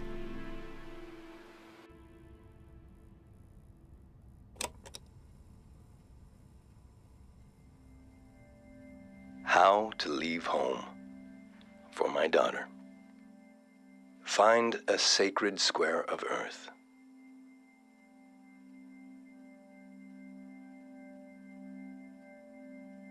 Lay down so you have the dirt at your back.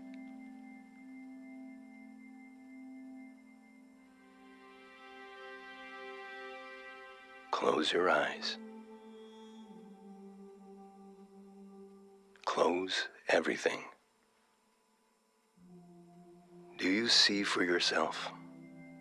You see for the dead, for the unborn. Do you listen for yourself?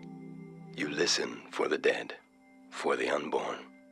Your ancestors are in that dirt. All the living and all the dead are holding you up. Now, stand. They're still there, aren't they? It's time to move, to entangle yourself everywhere with everyone. So the next time you lay down in the dirt, you will have so much more to tell them.